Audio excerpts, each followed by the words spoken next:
disappointment. Now the vice president often tell me, since he got a seat as vice president, how many persons have I recommended in this government to serve in the government as presidential appointee? 0. Every appointment in Nima County was done by him. He and I would discuss something as a brother. To implement it, you will bypass me and do different things. I don't talk only. Now you need to see us. The thing we saw, it frustrates us. So why can't you lie? Why can't you steal? Why can't you allow the citizens to be? You see, we just tell you. That's why we voted you. But you fool us. You screw us, you use us and later on abuse us. So why? The government should lie. Why? But that's the question that we ask. The good person in our whole United Party, that President Baka. You want to say that again? The only person that appreciate good among all the United Party for that President Baka. The rest are ungrateful. The right, they use you and dumb you. But President Baka, if all of them were taking the President Baka and behaving the President Baka, United Party will have another chance in 2029. Just for now, they do not regard people that help them. I'm not. 3 of our soldiers were executed on this party ground. 2 at the back and 1 right at the headquarters. The man who shot and killed our people today is a dining boy in the Liberia National Police. They brought him back to shoot more guns. Get ready to shoot. Because we challenge the status quo appropriately.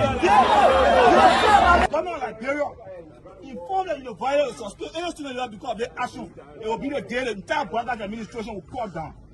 We will massively violate the students in this country and will shut down the Garguah administration. They get that happy. We have the capability to do so. And if they think this is the renovation project is a joke, let them try it. The fall of the Garguah administration begin with this. If they think they will temper on any student in this country or at the university like going and work away in infinity, while our children saving opponents and lottery in the Western world, while we are subjected to actual poverty and bad learning conditions here, and the thing will say. In the first 100 days, no car will get stuck on a major road in this country. And I mean it. You say it out loud?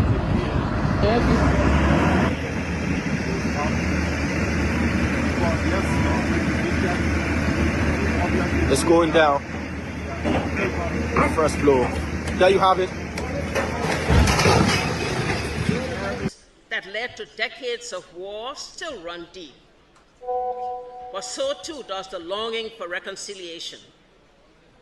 A reconciliation defined not by political bargaining or by an artificial balance of power by tribe, region, religion, or ethnicity, but by the equality of opportunity and a better future for all Liberians. Boga can lie, the government, all the ministers in the government, they can lie. Okay. They put a hustle, they put a hustle, they lie. Everything they say, they never say the truth. Today, the supporters of His Excellency Joseph Boakai presents him as a poor man from Lofa, and I said that he will understand the plight of the poor people. Fellow Liberians, do not be fooled. Vice President Boakai is not poor like you, not even as me. As Vice President, his office received more money from the government budget than any other Vice President has received in Liberia's history. He has enjoyed some of the best and most lucrative government jobs. First of all, there's this, what I call sort of vicious lie about the fact that Mr. Kobe is gay or bring gay lifestyle to Liberia. It's complete bullshit. When people can accuse you of stealing people's money, when they can accuse you of being involved in the war, anything, people don't make up stuff. They don't make up shit. Excuse my language, right? So it's complete nonsense. I'm married, 8 Teresa, 2 children, 5 grandchildren. I believe in traditional family values, so it's complete bullshit, complete nonsense. Young man, vice president, young man that vice president, the major stole 500,000. I mean, Jamaica, the major went to, I forgot that Jamaica, the majors went to Ghana, the fit, and they may bring it all company in the country. I mean, Kun, they can't reach yourself. Kun, man, you know, Kun, but I want to sophisticated, quiet, hardcore rule in Labro. But Labro, when 2029 come and pass, then you finally leave. Mission is completed. Now, what the rules of engagement? When the war ended, the guy said, the captain, the commander said, mission complete. There wounded out first. All men on board. Everywhere there is no school, I will build school. And everywhere there is school and school in bad condition, I will renovate it. I told them, towns and villages, everywhere you will have lights in a town for children to play, for people to see. I told them, every town will have safe drinking water. If Charles Taylor is the problem, he will be out of here in the twinkle of an eye. And I say, let well-meaning Liberians come home. If we respect this constitution, a government formed in Accra is a violation of Article 1 of the Constitution. Let them come home. Let that government be formed in Monrovia. The government that capital rule, small, that rule, B rule, all kinds of dollars. I think the reason Joseph Boakai will not do much because the old man, the papa is suffering. The papa loves the country, but he can't make it. The criminal there around him, they're sophisticated than him. They are sophisticated criminals, so they can't make it. Your league Costa, God know how to pay people. It's just simple. Costa that accused everybody here but himself. Everybody, we join, we kill Joe, he killed Joseph Boakai. Boakai still living. Joe, no, you leave my brother. He made me senator. He almost made Joseph Boakai president until he screwed up. We gave God the glory. Yeah. Well, Boakai, when he screwed, he said, oh, we don't want to make sure we will fought for him to be reconciled with the president. And then the people who fought for him. Look, yearly Costa, you will come. And Costa on a podcast, he said, Jerome been calling me? Okay. The time you were calling me for me to carry the president, Boakai, did I put it on radio? That immaturity to do what he talks about. And I guarantee you, when we finish, there will not be a winner or the loser. Today, we all wear the jersey of Liberia. And the victory belongs to the people, to the peace, and to our democracy. As we begin to build upon the foundation of this new Liberia, I, George Seleke Kromah, the new president, will first give thanks and praises to the Almighty God for the blessing He has bestowed upon our country. And I say, my people, thank you, We elected 85 irresponsible men that want to happen to our country. We elected 85 irresponsible men to govern this country, not to be very irresponsible.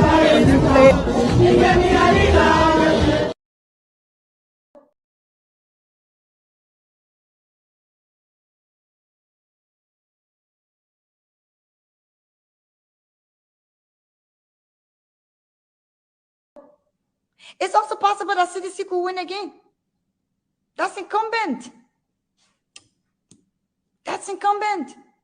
I mean, I don't know where all and whether we like it or not, CDC still has a strong base. Liberians are disenchanted, yes. But that's the ruling party. It's also possible that you may win. So when you win, we must say the elections was rigged too. Thank you. Thank you. CDC should say the elections was rigged too. And say we will not turn over power to you. People in the streets and say there will be Arab Spring because you won? What nonsense is this? Kamara, can I send you Who are you? Can I send you a whole crick of cold beer, man, tonight? Let's start. Let's start. Okay. Tell me, you firing. We started this is the school, not Anna. Speak. I will use my time to you speak. No, continue, please. Peabody, I will use my time to you. We're mesmerized. Go ahead. Go ahead. It's egregious. It is devious. It's not just ridiculous, but it is evil. That a country that has suffered so much, you claim Liberians are suffering and you want to rescue them. But if you don't, then you put them back in the worst position. Wow. So if you can rescue them, then you take them back to war. Yeah. So what do you want to rescue really? Yourselves? Your pockets? Because it cannot be about the Liberian people. It just cannot be. Hello, ladies and gentlemen. Today is Tuesday. This is the 26th day of May. The month is almost over, guys. If you grew up in Monrovia during the days, it would say Myean.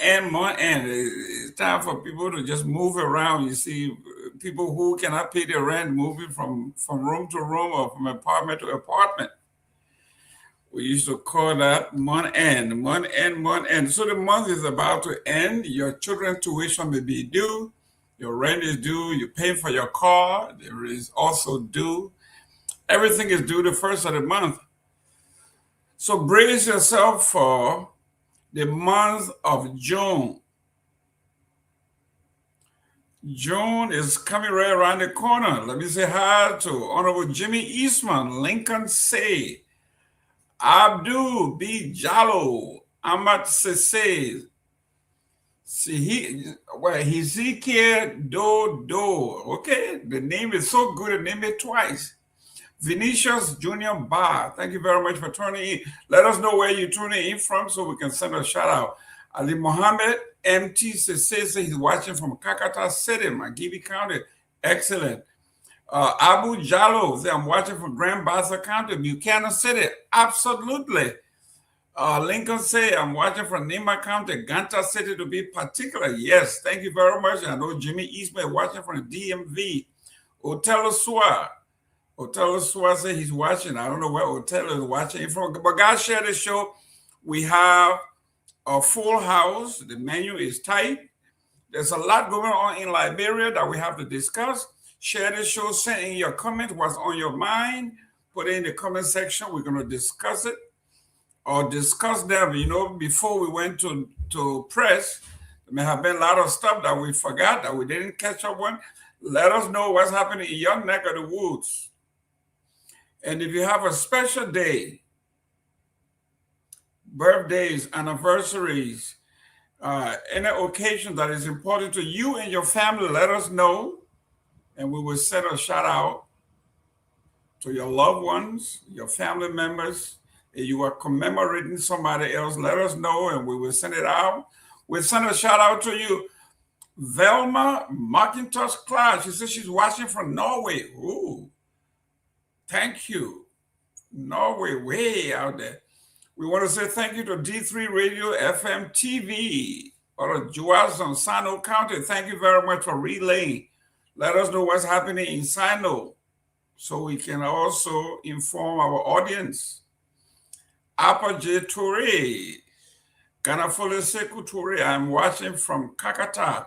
Kakata is trending. Magibi County is trending. Grand Bassa is trending. Nimba County is trending. DMV, that's the Delaware area there. Cover Delaware, Maryland, and Virginia, that whole crew. Jimmy Eastman is out there representing. But yes, we have a lot of things to cover, a lot. If you love G's, this is not a place. Everything we discuss here is going to be based on facts. We are going to report what is in the news, what has been covered. We report and you decide whether you want to fact check us. We are going to quote our sources. We're going to give you date and time, because when we were in school way back then, high school, the MLA style of writing, you have to quote, you have to do citations, and they have to be correct. And there are certain ways you write your citations. You know, if you didn't do that, I'm sorry, but yes. So if you are bringing any news to us, you want to make sure that you include your citation. Just don't say they say or I heard. I want you to say NAMO finds most lawmakers fail to report back to citizens during the constituent break. And this one was carried by the Liberian investigator, and that was on yesterday. We reported that we are giving the time, the date, and the newspaper, and the author. That's all we can do. We report exactly as it is. There is no innuendos, there is no they say or I say. There's no G's involved. So if you need your G's, go somewhere else. Just skip this platform and go to the other platform where they specialize in G's. Cursing, denigrating, undermining. That's not what this platform is about. We got serious people that tune in every day to be part of the discussion. So share the show. Let us know how hot it is in Monrovia. I heard it was raining this morning. Let us know where you are, what's the temperature, if you know it. If not, whether it is still raining. Mr. Jallo wants us to know that the Ministry of Health says that they need USD $4.2 million for preparedness against Ebola. What do you think, Chief? I agree with you. It is part of our discussion here, is one of the topics. But I like what you did, Jallo. You were on top of the news. You see what this man just did? What he just did is he's quoting directly from the Health Ministry website or the press release that were given today, or what the news is reporting in Monrovia. That's what we are talking about. If anything going on in your district, let us know, especially from outside of Monrovia. You know, we said Liberia is not Monrovia. There's a lot going on outside of Monrovia. We got Kona, Kong, Kona Samson Kong. Sounds like he related to the speaker here. Say, I'm watching this evening from Nimba County, Electoral District number 3. Thank you very much. Let us know what's happening in Nimba, in your neck of the woods. Guys, let us know what's happening. We just don't want to be the talking heads, but there's a lot going on in your neck of the woods. Let us know. Okay, Seattle, Washington, just tune in. Thank you very much. Commonly known as the Evergreen State, way out there. Washington, where it's always cool. It's always really, that's Bill Gates country. Yeah. Seattle, Washington. Well, Mr. Flex Electronics, tell your folks over there, I need my Seattle Supersonics back. You need to bring the Seattle Supersonics back. They were the real deal. You might have been too young to have watched the Seattle Supersonics play. Great basketball team. But yes, today is Tuesday. I am Jerome Gayman. I'm the host here. We will be joined later on by the rest of the crew. As you know, when it's 5 o'clock on the East Coast and 9 p.m. in Liberia, it is nothing else but the closing argument. If you are in Liberia, this is the time to come and do your closing.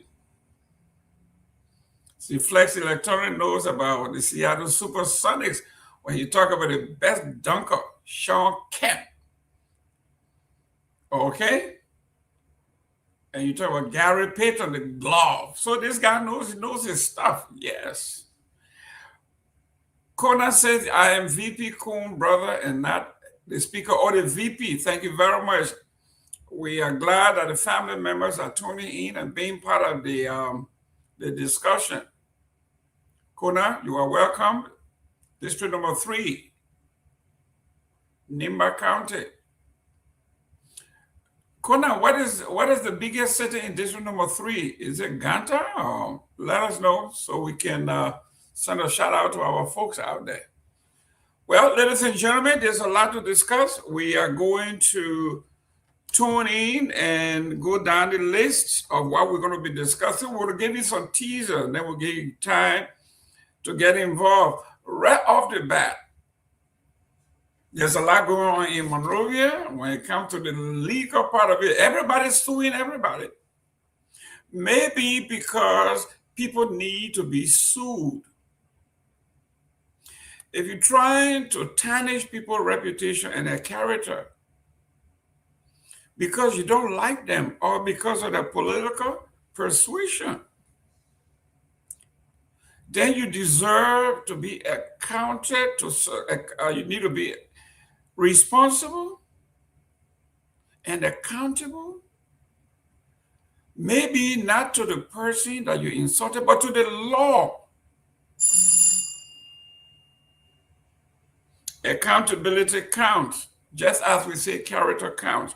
Now, let's go to the first topic here. It said Councillor Arthur T. Johnson has filed a lawsuit against journalists James Samuel Goodday Flomo and Abdulkadir Titita Aliu Sese for action of damages and libel.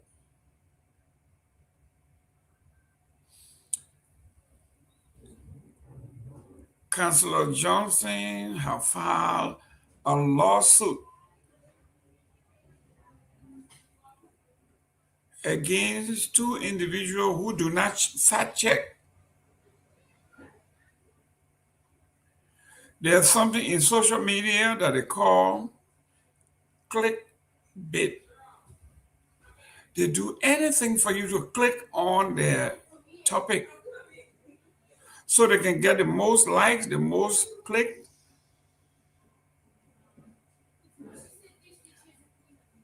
People are doing these things to gather numbers, to get followers. But Arthur Johnson is telling you, be very careful whose name and character you may line. Not everybody will say, I leave mine with God. Some people have worked very hard for where they are. And for you to come and intentionally, maliciously trying to destroy them, to belittle them,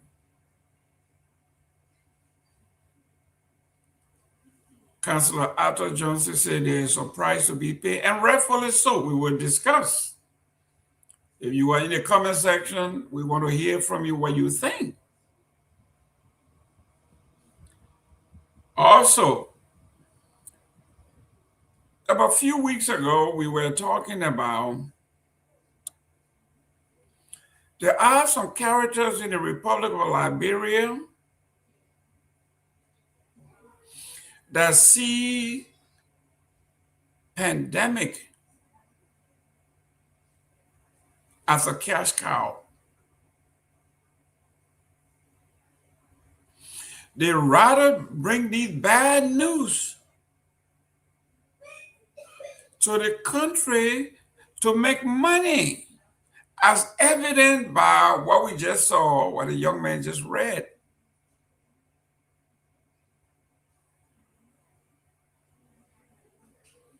Abu B. Jallo, he said the Ministry of Health says they need $4.2 million for preparedness, not to fight Ebola, not to do anything, but just to be prepared. I don't know what preparedness means.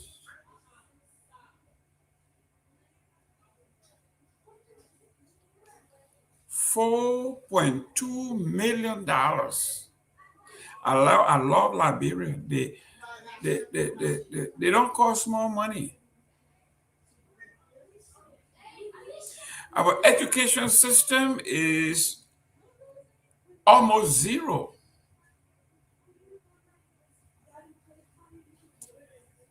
We are not putting money into education. We are not putting money into healthcare.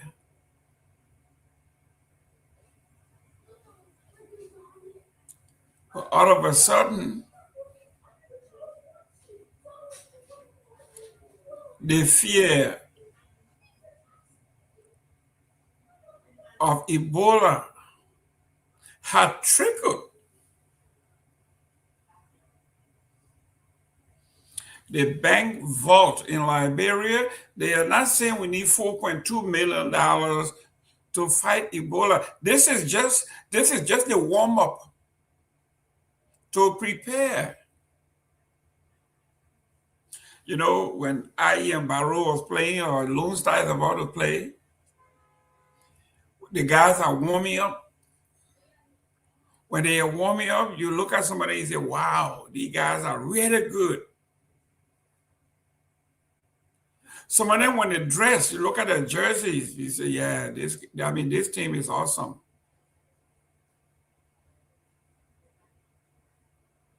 The coach will call Elevate, the coach will call everybody, call the president and say, listen, we need new boots, we need new jerseys, our players are doing well, they need to look good because they are international, we are representing the country.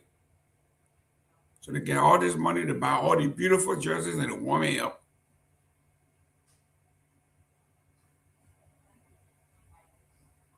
When they warm up, and when they come on the field, the whole stadium, everybody cheering the Lone Star. The way they warm up, it looks like they're going to beat everybody 10-0. Until the game starts.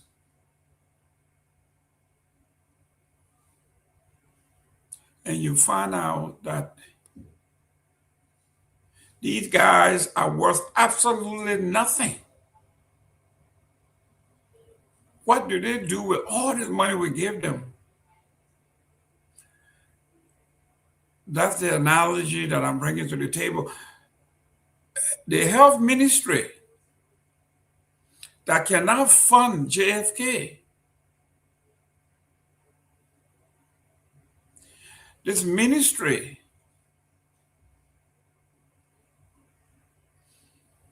that couldn't fund the local hospital, Redemption Hospital, where a woman was having a baby on the street because she didn't have $5 US. They wouldn't allow her in there. And she had the baby on the street. But all of a sudden, they are asking for $4.2 million, not to do anything, but just to warm up, because according to them, there's no Ebola in the country yet, but they are warming up just in case. So this is, in the West, they said this is just an appetizer. This is not a main course. Before they bring your fufu and soup, in the meantime, while they prepare the fufu and soup, they give you a little color, and mommy put the pepper, and you're eating it. You're eating your little potato chips. You're waiting for the main game. This is not a main. So this preparedness we are talking about, 4.2 million, is just to prepare, to warm up. We are not talking about the real meal yet. If the New Year Eve is $4.2 million, just imagine what they are going to call for when we get the first case of Ebola. Knock on wood, God, we do not want it. It wouldn't happen. So the scientists, the scientists here will call this the black hole, where you can just dump money. Like they do the NSA, right? Millions. You can't ask them what to do with it because it's national security. A nurse that went to a meeting where they discussed the possibility of Ebola, she came out and said something, and she was arrested. for the very same thing that they are confirming here.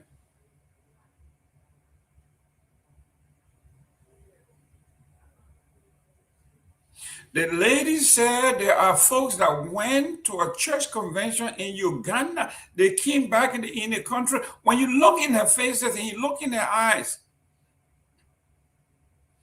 in her own professional belief and professional training as a nurse, they have all the symptoms of someone that has been exposed to Ebola.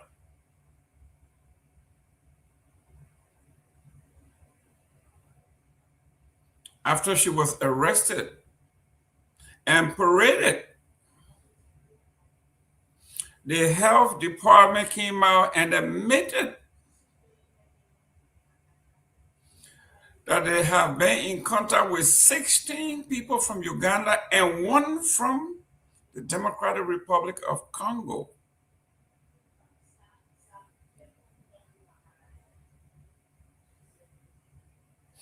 Based on the information, they have decided to close or to monitor all entry point and exit points of the Republic of Liberia.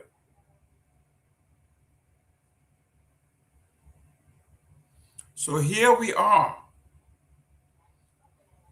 The game have not even started. They are asking for $4.2 million aimed to strengthen Ebola preparedness efforts in the country. And now that 16 individuals are under observation following the arrival from Ebola-affected African countries.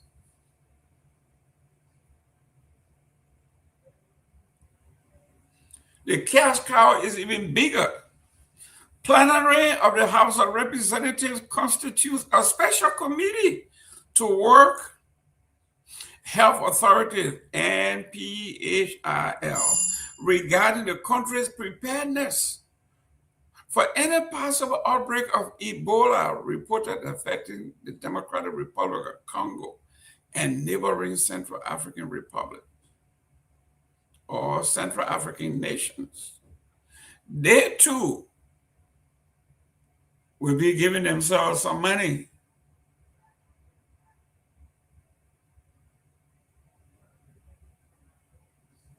I see the intellectual Patrick Kennedy. He said Ebola always follow UP government whenever they are in power. Oh, Lord. I love our audience. They are engaged and they know the matter. The last time Ebola was in the country, it was 2014 under the Boycott Ellen Johnson Sirleaf administration. So the Ministry of Health have gotten into the money bonanza. The House of Representatives, from which all funding originates, they have gotten into this and said they have set up a special plan or a special committee to work on. These are on, they call them the LEG. The Honorable Eastman, those of you who were born when Liberia was Liberia, the LEG, we don't call these guys. Compared to the executive and the Senate, they were the least educated group, LEG, that's what we used to call them.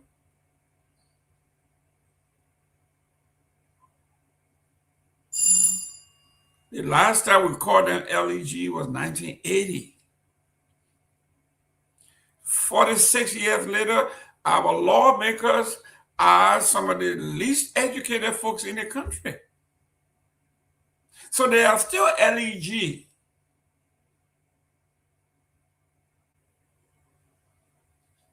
But they want to be working with the doctors, the MDs, the PhDs, the nurse practitioner, the physician assistant. Can you imagine someone like Kehleboe or those other guys going to monitor or supervise MDs and PhDs.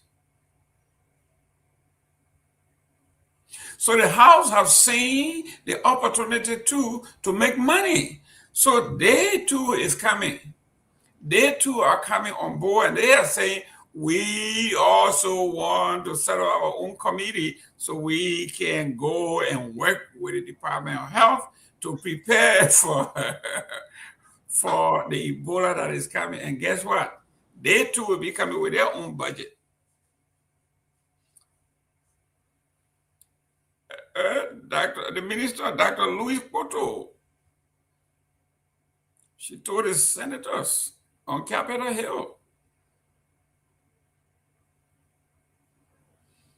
that she is getting ahead of this whole thing. Before everybody else can get their own, she wants her own. So she told the Senate she will need $4.2 million.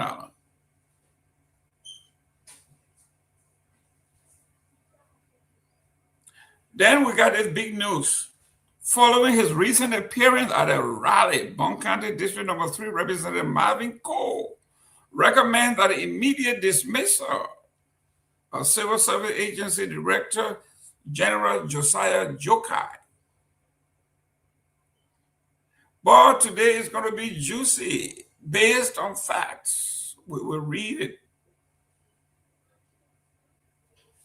Marvin Cole is referencing Josiah Jokai when he came to power. He was the first to have fired everybody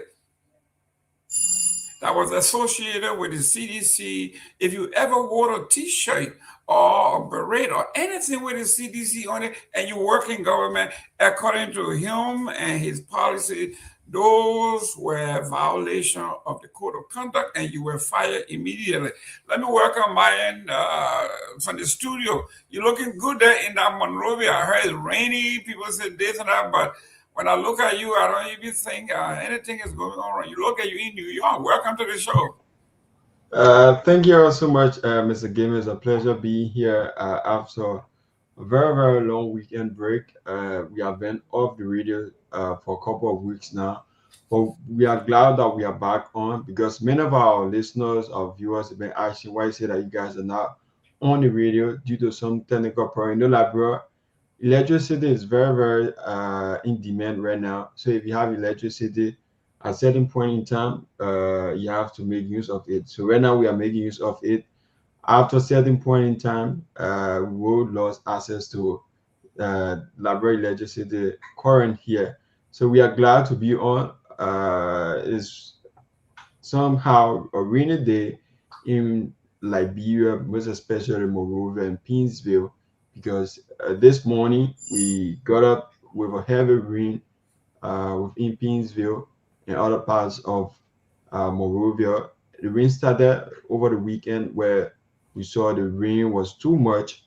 And one of the things that we haven't seen yet, I would say I haven't seen yet because there's the issue about people complaining, calling on the national government about disasters. We haven't heard it now, but for the past few years, in the time like this, we start to see flood from one place to another, from one community to another. But I think we are glad that this year we haven't heard about major floods or disasters across Liberia. But we hope to see that everything goes well from now to the end of this rainy season. We don't pray for disasters or flood, but we hope that everything goes well. Well, we are praying. In America, they said, knock on wood, don't speak too early because the rainy season just started. So we are praying. We still got June, July, August, September. We got a ways to go. We're praying that it doesn't reach that level, but it is good to be prepared. If you were ever in a flood years back and you are living in the alleyway and your house got flooded, you know it's going to happen this year. So what you need to be doing now is moving all your stuff at a higher level. If you have your bed, try to find extra pillows, extra cement block, to raise your bed high so you do not damage your furniture, and everything needs to be elevated. If your door has space between the door and the floor, it's time for you to start plucking those areas, make sure that water doesn't enter your house. So those are some preparations you can be making in the meantime, just in case something happens. But yes, these are some of the topics that we'll be talking about. Let me go to number 6 on here, the Minister of Youth and Sports say they need at least minimum $20 million every year to run the youth ministry. We will need at least $20 million annually to run all our youth programs across the country to benefit young people. We will also include those that reach 40 years but still consider themselves youth. Oh, hey, I think I'm qualified for that one there. 40-year youth, Jesus Christ, yes. So compared to you, Myean, you are a baby. Yes, you are not a youth, you are a juvenile. 40 years old. 40-year-old youth, they come into the program with their children and their grandchildren. Oh, this is Attorney Cornelia Kromah, Minister of Youth and Sport. A quick announcement, off on the side, the Minister of Youth and Sport, Councillor Kromah, has agreed to appear on this show tomorrow. That's on Thursday. Thursday, today 26th, the 28th, Thursday. Yeah, the 28th. She will be here to give a progress report and her vision of what the Minister of Youth and Sports should look like. And we are going to be asking her whether she has any measurable goals and outcomes that we can hold her to year by year. We want to know for at least $20 million, what is it she's going to do? And at the end of the year, what is it that we expect to see? $20 million every year, she says. And outside of Liberia, with the South African president mount legal challenge against report that could lead to his impeachment.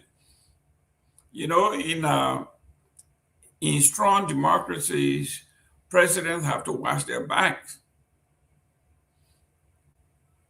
because the law is going to hold them responsible and accountable.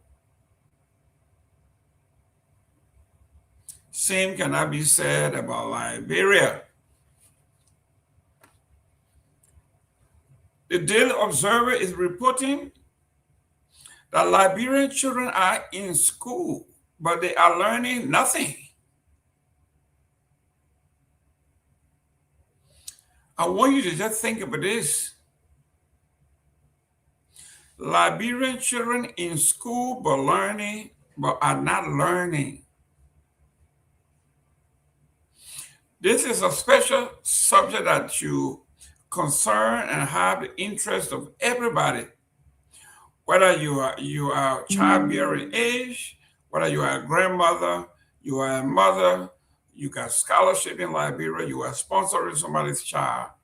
What this article, what the Daily Observer is saying, it looks like we are wasting our time and our money paying all these school fees, and these kids are not learning.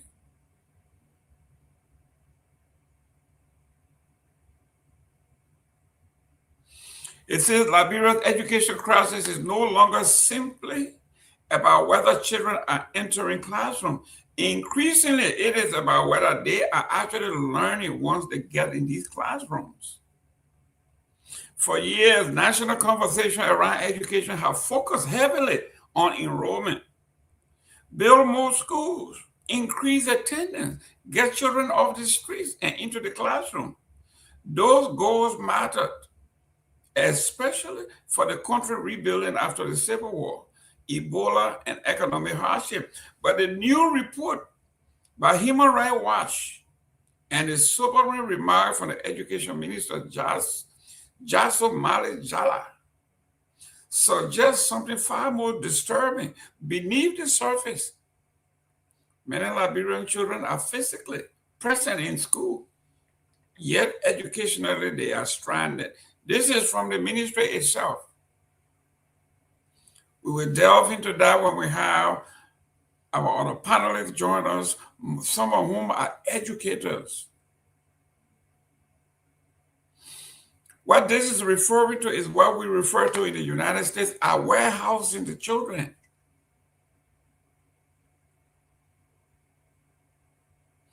You bring them all into the classroom and take the photograph that, yes, children are in school, but the environment is not conducive for learning.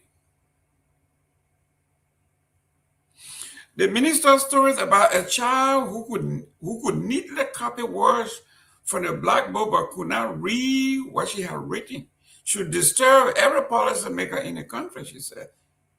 That is not merely a classroom problem. That is a national warning sign, she says. A nation can survive low enrollment for a period of time and recover through expansion and investment. But a nation that normalizes learning failure quietly plants long-term instability into its own future. Children who cannot properly read, comprehend, reason, or solve problems at fundamental level do not suddenly acquire skills later on by magic. Weak foundations compound over time. By secondary school, many students are simply just memorizing, copying and pasting, and surviving examination rather than understanding the concepts. By adulthood, the consequences begin to appear everywhere. In the workforce, I just talked to you about our Congress. In the workforce, public administration, I just told you about this. In business productivity, it is also true that the University of Liberia been around since 1862. It has no patent. It has nothing to say. This is an academic institution. And because of their work, they deserve to get paid. When somebody uses their patent, it doesn't happen. It has never happened. And even in democratic participation, obviously, this is what we are talking about. Listen, am I a genius or what? Maybe I should claim to be the most educated man because I am so analytical. I understand social issues. I went to a school with a high school dropout is teaching high school. I went to a community college where a bachelor's degree holder is teaching bachelor's degree. The librarian man said, what kind of country is that? Like the Minister of Education just said, this is just a tip of the iceberg. The kids are memorizing everything. When they get on the computer, they can cut and paste. They can even trace the number on the blackboard, but when you ask them what does that mean, they are totally lacking. They can't comprehend.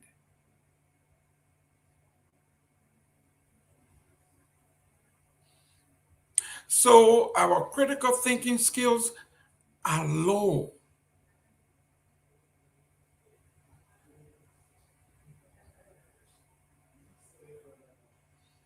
I know you may not like me when I get to Liberia, because every corner you turn, there's some intellectual forum going on.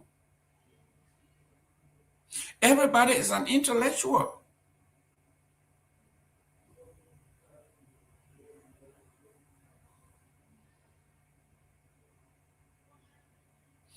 I don't know, people think to be an intellectual is a title that you buy, or is a title that you confer upon yourself and your buddies.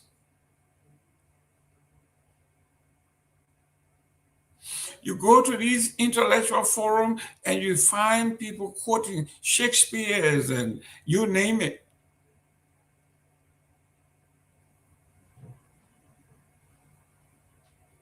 So all of these young men and women, they are quoting Shakespeare, they are quoting Plato, they're quoting all the philosophers in the world. But when you ask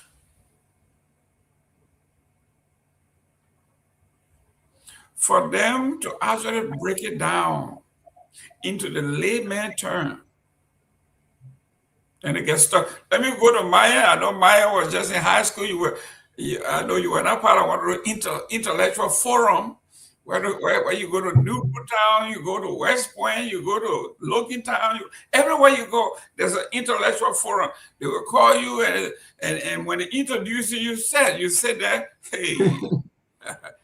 I like one of the guys said, Mr. Gayman, we want to invite you to one of the intellectual forums. I said, no, I'm not intellectual enough for your group. He said, you are an academic gladiator. Oh, I mean, yeah, he said, you are academic intellectual gladiator. Oh, since when I became an intellectual gladiator? But I do listen and I watch, and I'm sitting there and I'm just enjoying myself. Everybody trying to outdo the next by giving themselves all kinds of needs. There was another guy called himself Socrates. Another man called himself Plato. And I said, Jesus. So I am a common guy who just went to a regular university with a regular degree, a boy from Grand Bassa County. And you want me to come into an intellectual forum where you got Plato, you got Aristotle. How can a man from Bassa be in the same room with Plato and Aristotle and all of these great guys? And you want me to come? You want to embarrass me? Let me work on Dr. Peabody. Intellectual gladiator, welcome to the show. Good to see you, sir. Again, the gladiator, intellectual. Everybody is an intellectual in Liberia. Yeah. But then when you read what the Minister of Education said, you say, at least I don't like the word at least, but I got to give her credit. Because for you to be able to fix the problem, you have to be able to identify the problem, Dr. Peabody. This woman had done her own autopsy. And she said it. She said, Liberia's education crisis is no longer simply about whether children are entering classroom. Increasingly, it is about whether they are actually learning once they get there. For years, national conversation around education have focused heavily on enrollment. But most schools increase attendance, get children off the streets into the classroom. Those goals matter, especially for a country rebuilding after war and Ebola and the economic hardship. But new report from Human Rights Watch gave us the sobering remark from the Education Minister, Jaso Malo, that suggests something far more troubling beneath the surface. Many Liberian children are physically present in the school, yet they are stranded. The story about a child who could neatly copy words from the blackboard but could not read what she was copying should disturb every policymaker in this country. That is not merely a classroom problem. This is a national warning. A nation that can survive low enrollment for a period of time and recover through expansion and investment. But a nation that normalizes learning failure quietly plans long-term instability into its own future. Dr. Peabody, this woman is going somewhere here. This is amazing that we have. This is what we are talking about. If you have issue, find out what the issue is. Let the nation rally around you so we can solve the problem. Don't be like Mo Ali and say we have succeeded so much that we don't even need help. But Dr. Peabody, this is a sobering reflection about somebody who I'm looking at. I have so much respect for her for actually doing her own autopsy. And she is. I think she is. Like you brilliantly said it, Mr. Gayman, that our education system is where the young children are not low enrollment in school. You know what that's going to mean for our country? If we have low, because these children are the featured leaders. What a lot of people don't know. These young people are the featured leaders of our country. And if you don't have a lot of kids enrolling in school, you know what a disaster. Right now, we are complaining in that country that foreigners are taking jobs. But there's a brain drain in that country. Most of the kids are not in school. So for that reason, the Liberia remain a brain drain where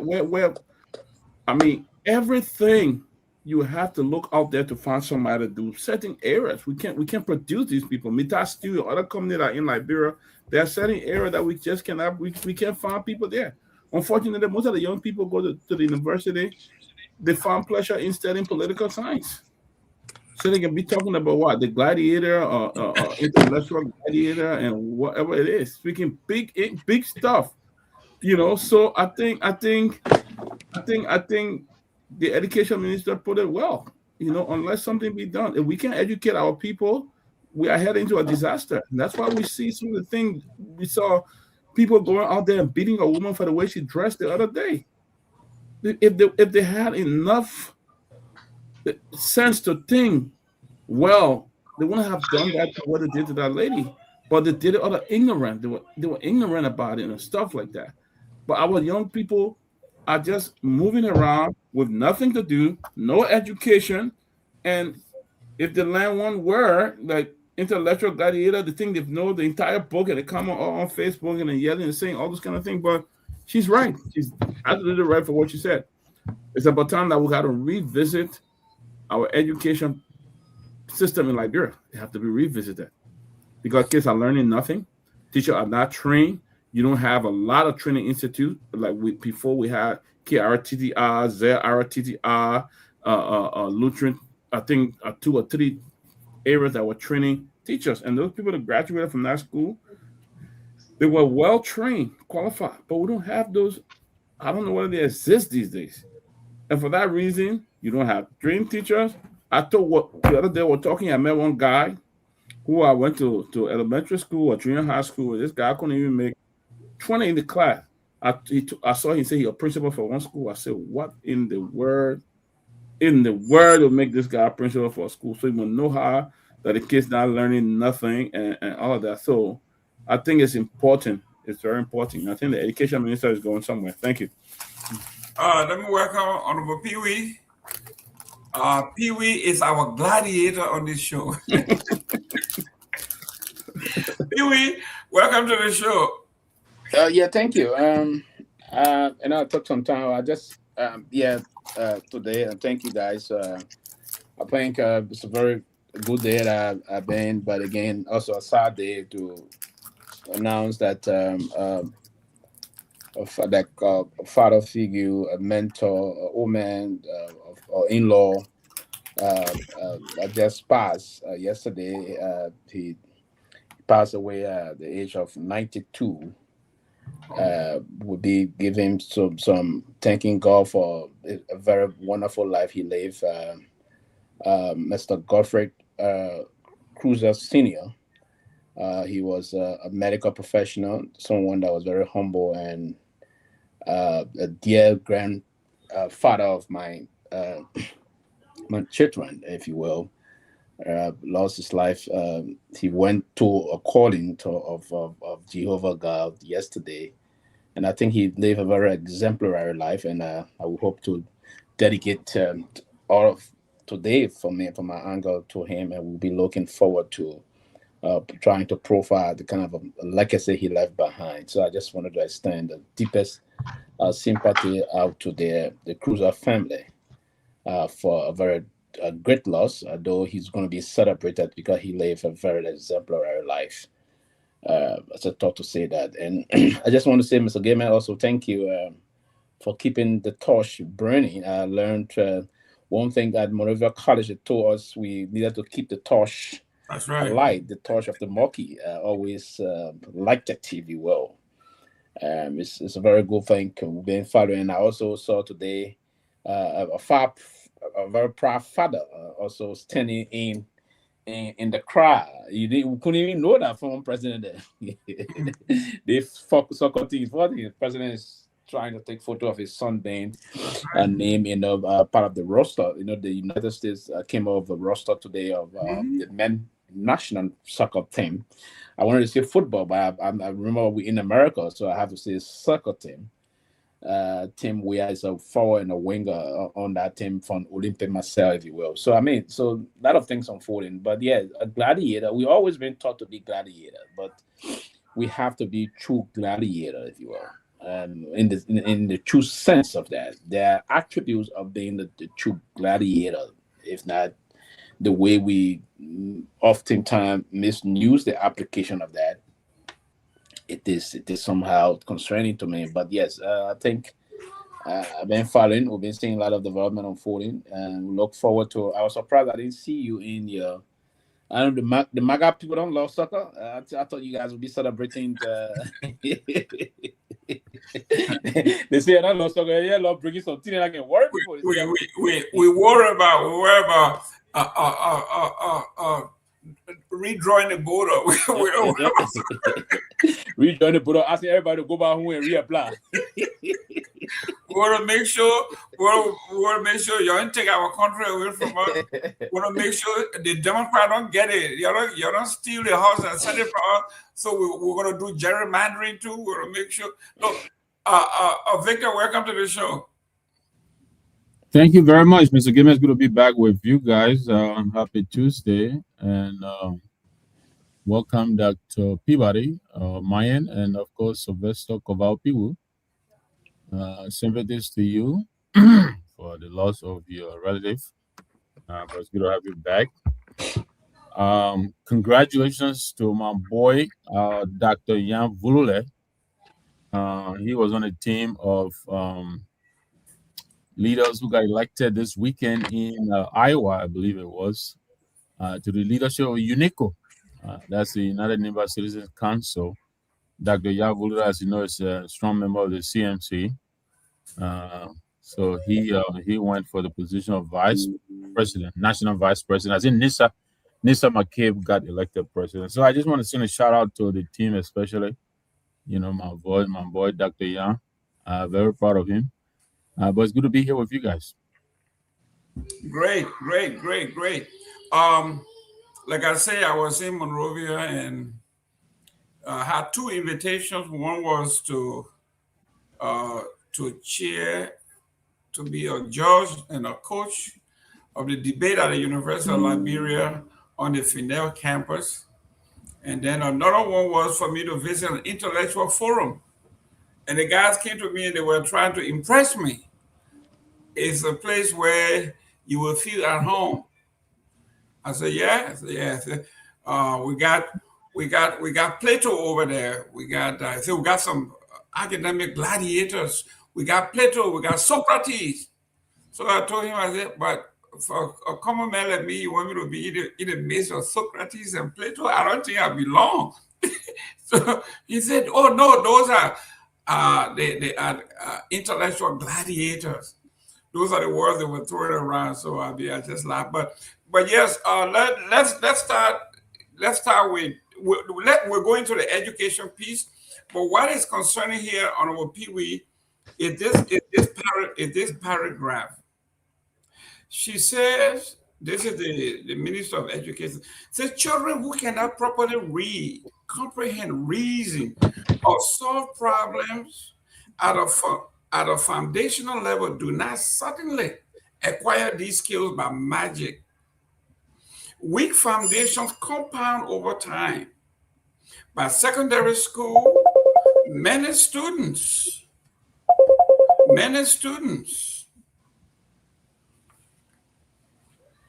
are simply memorizing, copying, and surviving examination rather than understanding concepts.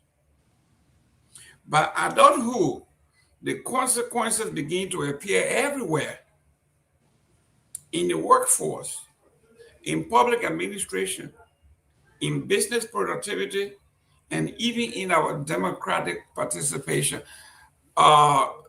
Sylvester, that's heavy. Sorry, I got distracted. Sorry. Okay. Let me reread that because yes, it is very critical. She said that I'm talking about the Minister of Education. She says children who cannot properly read, comprehend, reason, or solve problems at a foundational level do not suddenly acquire these skills later on by magic. Weak foundations compound over time. By secondary school, many students are simply memorizing, copying, and surviving examination rather than understanding concepts. She said by adulthood, the consequences begin to appear everywhere in society: in the workforce, in public administration, in business productivity, and even in our democratic participation. Absolutely. And listen, Mr. Gayman, we would push back to draw some analogy from the concept of when you're building your own personal home, right? If you have a foundation that is not good, that house is dumb, right? So that's part of the reason why when a very experienced engineers are trying to do something for you, and you, the property owner, is complaining, you're complaining. Hey, guys, let's mute. Guys, let's mute. Is somebody watching soccer? Yeah. Real Madrid might be playing. Yeah, go ahead. You know, I think I'm postponing Charles. Now you would test me and I'm correct for you. He lucky just sound, right? Yeah, why you looking at a movie? One other guy went to do a presentation where he was doing PowerPoint presentation. He has somebody sat down, someone sat me on her. He had all kind of things, terrible something down on his laptop. When you hit the first line, he wants you to hit the other one. So listen, I advise anybody in mind laughing. Whenever we're going to do a PowerPoint, if there's a group thing or even I'm going to be personal, I will make sure that I will look at. I know I'm not doing nothing wrong, but stay for that reason. You gotta double check. To go through the computer and make sure nothing in that thing is wrong because you take it and get to the west, the one foot out there already. You just So those engineers on a serious note will say to you that this is how you do this. This is how you do that. If you cannot do this, I wouldn't move on with the project. It's just important that some of these things are done. And again, if you want to be a professional person, and you have to. So, but from the beginning, if the child is not, if the foundation, the educational foundation is not there in terms of reading, because if the child, and this is part of the reason in this country, they put very paramount concern on reading and mathematics, if you will, particularly reading, because it is the beginning of having a very prepared student. So if those students cannot read better, they don't understand the foundation of the educational part of things, up there will be terrible. And it's part of the reason why today, if you were to shake the entire educational sector in the country, in our country, it's worrisome, deeply worrisome. And I think the Minister of Education is correct on this. And we've been having some fundamental problem. And the fundamental problem is from the added learning stage. The foundation is not there, and it's part of the reason why you have most of our students graduating from high school. Listen on social media and listen to most of the graduates coming out of high school or even out of colleges. It is very disappointing, and not only disappointing, it is worrisome. It posted some serious threat towards the country moving forward. If because luckily we say educated nation will always have a very good economy. The nation that is not educated is doomed. So that's a problem. It's a structural issue, and to handle and fix those things, you have to be prepared to imagine. The old man I was just talking about, Mr. Cruiser, he was a PA, and then these are people that worked before in. He was born 1934, but people that work as a PA before, most of them, the way they went to school, but this foundation they set for them to go to school. He would have done a job that even some current day medical students wouldn't want to do because they prepare themselves. So it's just part of the thing. If you are not going to set the stage for us to move the country forward, there's going to be serious problems. So I think the Minister of Education is very correct on this one. But what we have to do about that, Mr. Gayman, while we're in here, is for us to set the basis to train. They always, I went to several workshops, facilitated workshop to train the trainer workshop, right? Train the trainers workshop. I think Mr. Nagbe is an instructional staff himself will understand that. The trainer is very pivotal because you guys normally training, you need to be trained to set the guideline as to how you go about the training thing. So yeah, it's very much good that you emphasize on training the teachers, particularly those different certification process we have, this BC certificate and the rest of that, even BSc in teacher training and the rest of that. It is very important that we emphasize on. Other than that, the country will be done. Honorable Nagbe, this is your area. The lady said the We Foundation compound over time by secondary school.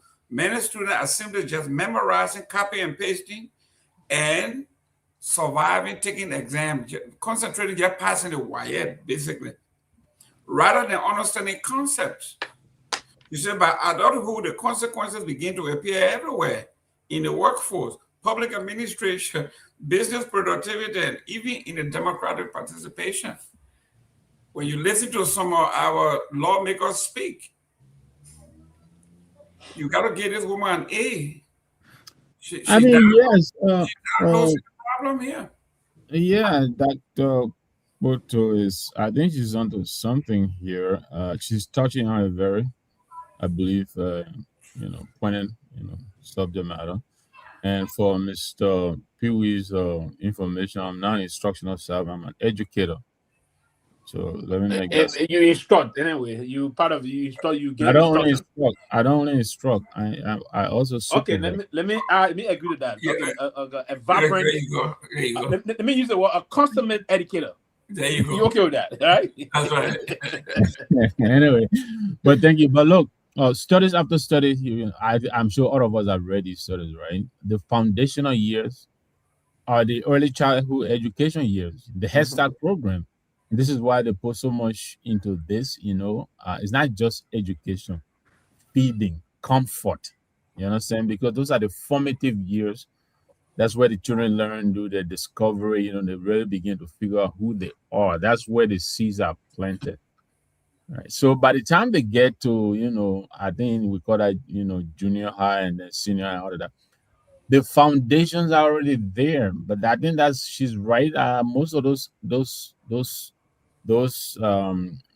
benchmark, missing the word, but those are, the education is graduated into, is incrementally.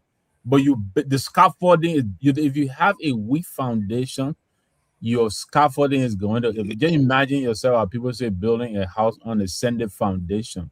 If you do that, you always crumble. So you find most of our guys, even our, your current big buddy right now who's in the White House, he has limited vocabulary, all of these are foundation, these are things you acquired, you just continue to add on to them, and we said it here over and over. That's why most of our professional students at the University of Liberia, you hear the same thing being said over and over. They're just circulating the same words over and over.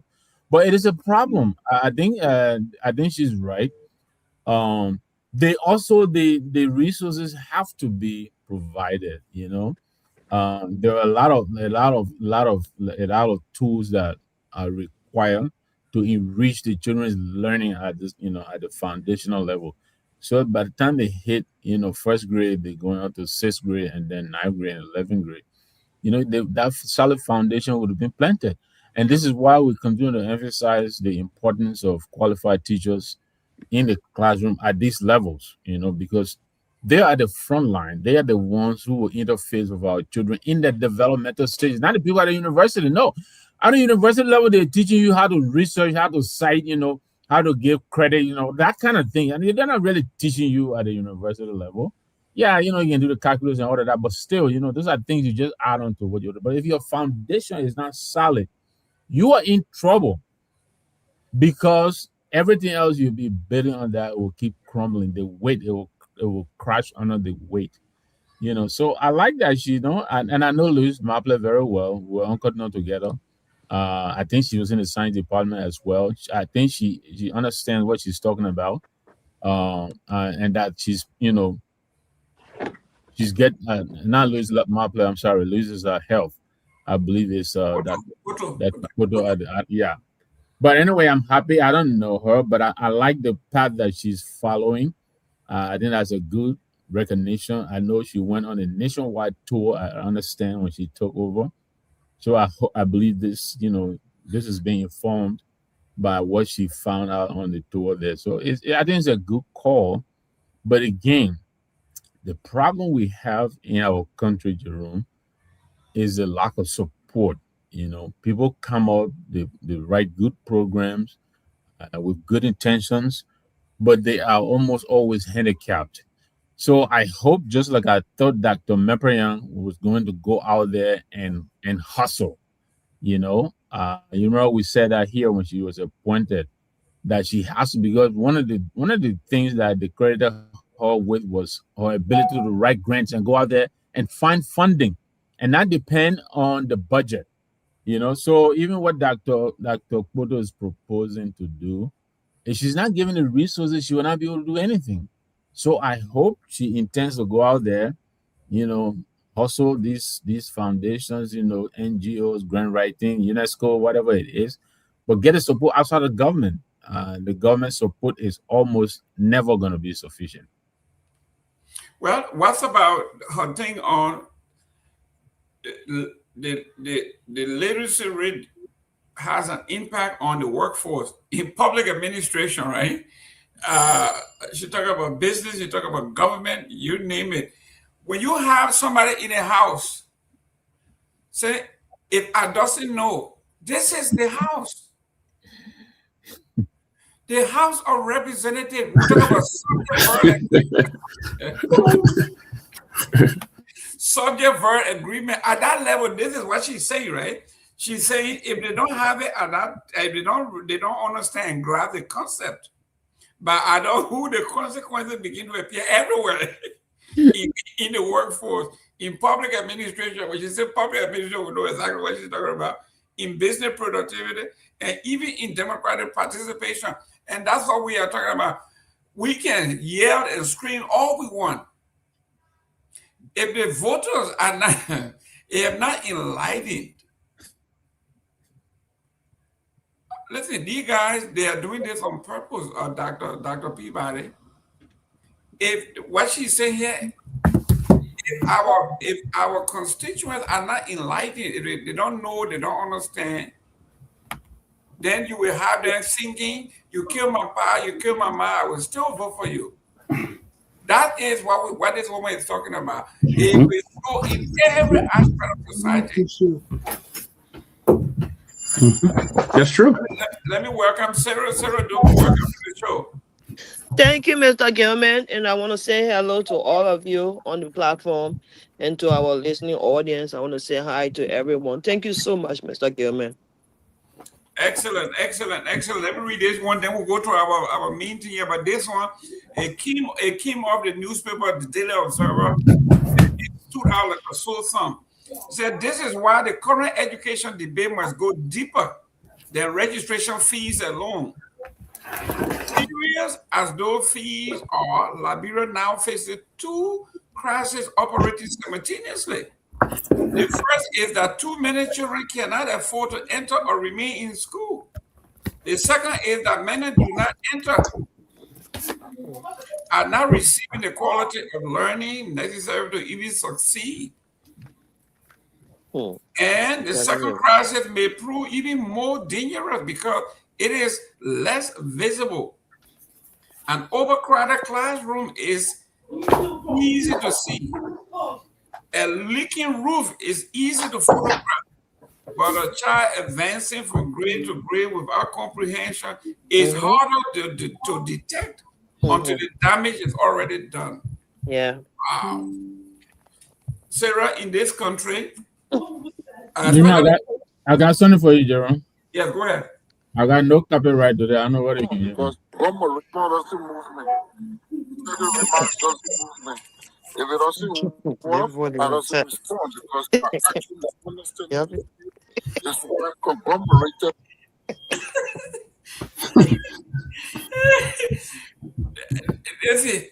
I don't know what it in BB world mean, you know, but you are conglomerated. Dr. Peabody, we need to go to our but the woman just said is it we're doing here.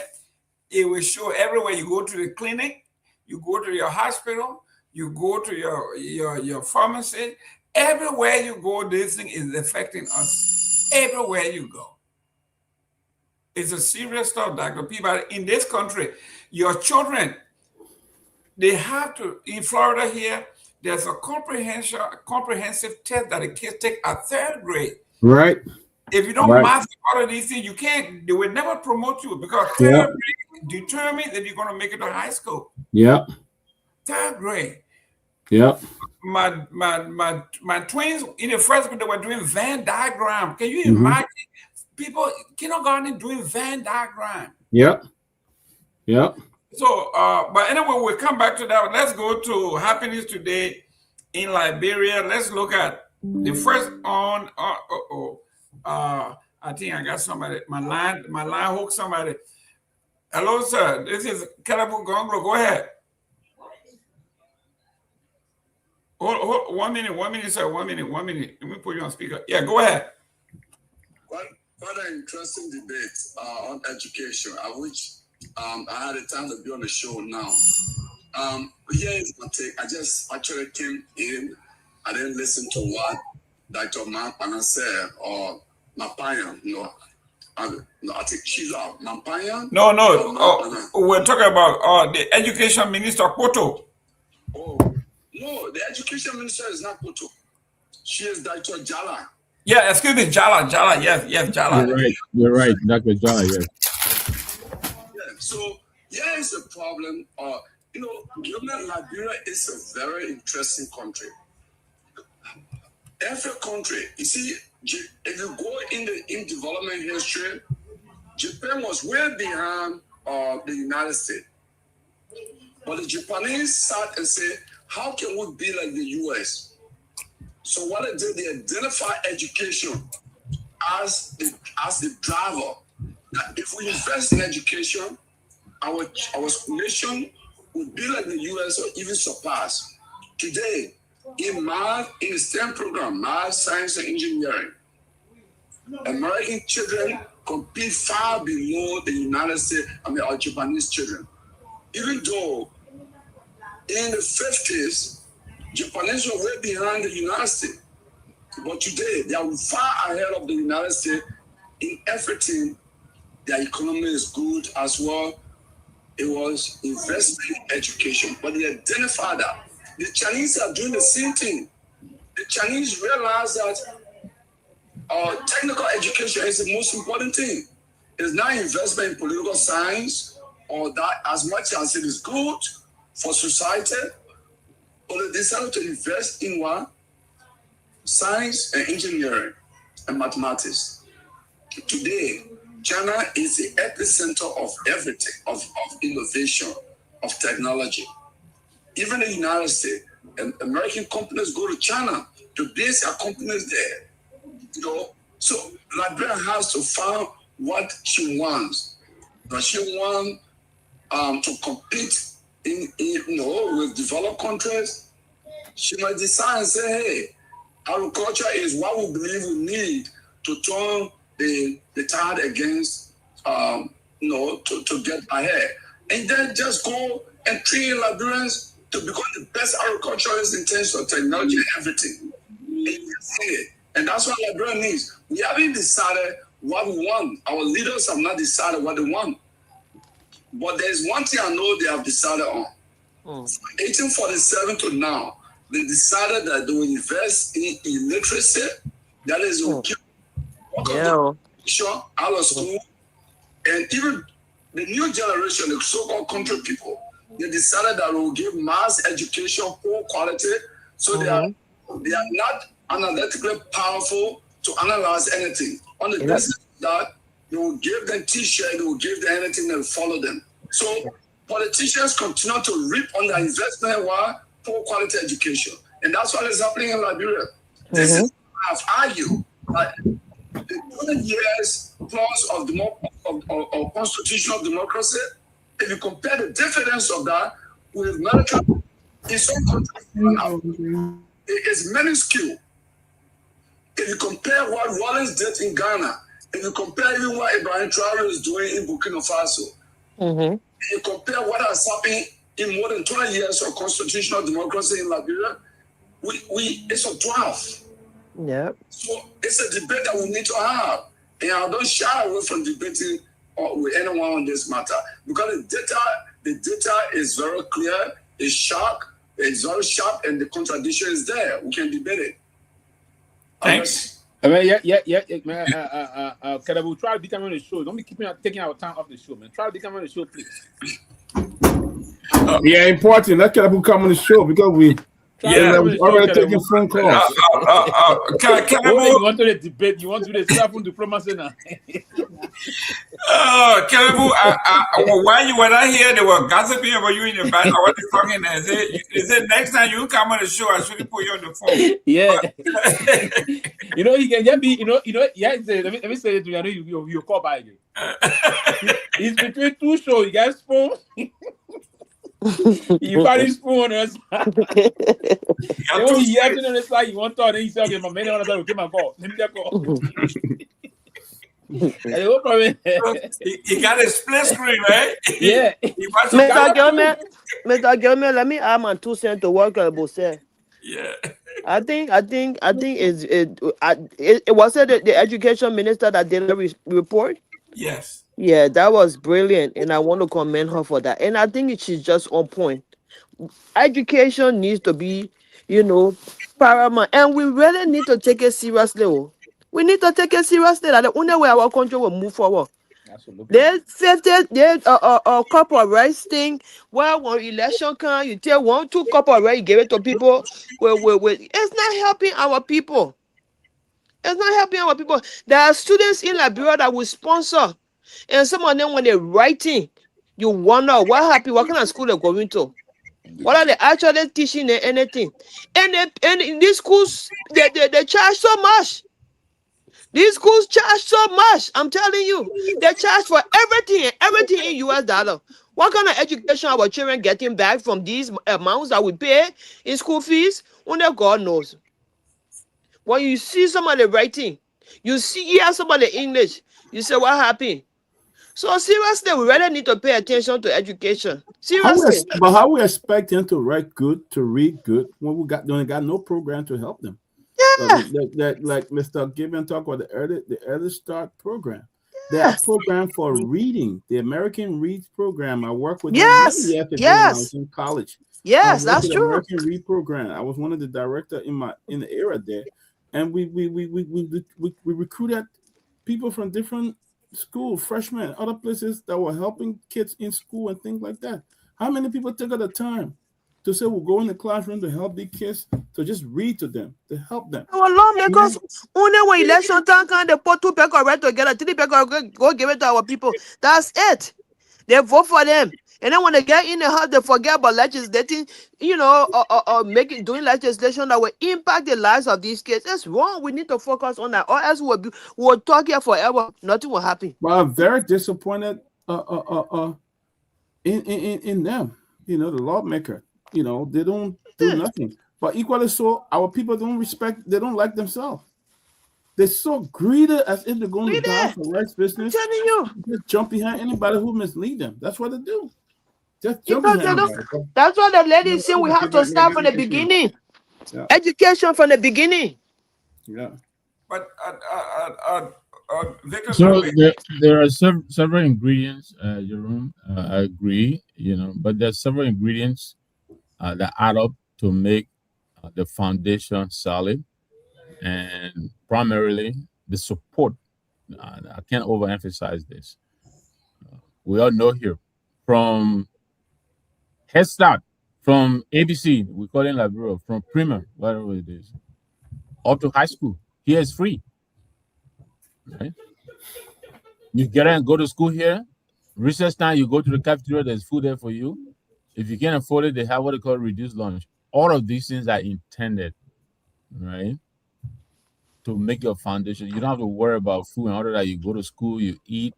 They have all of these services. You need dentists, you need they have all of these services. You need a counselor, they have all of these services. So I'm saying she touched on a very, very important subject, but I'm going to say again, is that just the tip of the iceberg? So I hope she's ready, because she will need a lot of support to do what needs to be done. The foundation of our schools is, most, if not all, of our schools, the foundation is weak. Yes, some of it may be personnel related, but I think the majority of the problem, come from the lack of support. Yeah. And that is why in Liberia it's upside down. The private schools seem to do better than the public school. Over here, the other way around. The public schools, they have more resources than the private school. And so the private school students tend to do much, much better. They got speech, but they got all kinds of support. You come to school, you're stuttering, they got somebody to help you. Yeah. You follow me. They have all of these services available to you. We don't have that in Liberia, because education is not just sitting in the classroom. That's just like. But we can start from somewhere, Victor. We I can agree, start from and I somewhere. think that somewhere is the recognition, the spotlight that she's putting on it. But I want her to make sure we are discussing it in concert and not in isolation. Yeah, all of that is good, but the support must be given. If she's not giving the support, she will not go anywhere. Yeah, let me welcome Honorable George. Welcome, Chief. Thank you, Mr. Gayman. Thank you, and happy to be with all the panelists. Thank you, guys. Thank you so much. Well, a quick note. I know Chief Tomalin is going to go over that, but on Thursday, the Minister of Youth and Sports has agreed to grace this platform. She's coming to inform us, give us some education. We'll be asking her question on where we are, what her dreams. We'll be asking her whether she has some measurable goals. So a year from now, we can say, from last year to this year, where you wanted to be, how far you are, friendly but fair and critical question. No disrespect, none of that. I think she's up for it. She's going to come and going to educate us on what her vision is for the Ministry of Education. Honorable Tomalin George is a lover of sports. So he's going to be on top of that tomorrow, on Thursday, to see what is it that we are doing, whether we are building the academies, whether we are having instructional staff, whether we are investing. Because every time Lone Star go one, Lone Star to win. But are we training? Are we investing in our Lone Star? Do we have any developmental squad from which we can draw players to come in? Today, I printed a sheet of paper here. What is trending is the Liberian women. One of their teams in the elevator got disqualified because they went across the border and brought girls from other countries to play on the team. Look at that. Against the law. Okay. Can you imagine going to Sierra Leone and Guinea and you leaving Liberian girls and putting them just to win? and they were disqualified. So when she comes in on Thursday, these are some of the things we're going to be talking. Who knows by now that they will be cheating in Liberia at that level? Even the girls, the women were not them. Maybe their coaches. They're cheating everything. Everything. They're so dishonest in everything. Jeez, Honorable George, I know this is special to your heart. That's what I'm saying. Thursday is going to be real educational, and I want everybody to tune in. If you have questions, send it in. But the young lady want to know what her vision is and how she intends and how we can measure. Yeah, Chief, go ahead. Yes, especially we want to know about this our youth. 65% of our youth, they make up the population. The next election, Liberia, will be decided by the youth. And so, like we're all talking about educational stuff. Honestly, if we had our population were educated, the way the people have voted for the last 20 years, they won't vote that way. It has an effect because you and I, all of us on this platform, there's no way we can go in the ballot box in the voting booth and vote for people who have not met who cannot deliver. The country is, we have a budget. The people become millionaires overnight, and you tell the people like this morning, Kamara posted a post about it and called the director general of the CSA, and on that post you could see people that attacking the man, insulting the man. The man honestly says, "Look, CDC did the same thing, and then you be doing the same thing." So he asked him, when will it stop? Okay, and they start insulting, attacking, and then they started to justify the CSA boss. Oh, the man, he was there as a unity party member. You're not political rally. Give me a break. You don't see president of second thing say not political rally. But that's the kind of country we feel. But if you think people that will know better, they will come and say the right thing. No, they defend their side. It depends. But you and I, you can even be friends with Tomalin. If Tomalin is doing the wrong thing, you will call me out. But not with most of the people. They do it because of it. And then I was told that they get these several guys. When they're attacking any of the big guy, they say y'all go attack him, attacking. Yeah. They go inside attack you on the post. And that's how the country is. And that's a sad thing. But I pray that I look forward to her coming and we share her vision about the youth and sport ministry. We just had a new national coach. And I know she did a tour of the 15 counties, I think, recently with some young bloggers. So we'll find out for her what's all that about and what she intends to see what happen in the next 3 years of his administration. What she intends to see our young people, where would they be placed tomorrow? Because it's important. And the young people in the country, that's our challenge. If we don't do nothing about them, it's a national security threat to our country. So I look forward to having an interactive conversation hall tomorrow. Excellent. Let's go to our agenda here. We are talking about character assassination.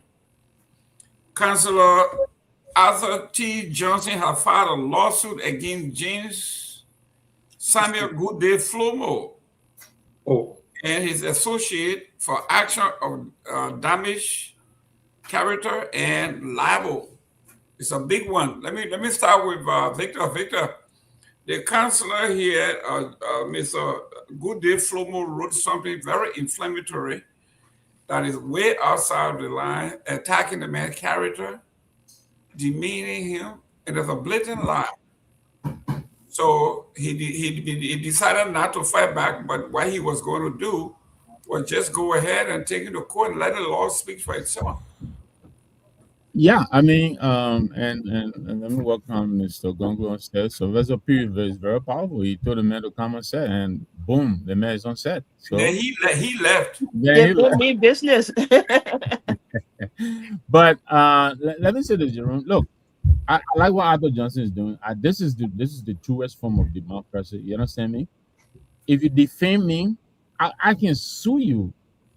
And we need to do that more often. Far too often we get up, just open your wide mouth and start to say things you have absolutely no proof of. I read some of the things that Mr. Goodday Flomo wrote. He's alleging that this man tampered with the jury and all of that in order to secure a non-guilty verdict for the former finance minister. So this will be his opportunity to bring his facts to the table and prove that indeed Arthur Johnson tampered with the jury, and let him drag him to court. If he can't prove it, let him sue his behind and run him dry. Let him pay in court, and then people will stop, But that defamation, it is wrong. You can just get up and say things. I hope he has the facts to prove his assertion. But as I'm passing it back, you talked about. Tomalin talked about another matter that I wanted to add into the situation with the nurse that blew the whistle. She was dragged to prison, and now here we are. Here we are. We're talking about the infield people calling now. They want money all of a sudden. But what about the Jukai woman who actually called this meeting that led this nurse to sound a warning? Is anything gonna happen to her? I mean, is this fair? And again, I hope they won't sue them too. For embarrassing and subjecting her to all of this misery and all of this discomfort. It turns out what you said was true after all. And now all of a sudden they want $4 million or whatever it is. I think we'll be talking about this in detail. But these are some of the things. That people need to sue people. Let people pay, and then they will be careful how they defame and discredit other people. Far too often we do this and we go free. But back to you, Jerome. Good. Let me work on Gongloe. I know you're clapping for your Real Madrid over there, but in the meantime, welcome to the show. I know you were now going to be clapping for me, so I know too. I agree with you. I'm not clapping for Real Madrid. Mr. Gayman, can I put a quick point in? President of the National Assembly today, and that's what I'm clapping for. Okay. Okay. Yeah, Sarah, go ahead. No, what Victor was saying is very true. And guess what? Their propagandists that they usually leech on Facebook already saying the case are cartoon. Oh, the case are cartoon. The case is cartoon because Good Flomo is a supporter of this regime. So that case going nowhere according to the. That's why I told one of them. I said, well, yeah, the case is cartoon, but you're after people. You're after your opponent, but you will not give justice to other people. The only case you're interested in that Samuel Twe and the CDC. Then he said, yes, that corruption case. I said, but you guys are equally grossly corrupt. Why you're not prosecuting yourselves? You guys are corrupt. Way corrupt more than anything else. So we'll see how far the case goes, but this is the perception they're having that the case is cartoon. I just want to throw that out there. Let me just come in. Look, the fact here that the court was willing to open an investigation into jury tampering, that shows how impartial they are. That shows how the executive is fighting to get Samuel Twe in jail. Because this is my first time seeing that happening where a jury had ruled and the jury has been dismissed from the case and everything is done. And then for folks to come back and say, there was jury tampering today, the jury came forward. Who will pay attention to that? But it tells you how powerful the executive is. What the executive wants is what the court will rule. And I would not be surprised they open a whole new investigation into this because they want to see Samuel Twe in jail, and that's what they're going to do. But it's not they're messing with the law. Then they keep pushing. You know what? Well, I would take us. Then they keep pushing it. Let me go to Honorable Gongloe. Honorable Gongloe, welcome. Yes, thank you, Mr. Gayman. I came on the show at the request of Sylvester Pewee. He's on and off. I don't know whether he's consulting. I guess he's spying on Spoon TV too. Yeah, he's on and off. But here what I'll say. I listened to Sarah. Let me just start my comment with what Sarah said. Let's put it in the proper context. I want to say, CDC have power. My expectation, I didn't support CDC in 2017. My expectation was, George, you are a downtrodden, a man from Gibraltar, would take power and then clean the government. Because you didn't have Ali, I succeeded in bringing you on the show. You left that show small. You be spying again on the other guy that you get. You be spying on him. Yeah, Ali, I succeeded. Sarah, I don't play double standard game. I don't do it. As someone said that to him the last on the show. Yeah, God, they make me. Every little thing tell people you got answer for you. I don't follow. Pewee, are you joking with you, my brother? No, I know that, but I just saying I don't follow him. Pewee, since you have brought it up and now you own it, let's debate this. I'm going to make my comment on the serious situation. But let me address that, then I'll make my comment. The truth is, let me be very honest here. I like the way Stanton take his show to the government. I don't like the way other panelists take their show. They are wishy-washy. Stanton line is very clear. The topics he outlined. I don't want to talk about Spoon on closing argument. But you making me to talk about Spoon. We shouldn't allow you to talk. Listen. Brother. Listen. When I go and watch it there, Mr. Gongloe, then you don't have to come talk about it. Listen. So the reason you keep bringing this. No. You see, you didn't follow Mr. Gongloe. Mr. Gongloe, just there's no one on Spoon. Mr. Gongloe, do you have my attention, please? Issues of government. Mr. Gongloe, do you have my attention, please? So let me say this quickly. So I was jokingly just saying this to you. So if you can recall, let me make them well. No, listen. Sometimes I'm told. Listen, Mr. Gongloe. Listen. You sure the about to go to the left. I was jokingly just saying this because someone in the chat area, something we just seen this thing, brought this or they say, Mr. Gongloe can take his talking point from Spoon and come. So I was just jokingly trying to re-echo what the person said, but I'm not saying anything that I was taking this. I didn't take it serious, and I knew because I know how to turn you on. I know how to trigger you. And I said that I said, Mr. Gongloe going to come on the show, and I knew you were going to come on the show. And I know you like that. I said I will say this, and he's going to come on the show, and trust me, whatsoever thing you disengage and you came on the show, good. But I didn't mean that you actually something. I just say what the man jokingly said about you that day. That's what I was trying to talk to you about. Go ahead, Gongloe. It was just a joke. Say, we're not asking your opinion as to how somebody take their show. We want to ask your opinion as to how we take the show to the government, not to come and express that view of other platforms. Continue your line of thought, brother. It was just a joke. So I just meant to say, so go ahead with your original thought. Let us not discuss this. It was a joke. Go ahead. It was a joke. Area of you. This was not the first time. I called on the show one time. You made that comment. And I came by, and you said it twice, and tonight it's the third time. Okay.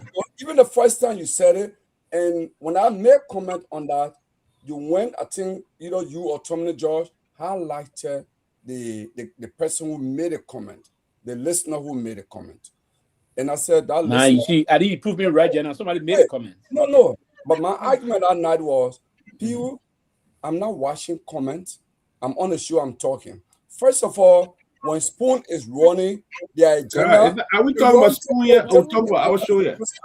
No. Can we continue, please? And nobody stop Pewee when he was talking this, and he has spoken on this. So Pewee need to disengage from the comment. That's it.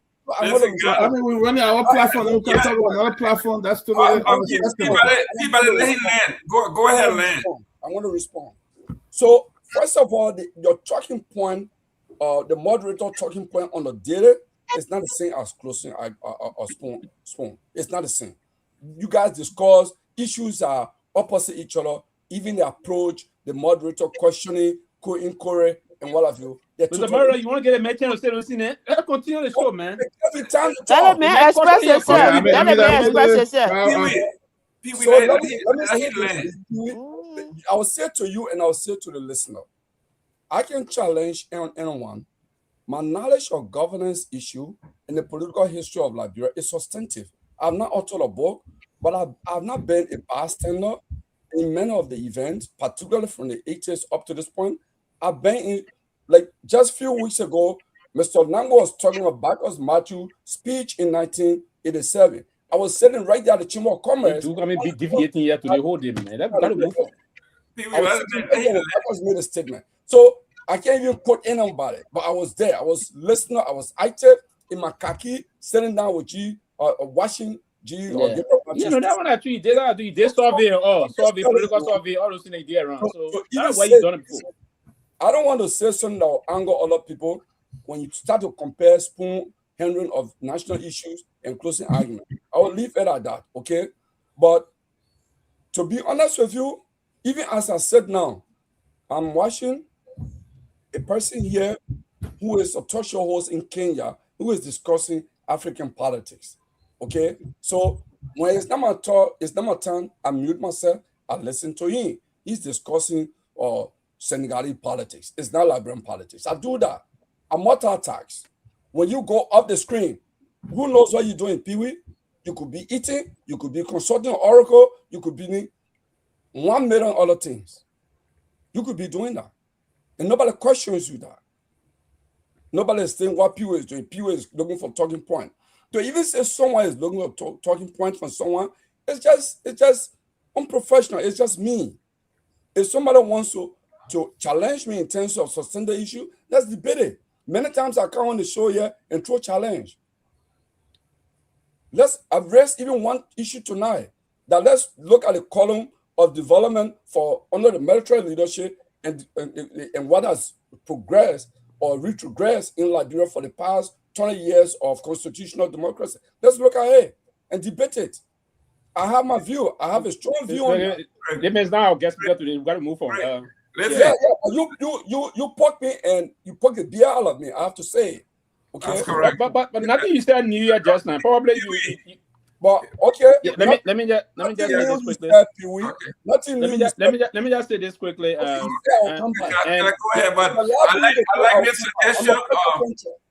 I like about bringing the Minister of Education. Let's try and bring her on. Absolutely. It will be a good thing to do. Pewee, Kehleboe, stay on the floor though. Kehleboe, stay on the floor. Sarah, you're not the moderator. Okay, we that topic. We just gonna do 1 minute, please. Kehleboe land. So I think Pewee has something to say real quick. Yeah. I go back to Tomalin statement. I was saying when Pewee interrupted, when he, unnecessarily intruded in my thought here, I was saying to Sarah in response to Sarah's statement, that the CDC had the authority, Georgia, as a man from Gibraltar, a downtrodden man, the man who came from the slum. He had a chance to actually move on and fight corruption.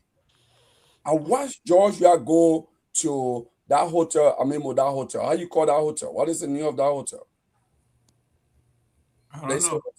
Yeah, that has a hotel. I just forgot the name. Nobody's going to tell you that. Go ahead. Yeah, so went to that hotel when you call political when you call political leaders and say Better Casa. When he said we are all related. And he was implying that fighting corruption, even war crime code, and all these things.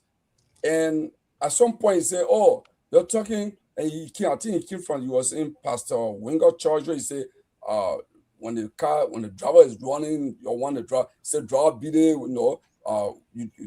This will happen. He said something to that effect. So for me, I don't like the fact that Unity Party seem to not be even-handed in terms of fighting corruption. If they are truly committed to that, they should have a horizontal approach, not a vertical approach, and say, hey, we cannot look at CDC below us. We can't look at what's happening around us. I don't like that fact.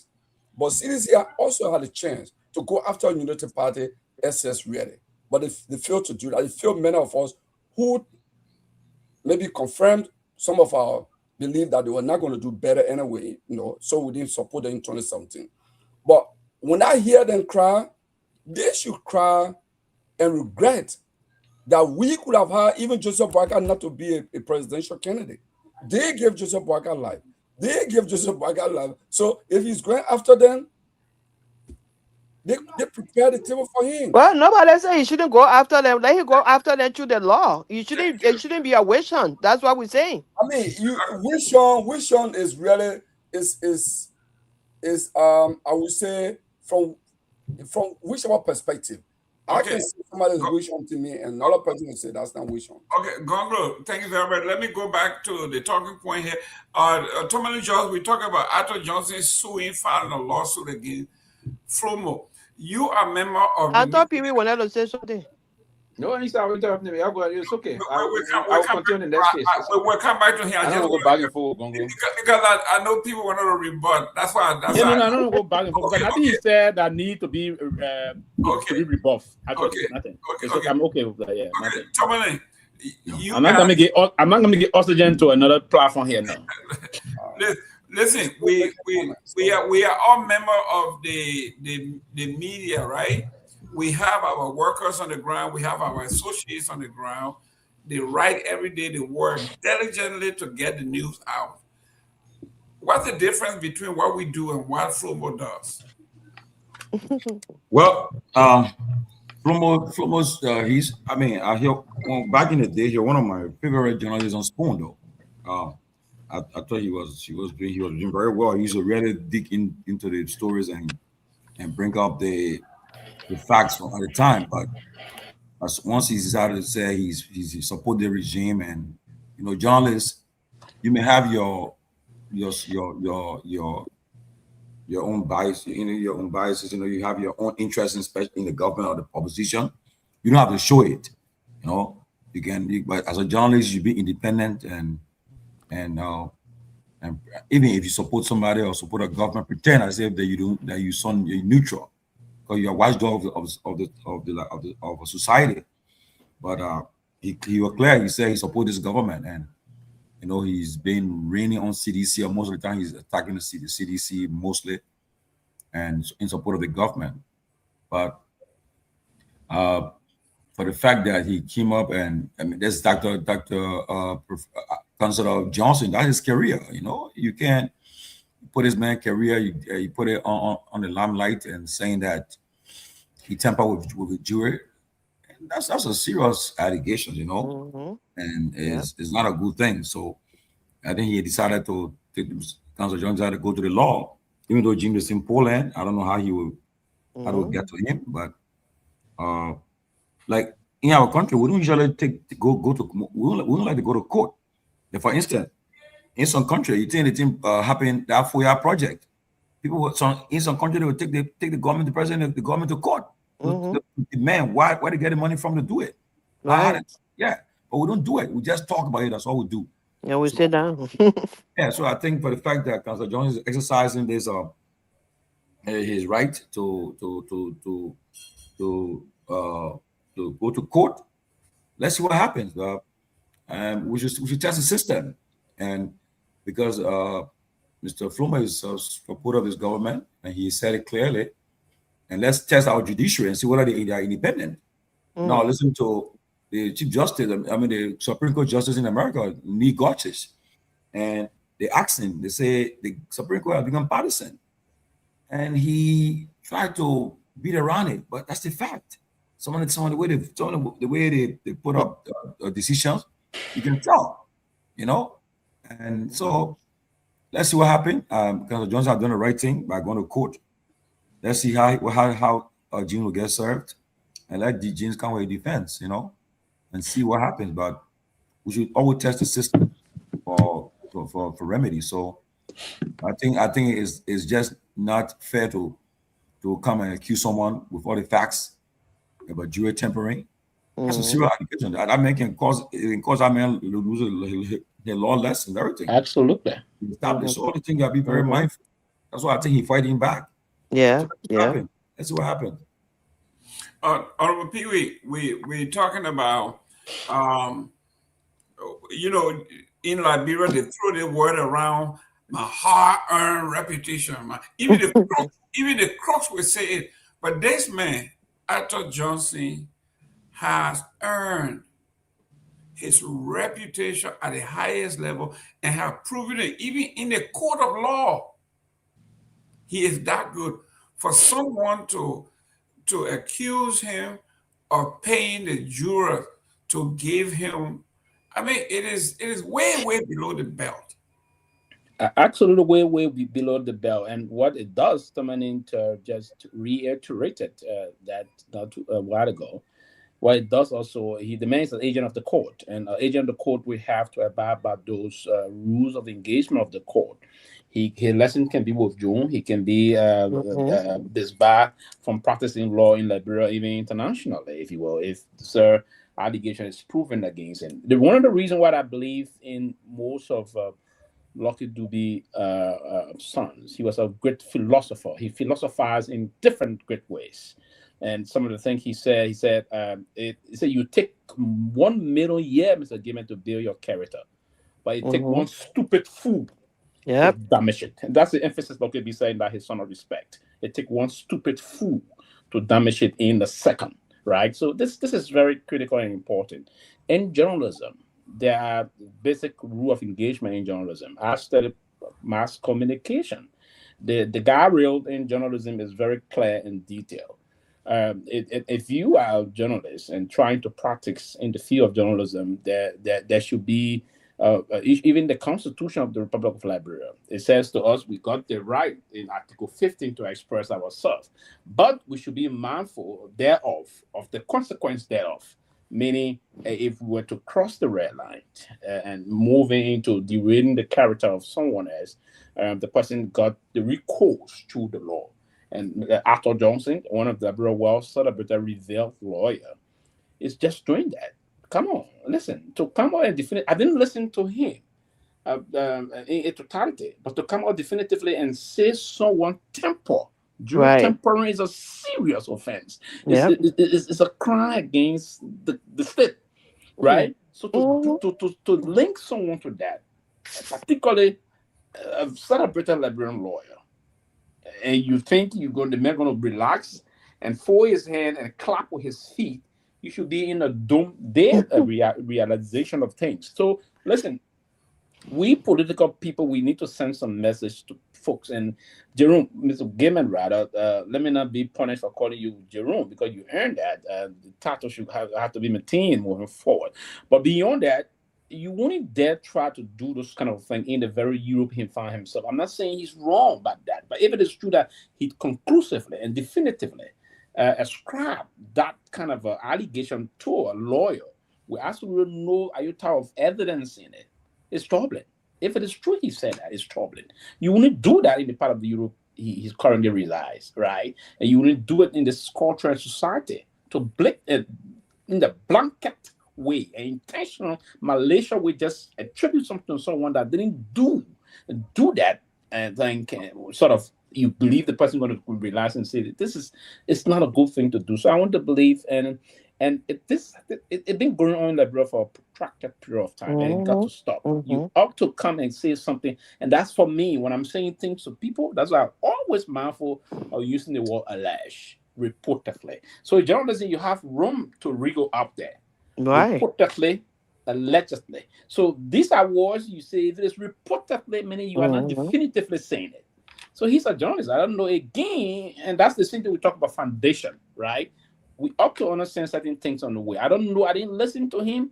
I don't know if he said it definitively in pushing the allegation against the lawyer. Yeah, I saw some of his text messages where he posted on his. Okay. So I didn't really see. I didn't see that. But if it is true, then it's probably the lawyer got some point to go to court, and the lawyer got nothing. Yeah, because what the lawyer is doing is to save his reputation. Because if the lawyer does not respond to this allegation, it tends people, international folks that intend to go do business in that. I see this lawyer as a very potential, very reasonable, very landed lawyer. They say there's a guy in London who cannot contract him. So he's doing it to protect his legacy and to protect his law career. So I think it is reasonable that he will have to move to court to push this journalist that said this to come and prove if he did that. But if he cannot prove it, and he said it definitively, I think he is a big problem. Now, you don't have to be in the country. If you are found guilty, it will just stop you from going back to the country. Because if it is not the mention is for damage and other things, all those things. So I don't know how many money he's going to be requesting. Is that the case? We saw that against our own dear brother Ronnie Sear and Dr. Chris Toll. When they went to court and Ronnie Sear was found guilty, he didn't have the money. He was remanded at the Monrovia Central Prison. Thank God for President Salif. She had to force her Minister of Justice, Christiana Tar, then to do some things that were legally not acceptable, and she had to resign eventually from that thing. So, I mean, this is not a good thing to do in the country. We ought to come and report the facts, nothing but the facts. If we don't have the facts, we should do a legal room to say, especially if you're a journalist. Yes.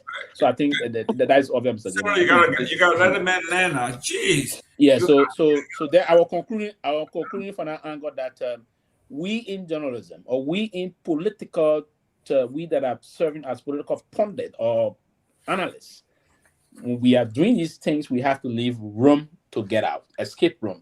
We don't have to have a lawyer to read as a retained lawyers, but those we have to read from the general side. You always have to have escape room, because if you are definitive, someone can go to court. If you can prove it, then you seem to be in some big problem. So I think we want to follow the story, but I think it was good for the lawyer to go to court if he felt injured by the statement that was not only repugnant but totally unacceptable. Let me go to Dr. Peabody. What I don't know, you correct me. In Liberia, everybody is a journalist. I don't know whether you need to have a degree in journalism or you just register and you're a journalist. Because I read he just got his first degree in political science in Poland. So yeah, go ahead. Yes, quickly, Mr. Gayman, you're right. That's a very good question you brought out just now. And moving forward, that's why we're setting the stage now in Liberia. We need to encourage most of the Congress. Most of the journalists in Liberia, some of them just graduated from high school, some as their sophomore student, junior student, or freshman student at universities. I'm not hitting down on them, right? Most of them. But what is now moving through, there are certain individuals in journalism in this country that are now taking the challenge, right? Few of them, like Masa Kane, we are graduated from University of Liberia together. She's at the judiciary. She tried to move to the law school. So if you did those things and start to learn them, she went first and got to go. But most of our Congress need to have some basic training and exposure, so they will understand these ethical practices. We do have the Peter Kuku School of Journalism and other journalistic institutions in the country that are training some journalists, but yeah, the level is still very low here, and we stay very far from that. And that's a very good question. We need to emphasize the training of journalists to understand the journalistic ethics and the ABC of journalism. That is very critical and important. I think Sylvester, the rise of social media has also really put a dam on journalism. In fact, there was a study done some time ago that I read. They talk about some of the least paying jobs, and journalism was one of those that mentioned. So social media now have brought this thing, the content creator. We see all the kids in Liberia. By the time you get your Facebook. You open one day page, you call it this TV, so and so TV, all kind of TV now. Everybody become a journalist with Facebook on social media. But I think I've known Jane when we were at the other station that he worked for. I've known James and all that. I think just coming up and accusing this man of Juror tampering, I think it's troubling. It's very much troubling. It's an issue, because Arthur Johnson is one of the best lawyers in Liberia. There are few lawyers called in Liberia. When you're naming guys like Kehleboe Gongloe, Arthur Johnson, and what's the other guy name? I forgot his name, but great guys, great lawyers, But for you to come out and just say this man tempered the jury. I mean, what if it were the other way?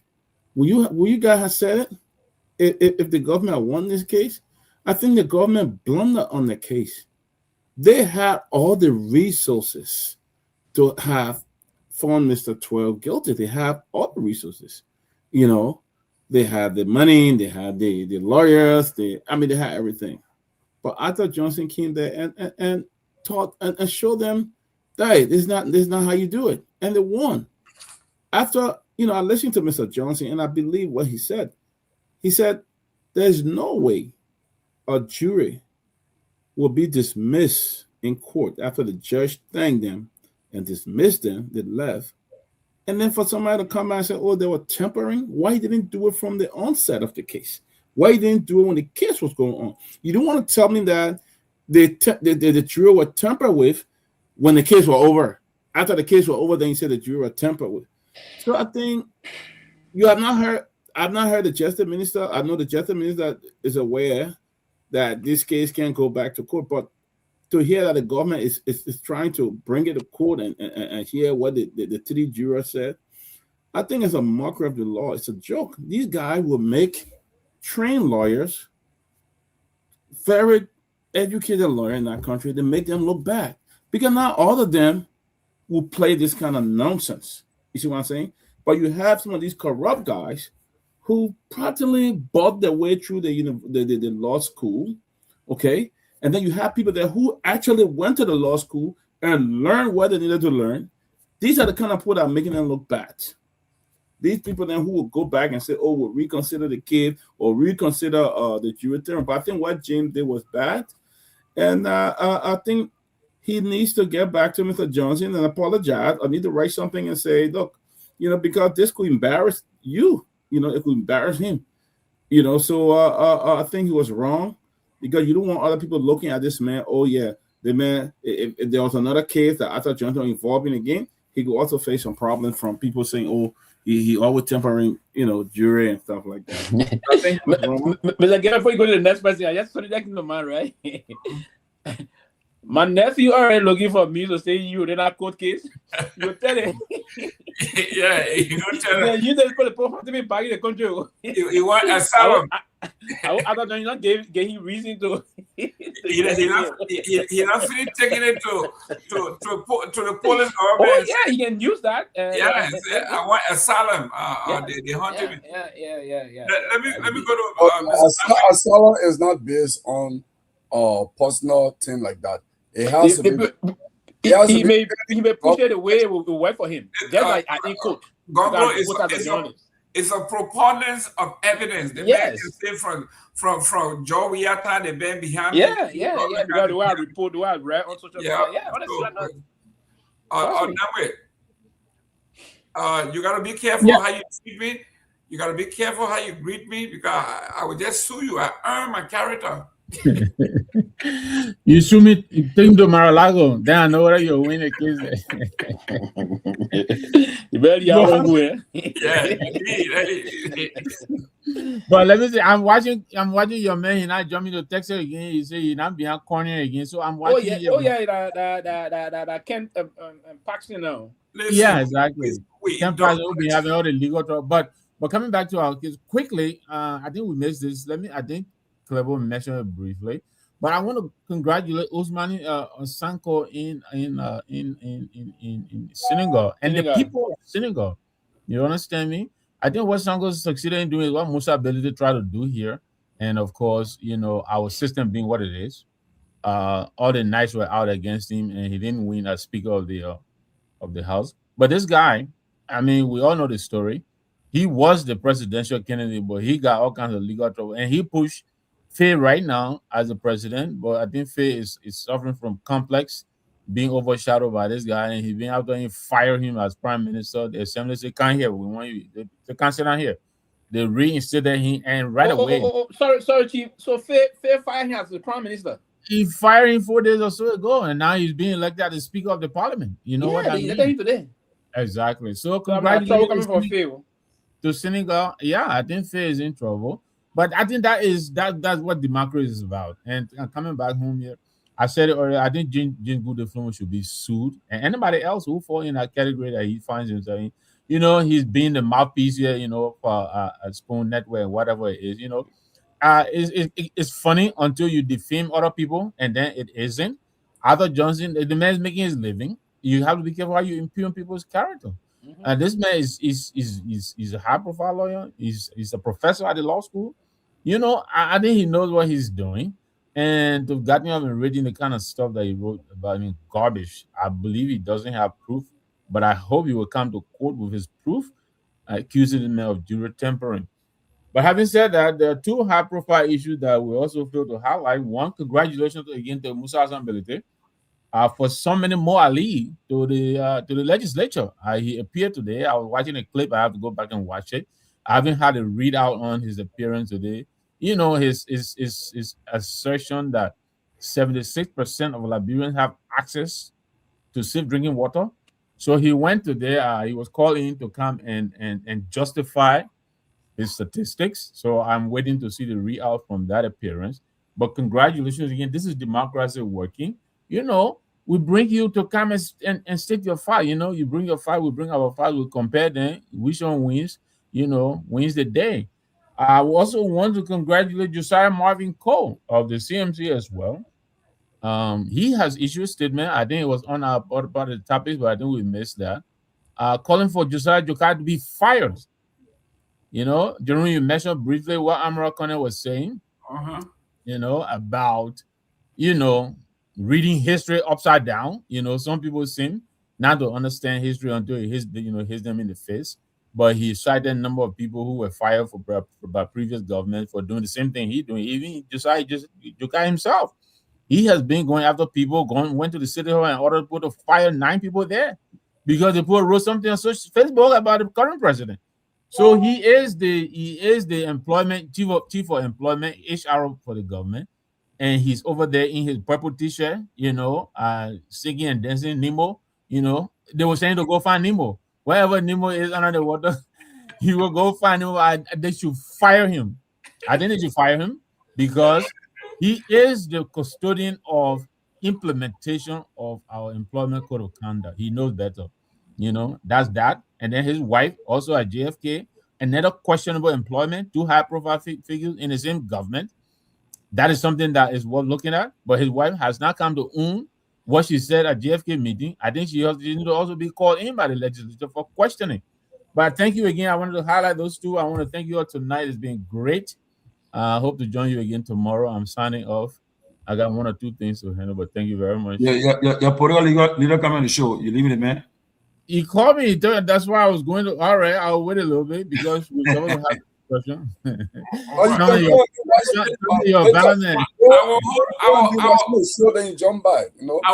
will hold that piece until he got here. But say you don't go there, we'll go there. But Kehleboe, we can close. You can close on this one. This thing about people's character being assassinated, I think it's about time that we'll put stop to it.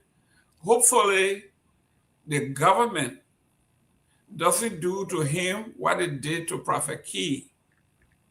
When Julia Andy sued Prophet Key, the government refused to pick up that case.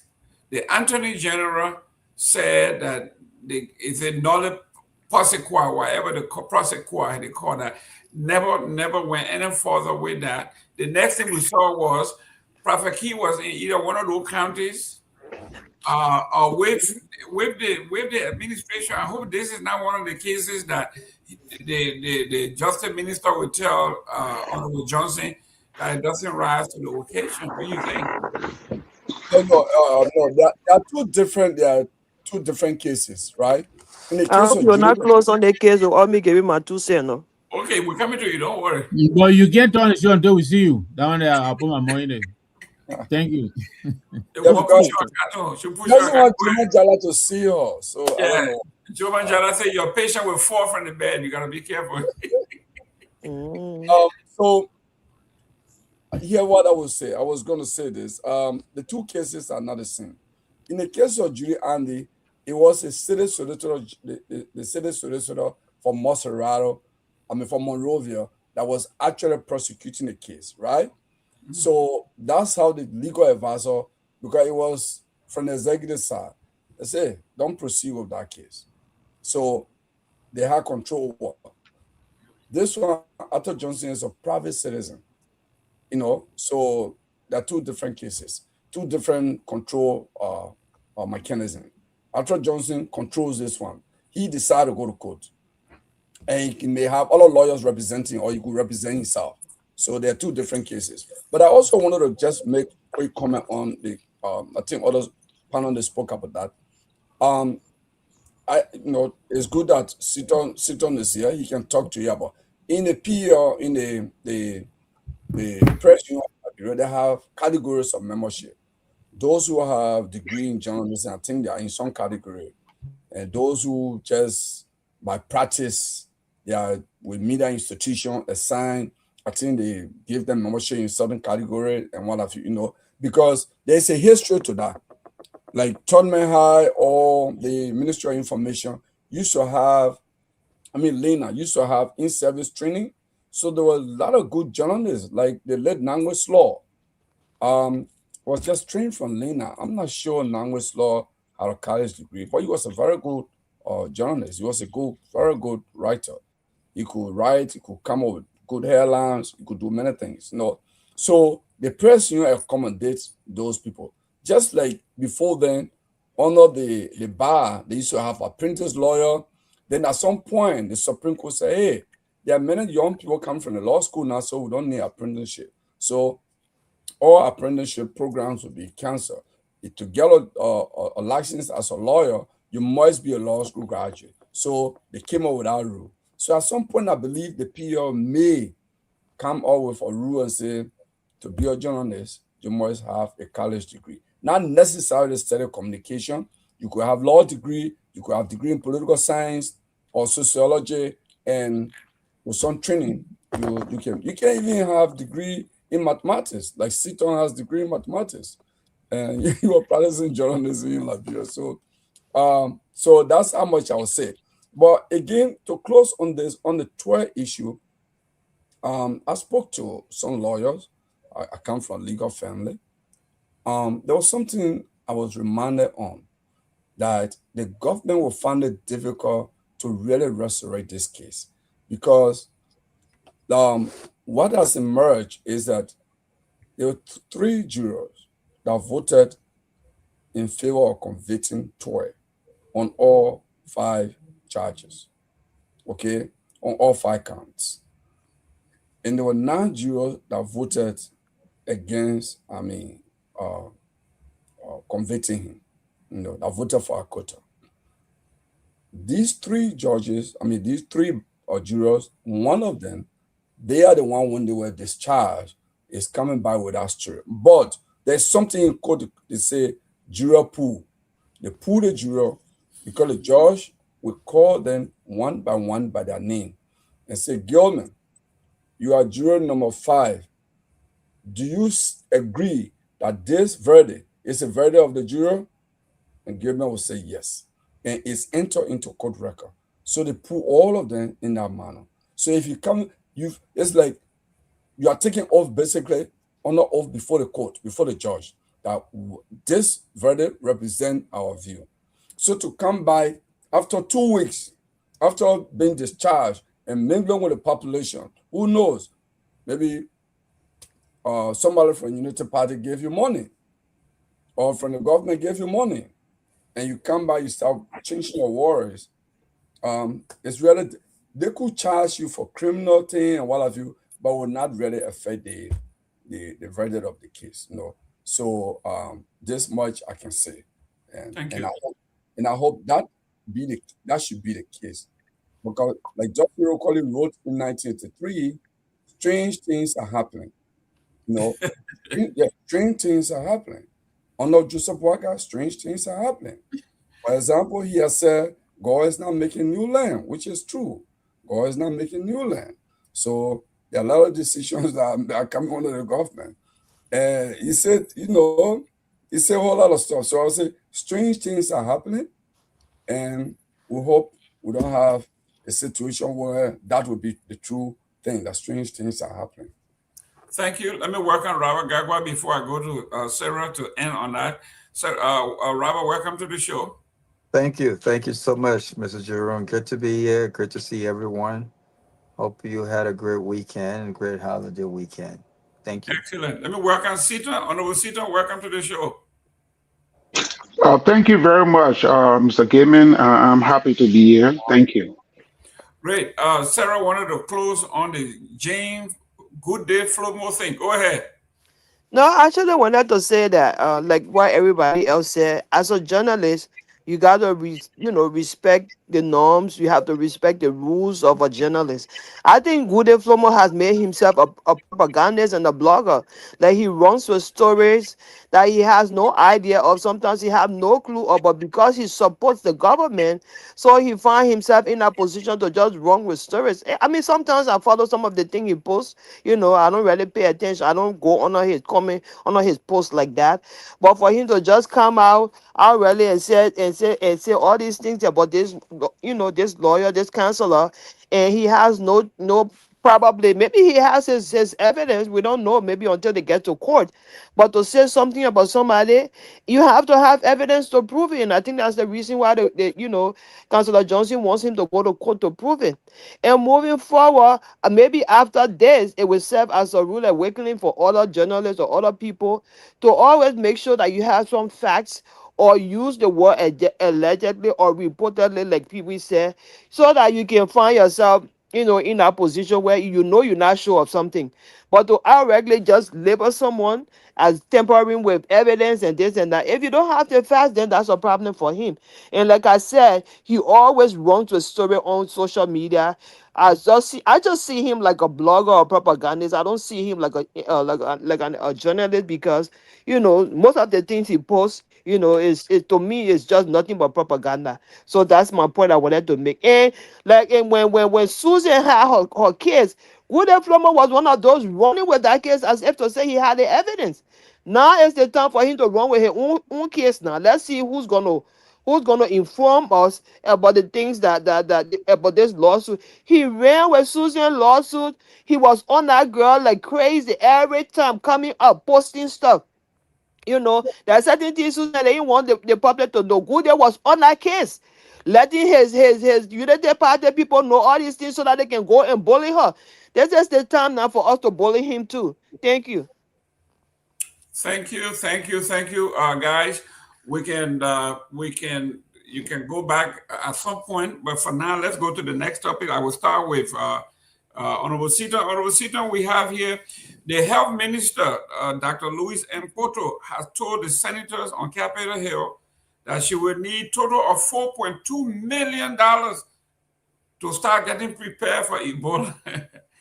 $4.2 million. I don't know what getting prepared is, but that's a lot of money. Well, we all know, and thank you very much for the question. We all know the effects of Ebola in Liberia. It devastated the country. So many people lost their life. There was a lot of work that was done to sensitize our people regarding exercising preventive care, washing your hands, social distancing, and what have you. And right now, Ebola has surfaced in the Democratic Republic of the Congo. We don't know whether Liberia, since the outbreak of Ebola more than 10 years ago, whether there has been any kind of a preparedness. Because you see, these kind of diseases, they don't go away. They subside and they come back.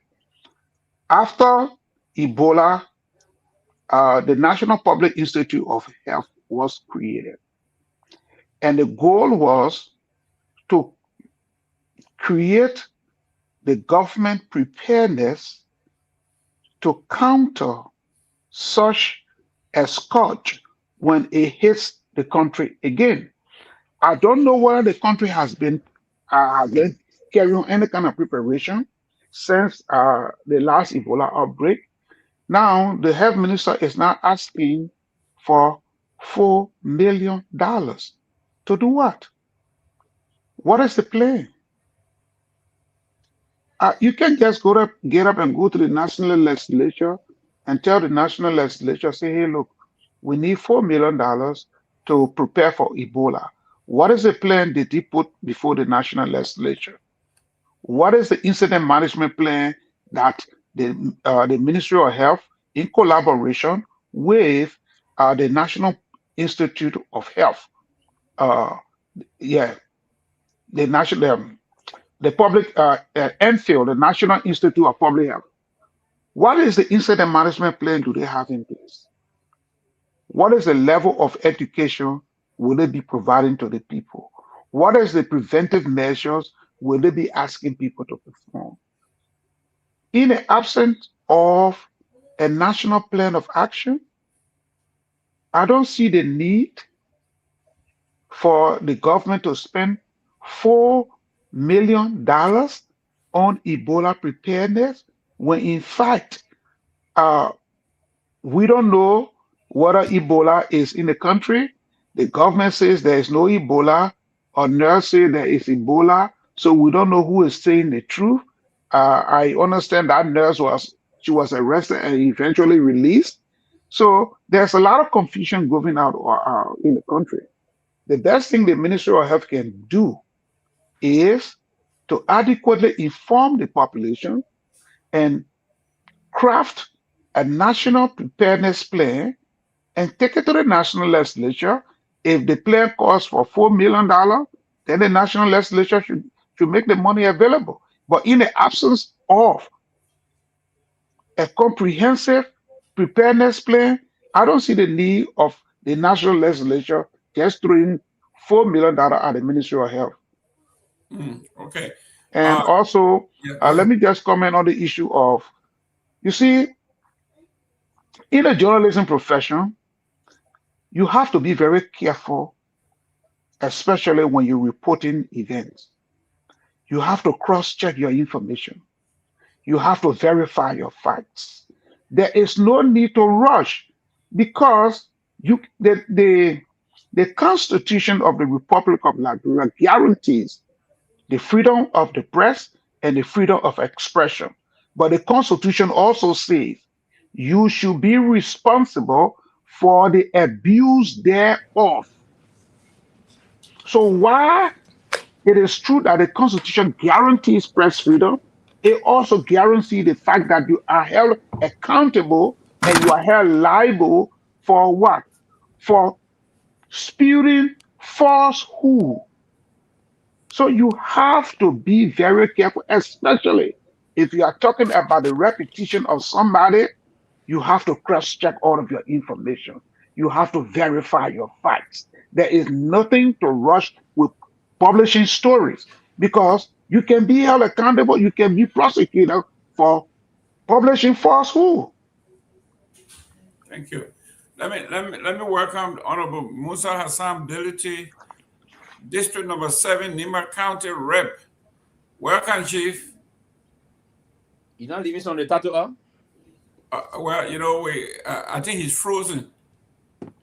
He either frozen or he's watching Mr.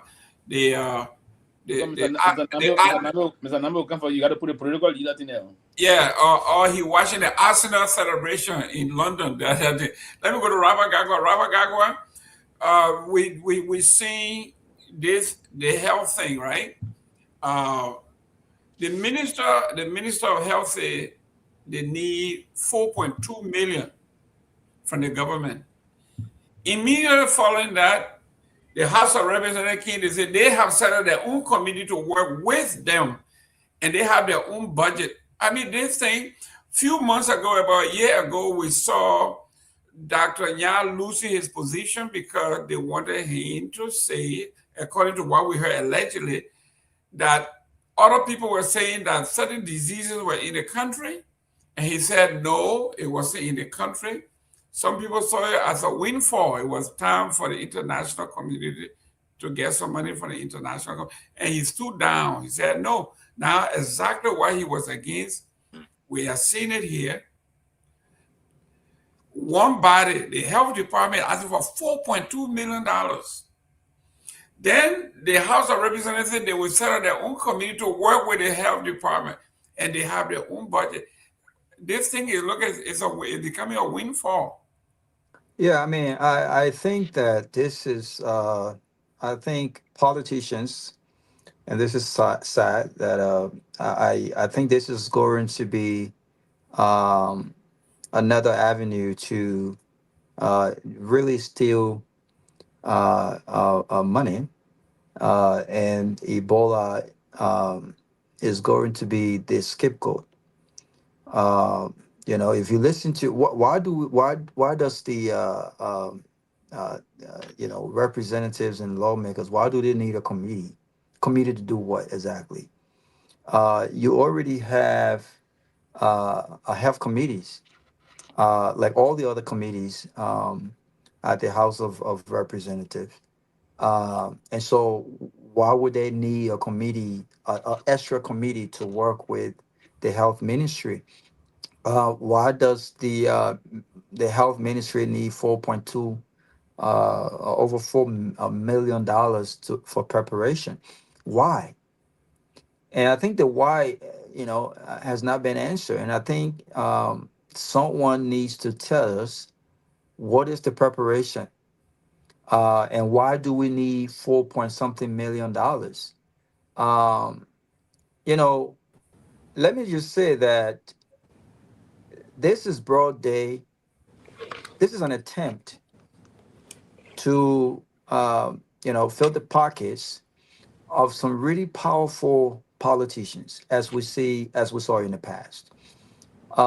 In 2014 to 2016, there were massive Ebola fraud and mismanagement allegations. In fact, the anti-corruption audit in 2015 found that over $800,000 spent on the fight of Ebola was unaccounted for. Even more than that, there were massive corruption that occurred, monies that were given by the EU and the US and other countries to help fight Ebola, did not go to the fight for Ebola. There were money spent, there was no accountability for them, and no one got held accountable for it. So unless the government, listen, if they need $10 million, if they need $20 million with a plan to combat Ebola, give it to them. But this knee-jerk reaction to fighting diseases like Ebola and other diseases, be it Ebola, coronavirus, this is not the way forward. This is not the way forward. Ebola and COVID-19 really exposed the weakness of our health system. And you would have thought that by now, our health system, improving the health delivery system in our country, would have been a priority, not just by word of mouth, but showing through the budget. That has not been the case. National security seems to have gotten more priority than health, than education, than agriculture. All of these sectors that are even more vital to the sustainability of our people and their health. So when you see the minister and you see other government entities talking about committees and asking for these millions of dollars to fight corruption, at the same time not being transparent with us that no Ebola is in the country, no confirmed cases in the country, but there are 16 people who have flown from Uganda and Congo under review. They're getting mixed messages, and I think something is wrong. And I think we need to ask the right questions. But there's something going on here with this request that I think that I don't trust. I agree with you. Let me welcome Honorable Musa Ability, District number 7, Nimba County, political leader of the CMC, the progenitor of dragging force, who, if you lie in Liberia, they will drag you before the plenary. If your numbers are not good, you got to count the numbers. If your chicken egg don't line up, do we gotta... So, Honorable Ability, welcome to the show. Good evening, guys. Good evening, guys. Good evening. Good evening. Good evening. Welcome. Yes, sir. Well, yeah. Listen, I was following you and Mo Ali in the conference room before you went, And I follow the conversation and everything else. But I know it's late in Liberia, so we'll go straight to it, and then from there you can go, and then we'll continue. But let's talk about your work, especially having the courage to summon someone who has such a spectacular number, 76% success rate in Liberia, in Africa. That is unheard of. That is in the stratosphere. So talk to us, what was the basis for summoning the young man, and what was the outcome? You know, there are some things we can reserve for politics. There are some things we can reserve, we cannot allow to be dragged into politics. And water is one of those. And someone like Bo Ali, who is busy, answering every question that comes from other ministries and agencies, to go, before the plenary, the Liberian people, and start counting World Bank statistics. For me, it was disgraceful. Also, to contradict himself, to say his entity was established only to provide water in cities, according to him. I want to believe him on that. But yeah, he carries statistics that are covering villages and towns, which indicated that either he didn't know what he was doing, or he brought statistics that he felt he could have backing for to make up for his feelings. I mean, morally didn't show today. And that's all I wanted. I wanted him to stand before the Liberian people, to be able to say that he began to count, I mean, we have over 500,000 homes in our cities, and you come and boast over 17,000 pumps installed, and those pumps that are installed, it doesn't translate into water. I want Liberian people to know water is like electricity. To run wire to your house, it doesn't mean that current there. So even the 17,000 people, not all of them have water. I know that as evidence. I mean, and so, we wanted to make a case, and I think that our colleague, allow us to make the case that you can do your politics. You can go and use AI or your shrewdness, which you use effectively to bring you into power. You can do that, but you can't do that with the livelihood of the people. At least not on our watch. At least not on my watch. So when you say things like that, 76%, I'm not even sure if the United States have achieved that much. Oh yeah, absolutely. More than that. Yeah. More than that. No. What he's saying within 2 years, for you to say within 2 years, depending on 2 years, a little over 2 years, right? It's impossible. It's not. Yeah, but it's a huge rate. Anybody that succeed to that extent for providing safe drinking water for your people. And I mean, the mayor was sitting there today classifying creek water and all as some of the water that he was talking about. I mean, it was a shame.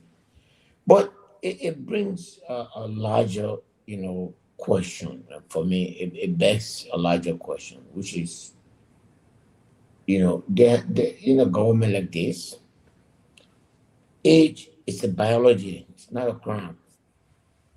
The president is an elderly person. Whether we like it or not, whether we oppose him or not, whether we support him or not, who is helping him to run this government? Normally, that person would not be the vice president. So I'm asking which of his cabinet ministers is stepping up to be the whip of the cabinet, to look after other cabinet members, make sure they do their work, You know, this young man spends more time on Facebook answering people, chicken, like bring people up, than trying to get them water for safe drink. I mean, for safe drinking water. I mean, to provide them with safe drinking water. So, but you know, during Georgia government, you may not have liked him, but McGill was that person. Uh, he was the whip. You know, he would whip people into action. He would push ministers, managing directors. Who is that person? Can that person step up and try to be the whip? The old man cannot do that. And unfortunately, I'm not sure somebody is willing to do that. And that's the problem. And I believe that if I'm not an advisor to the vice president, but if I were him, I will also push for that. I will push for him to make sure that the president has a very strong person who can call ministers and say, do this. And if the person doesn't do it, there are consequences. That's important. I mean, I think you guys know what I'm talking about. Every government have had that person. Unfortunately, a managing director of water and sewer is running his mouth on Facebook talking about he has connected 76% of the population. Nobody ever check him. You know, that's a sign of weakness. Well, ladies and gentlemen, if you are just joining us, we have with us Honorable Musa Hassan Belete. He talks about he used the word whip. It's an actual position in the United States government. We have the majority whip, and then we have the minority whip. In the Republican Party, I can tell you who those two are. We have the majority whip in the House is Tom Emmer. He's a Republican from Minnesota. And then the majority whip is Steve Scalise. So it's an actual position. These people, their job is if they need a vote or they need anything done, it is their job to make sure that they coalesce, they talk to the folks, they make sure that you do things on time, the numbers are there. When they call the president, he said, Mr. President, we got a number. The president will call the minority whip and say, we want the number, or we want the number. That's their job. Very important position, the whip. So when you hear, I don't know if they have it in Liberia, but what we had it in Liberia, but the last time operating in Liberia was during the Charles Taylor administration. Since then, we've never had it in Liberia again. These people didn't move to, but it's in our structure. Because we have the same type of Kamara legislative structure back in the country, but we don't have. Since Liberia, the last time John Gray was the majority owner, because Taylor won Maxine, so it was all the MPP. So the last time I heard about whip in Liberia was when Taylor was president. But yes, it's in the structure in Liberia. Let me work on Johnny. Johnny, welcome to the show. Yeah, thank you, Mr. Gayman. Thank you. I mean, on the issue of whip, I think by way of de facto, I think Thomas Fowler is the whip in the legislature by way of the way things are happening. I'm sure Honorable Belete will agree. But Thomas Fowler is the one that's actually in this case, you're correct. I mean, I was actually referencing the executive. It was an analogy, but yes, the whip in the House of Representatives is Thomas Fowler. He's the prime minister of the direct representative of President Barga in the legislature. Wow.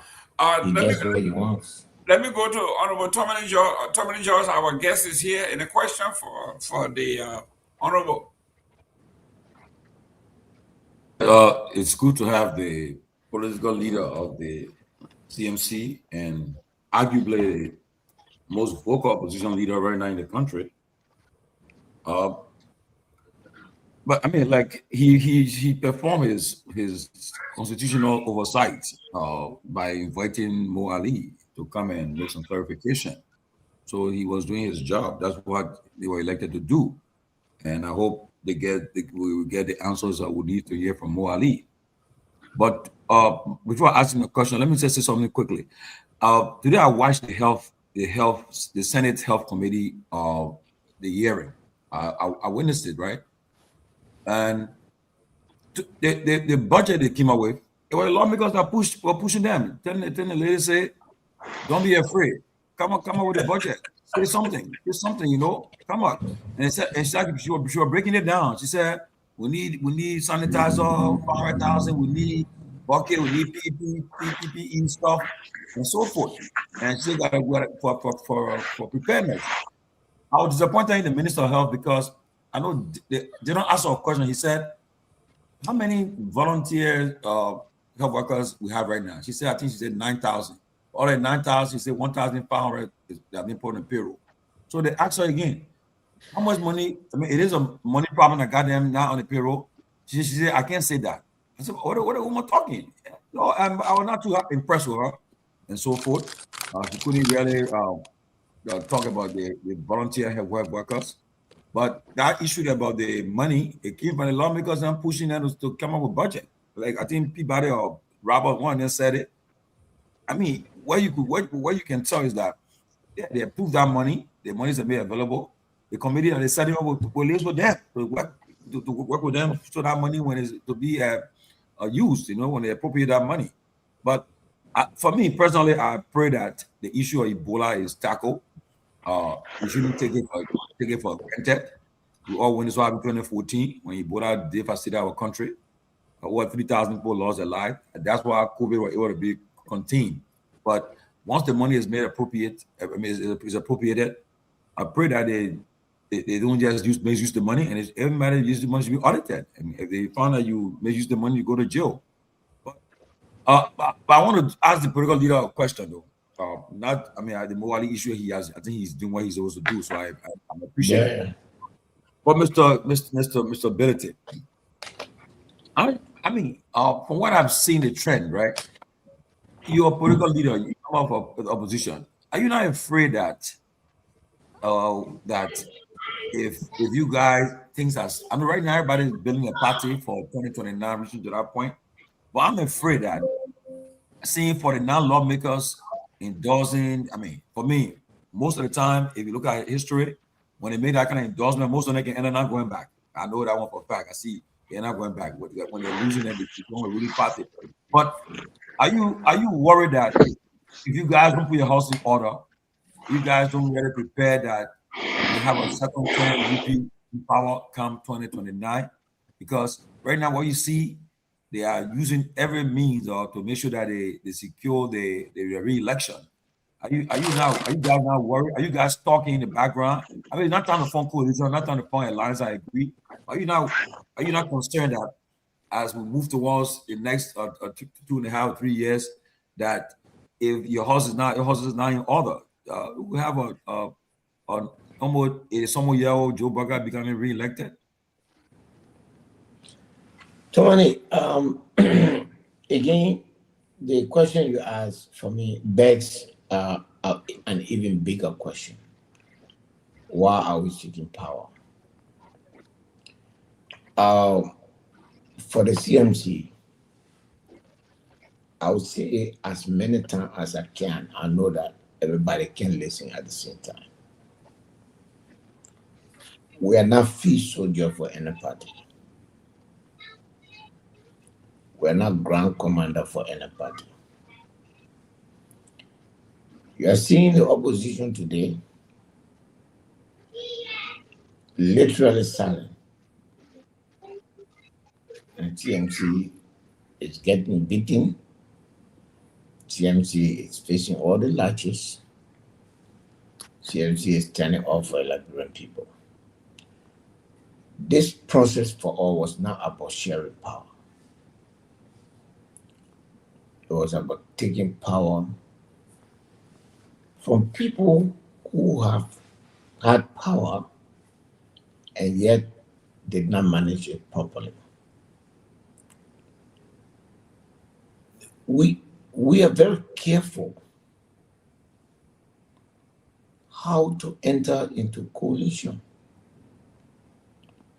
The process of entering coalition is a very strict process for the CMC. First, do our principles align? Do we agree how government should be organize? Do we agree on how the country should be moved forward? These are fundamental questions. There are other parties in town that we have not sat with to discuss. CMC is not about power.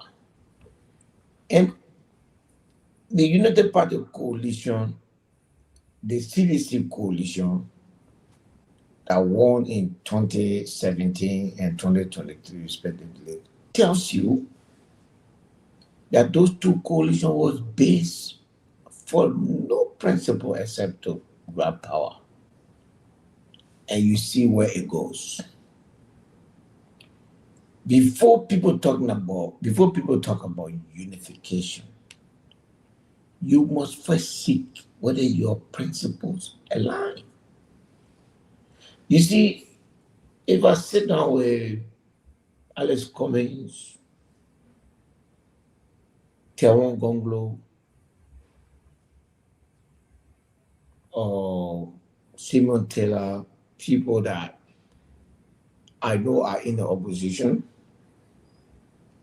it's easier for me to discuss with them. And it's easier for me to say, let's form a coalition. And if it is not me to lead this coalition, I have no problem. I can go forward. There are people who believe that the opposition belongs, maybe it's a natural space that belongs to certain people. I don't see it that way. CMC is in this, and I've told you on this channel before that we will assess our strength in 2 years. And talking about coalition, no, we're not worried about coalition. We're worrying about what we can do for Liberian people. We're worrying about the principles that we want to apply for power.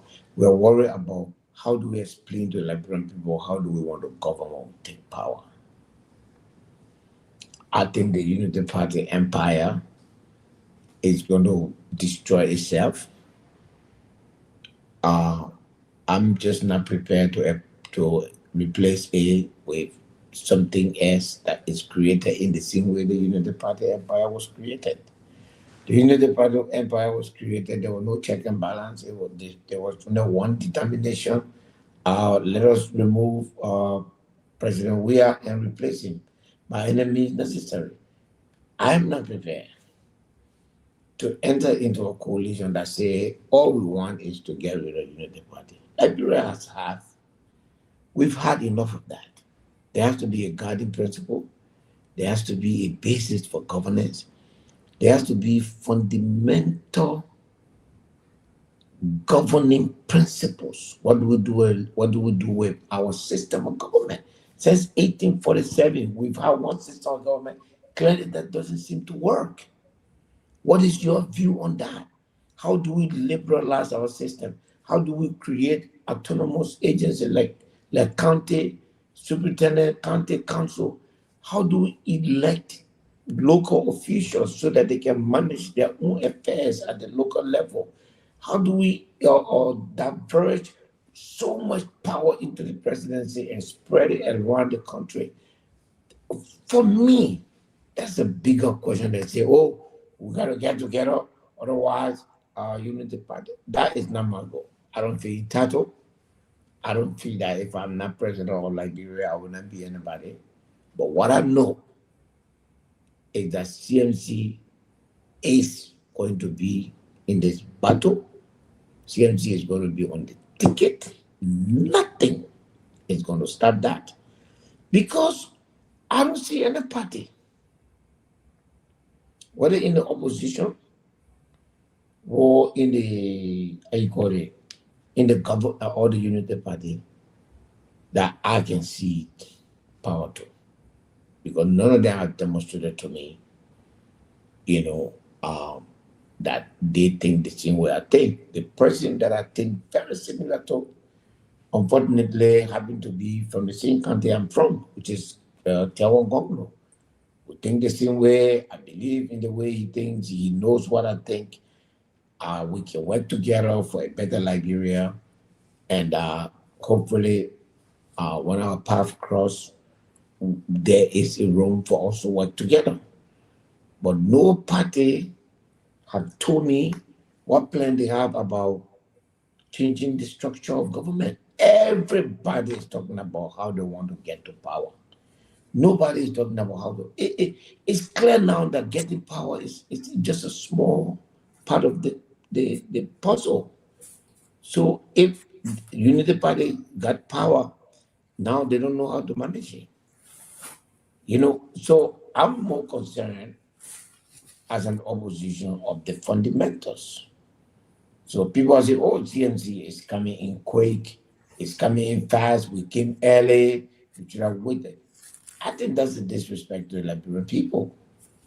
So we think differently.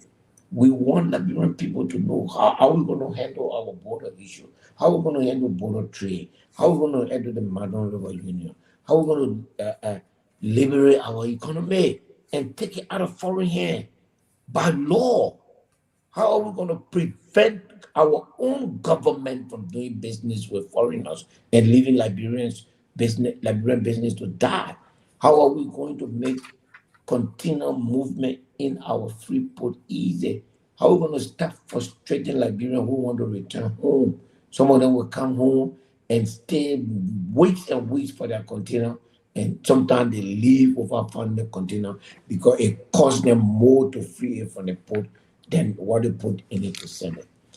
Those issues, if you are a political party, you cannot answer that question. You and CMC ain't got no talk. Wow. Let me go to let me go. Okay, let me go to Johnny. Johnny, you just got here. The political leader is here. I'm missing something. I hope you guys are hearing me.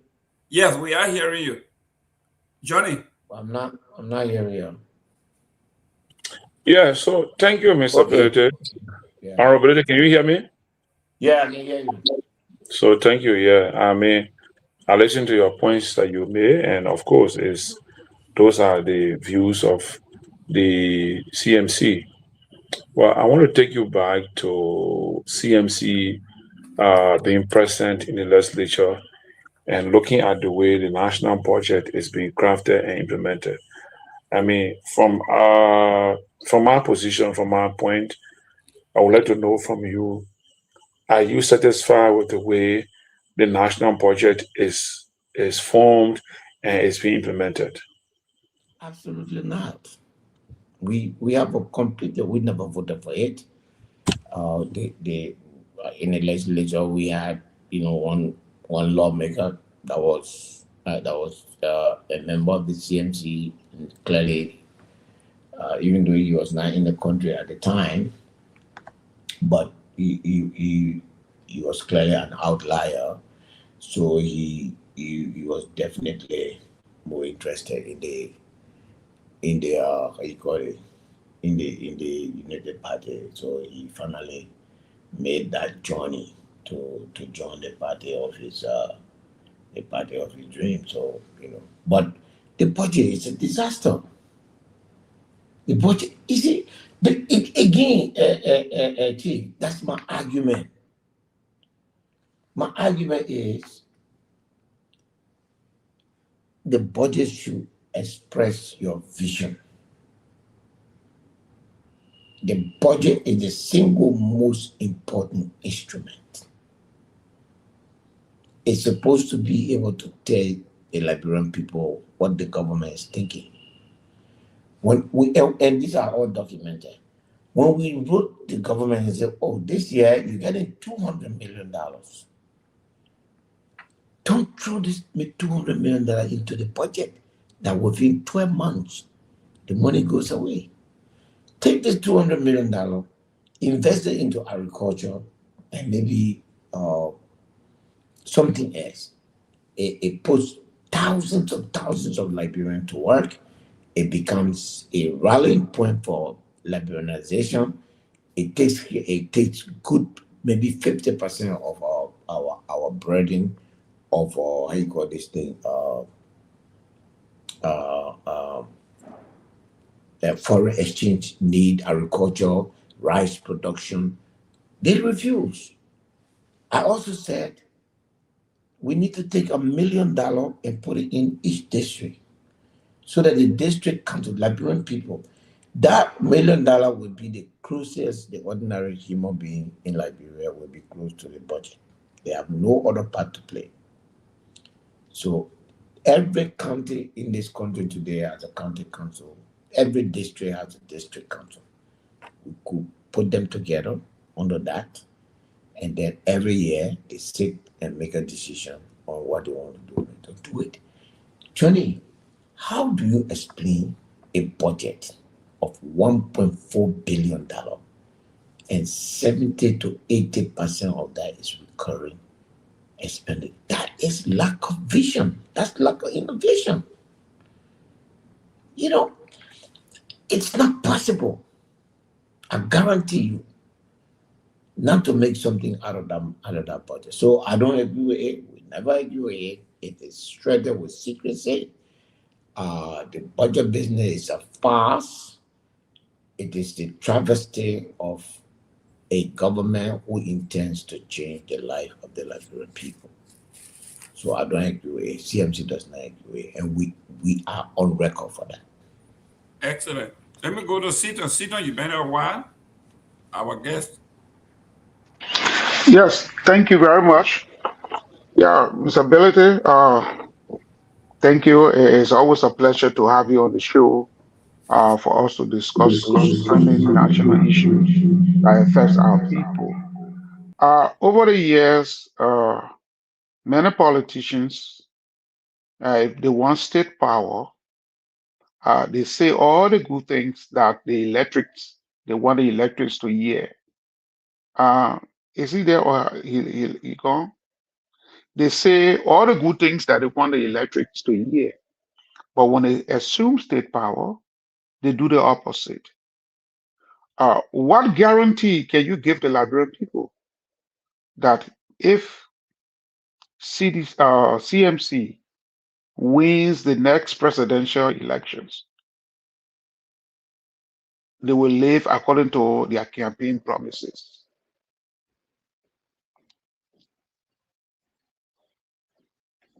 While he is not here, let the Secretary General take a crack at that. Secretary General, the question is, what makes you different? I'm talking about the party, any different, and what enforcement mechanism will you put in place, or you will advise the chairman to put in place to make sure that you are true to your promises?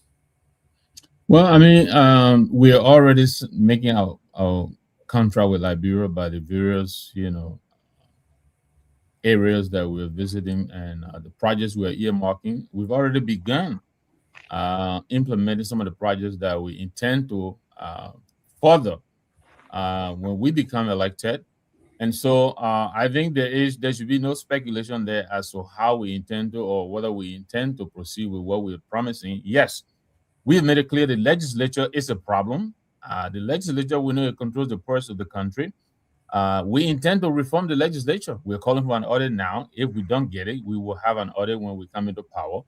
And that's how we intend to implement some of the projects that we're promising. While we're doing some now, we intend to use the resources available in the budget. You just heard him mention $1 million to a district, right? We have 73 electoral districts. That's $73 million, I believe. That shouldn't be a lot compared to what we're, wasting on other things. So we will enforce, making sure that the resources are delivered directly to our people. That's how we intend to touch the lives of our people. $1 million per district, I don't think that's too much to ask. We intend to follow through with that. So those are some of the things that we intend to do to make sure that our people, needs are addressed. Let me go to Kehleboe. Kehleboe.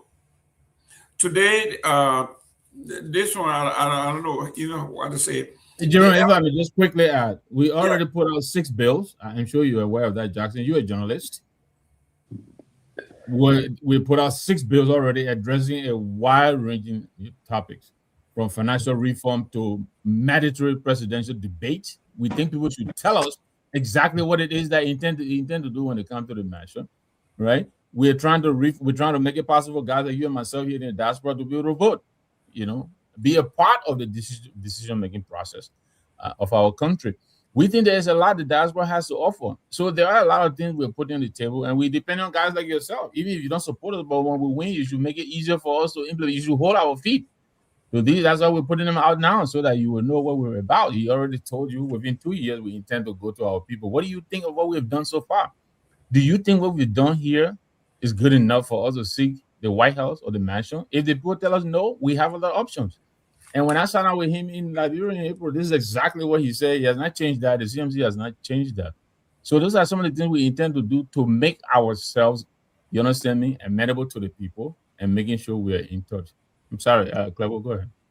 Oh no, thank you. Well said. Just quick comment. I listened to Tomalin George's question. I know the CNC political leader is not here. But the question Tomalin asked is similar question that sometimes people ask, oh, if the opposition is split, if they don't come together, this will happen. The same thing, people always say that. When CDC was in power, Joshua is a very popular person, even though his government struggled with many things, but people were saying the same thing. If the opposition does not unite, Joshua will beat them.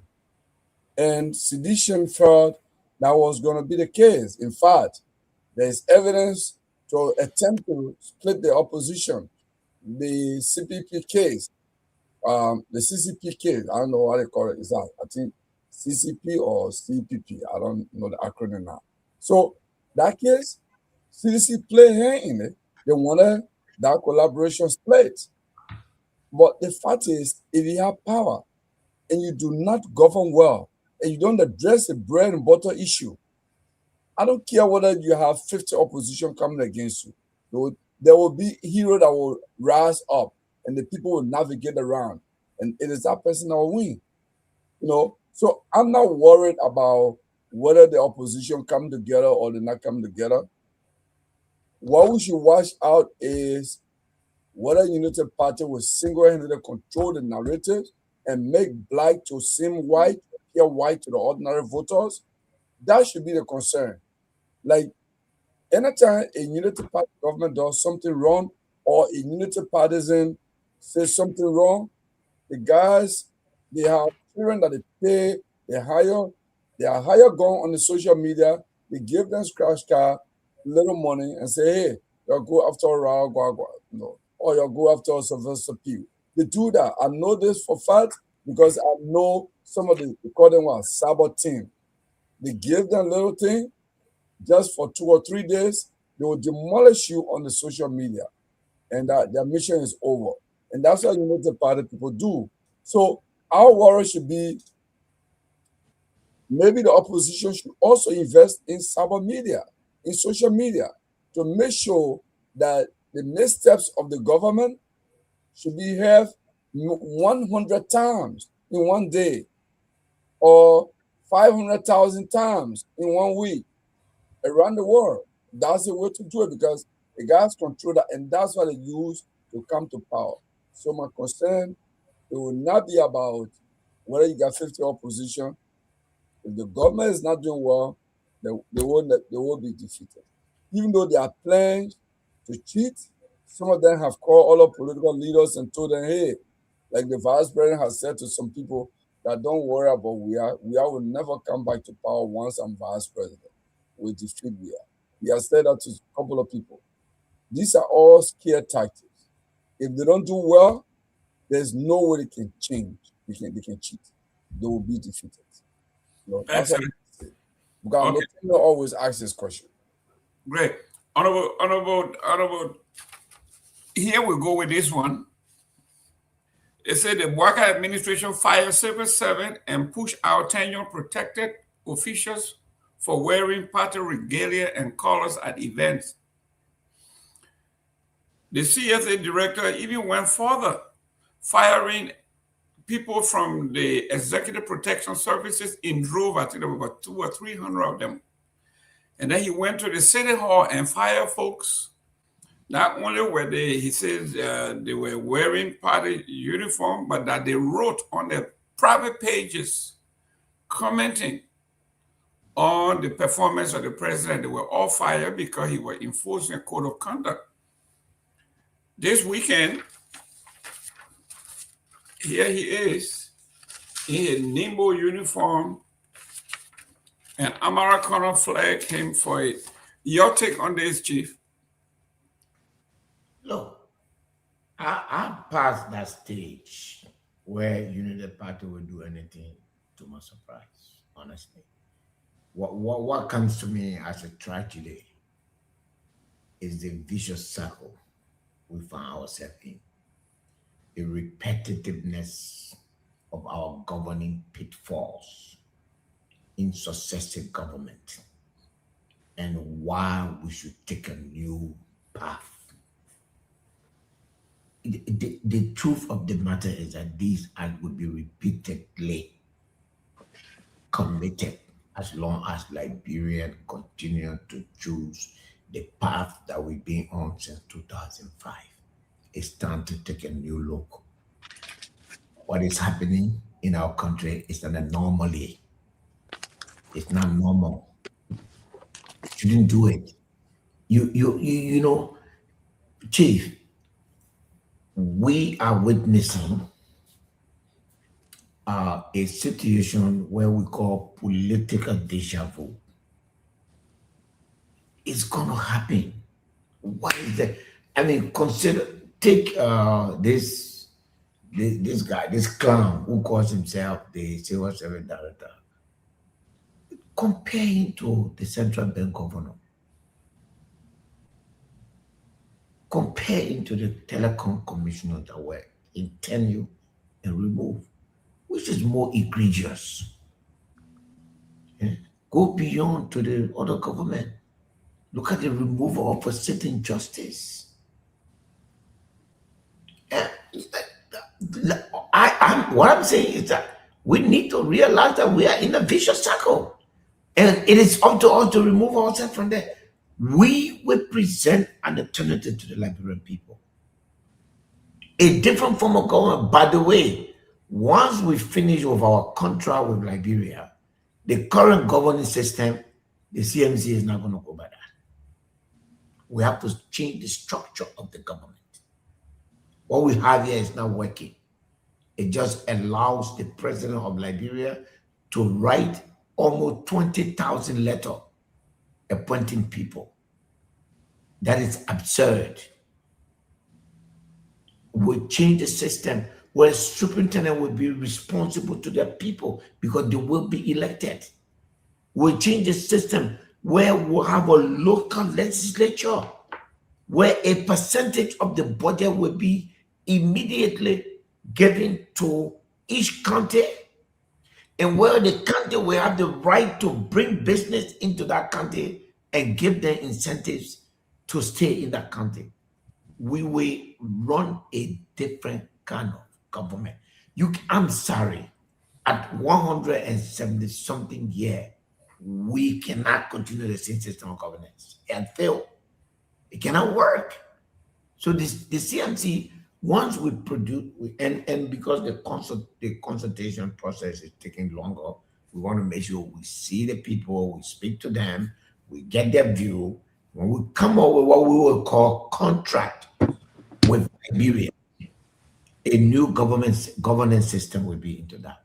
What we have here has elapsed. It has lived its usefulness, and it will get worse and worse and worse because every time the power of the other branches of government continue to diminish, and the power of the presidency continue to become higher and higher, and now is developing into a court. It's becoming a presidential court. We have to stop that. But the choice is with Liberian people. So seeing this guy, why need Josiah to Thomas Fire play, Jerome, what is doing there now? Nothing. Seeing lawmaker who are already United Party lawmaker leaving United Party to go to join an auxiliary or United Party. That is a state of confusion, my brother. That's a state of confusion. That's a sin for the non-people. And they are United Party people on that stage who now get out of their party and go join Fofana. So, my people, can't you see the clown dance? We're in a clown dance. So for me, no, focus on what we want to do. Answer questions like Mr. Seaton gave as to our commitment to ensuring as to what we do. And Mr. Seaton, the people have to just go off for who we have been. Tomorrow, as a leader, the Liberian people will have to hold me for the little 3-4 years that they've given me to serve as a representative. How did I hold up to that job? What character, what representation have I made? What have I made of myself? So for me, that's how I look at it. Change, change, and change. But this cycle that you see, so there will be dances. Another time again, you get a government to another party, the same old thing, the same, do you know, take CDC and United Party together. Do you know everyone that you have in United Party today, there was a replica in the CDC? A replica, you can actually find a replica. So it's up to Liberian people. We are making our point as a party. The promise we made to Liberian people is that CMC is not a frontline commander for any party. Excellent. Excellent. Robert Garguah. The CMC will have a candidate in the presidential election, and nothing going to stop that. There you go. Ladies and gentlemen, as he said, Garguah and Joe Manjala, y'all got breaking news. Robert Garguah. Yeah, great to always see the representative. Thanks for always making yourself available.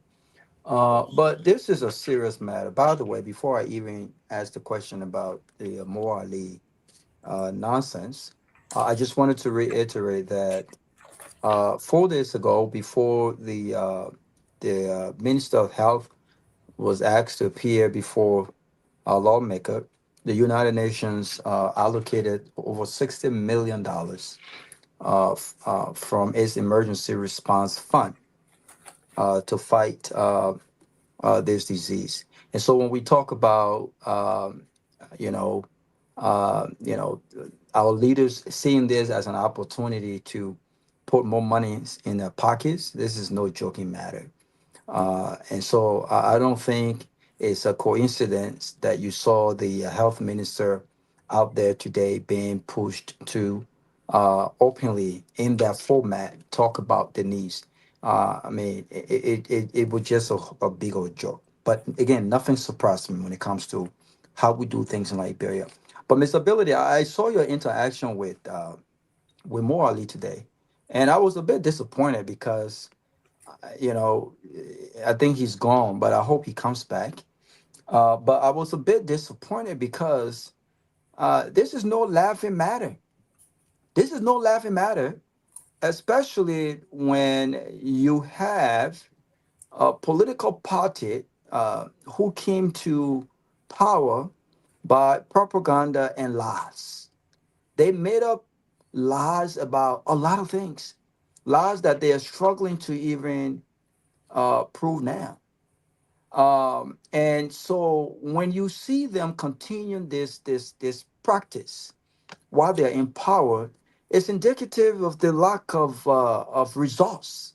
That they are throwing things out there because they understand how gullible our society is, and that people will run with nonsense and misinformation, that they will not be challenged, to back up with facts and evidence Tomalin. what has been alleged. Yes, sir. What's going on? Yeah, go on. I'm out. Oh, okay. Oh, you are honorability? No, I was Oh, out. yeah. Yeah, okay. And that they will not be challenged to back up with facts what they are talking about or what is being disseminated. And so I gave you credit for even having him summer to come and expound on this matter. But I thought that there was a lot more giggling and fun. I mean, it's just not you have nothing against Mo Ali. I have nothing against him. But I think it's important that when we are exposing liars, especially people who work for us, people who are accountable to us, it is important that we don't laugh with them about it. It's a serious matter because water resources have never been Liberia's problem, as far as my recollection. In fact, the very WHO reported a few years ago that per capita water availability in sub-Sahara, Liberia is the third highest. We never had water issue. Water resources have never been the issue. The issue has always been the lack of safely managed water. Correct. That has been the issue. That has been an issue. You are right. In 2020, WHO and UNICEF, this was in 2020, reported, the report indicated that 75.3, almost 76% of the population have access to at least basic drinking water. And when you look at the fact that water resources have not been the issue in Liberia, we're not talking about pipe boiled water. We're talking about wells as well. We're talking about all these different things, right? So to say 75.3% of the population have access to at least basic drinking water makes sense. But they also indicated in that report that almost 81%, this is very massive, 81% of the population, that includes Monrovia, the capital, lack access to basic sanitation service, safety managed water. That's very huge.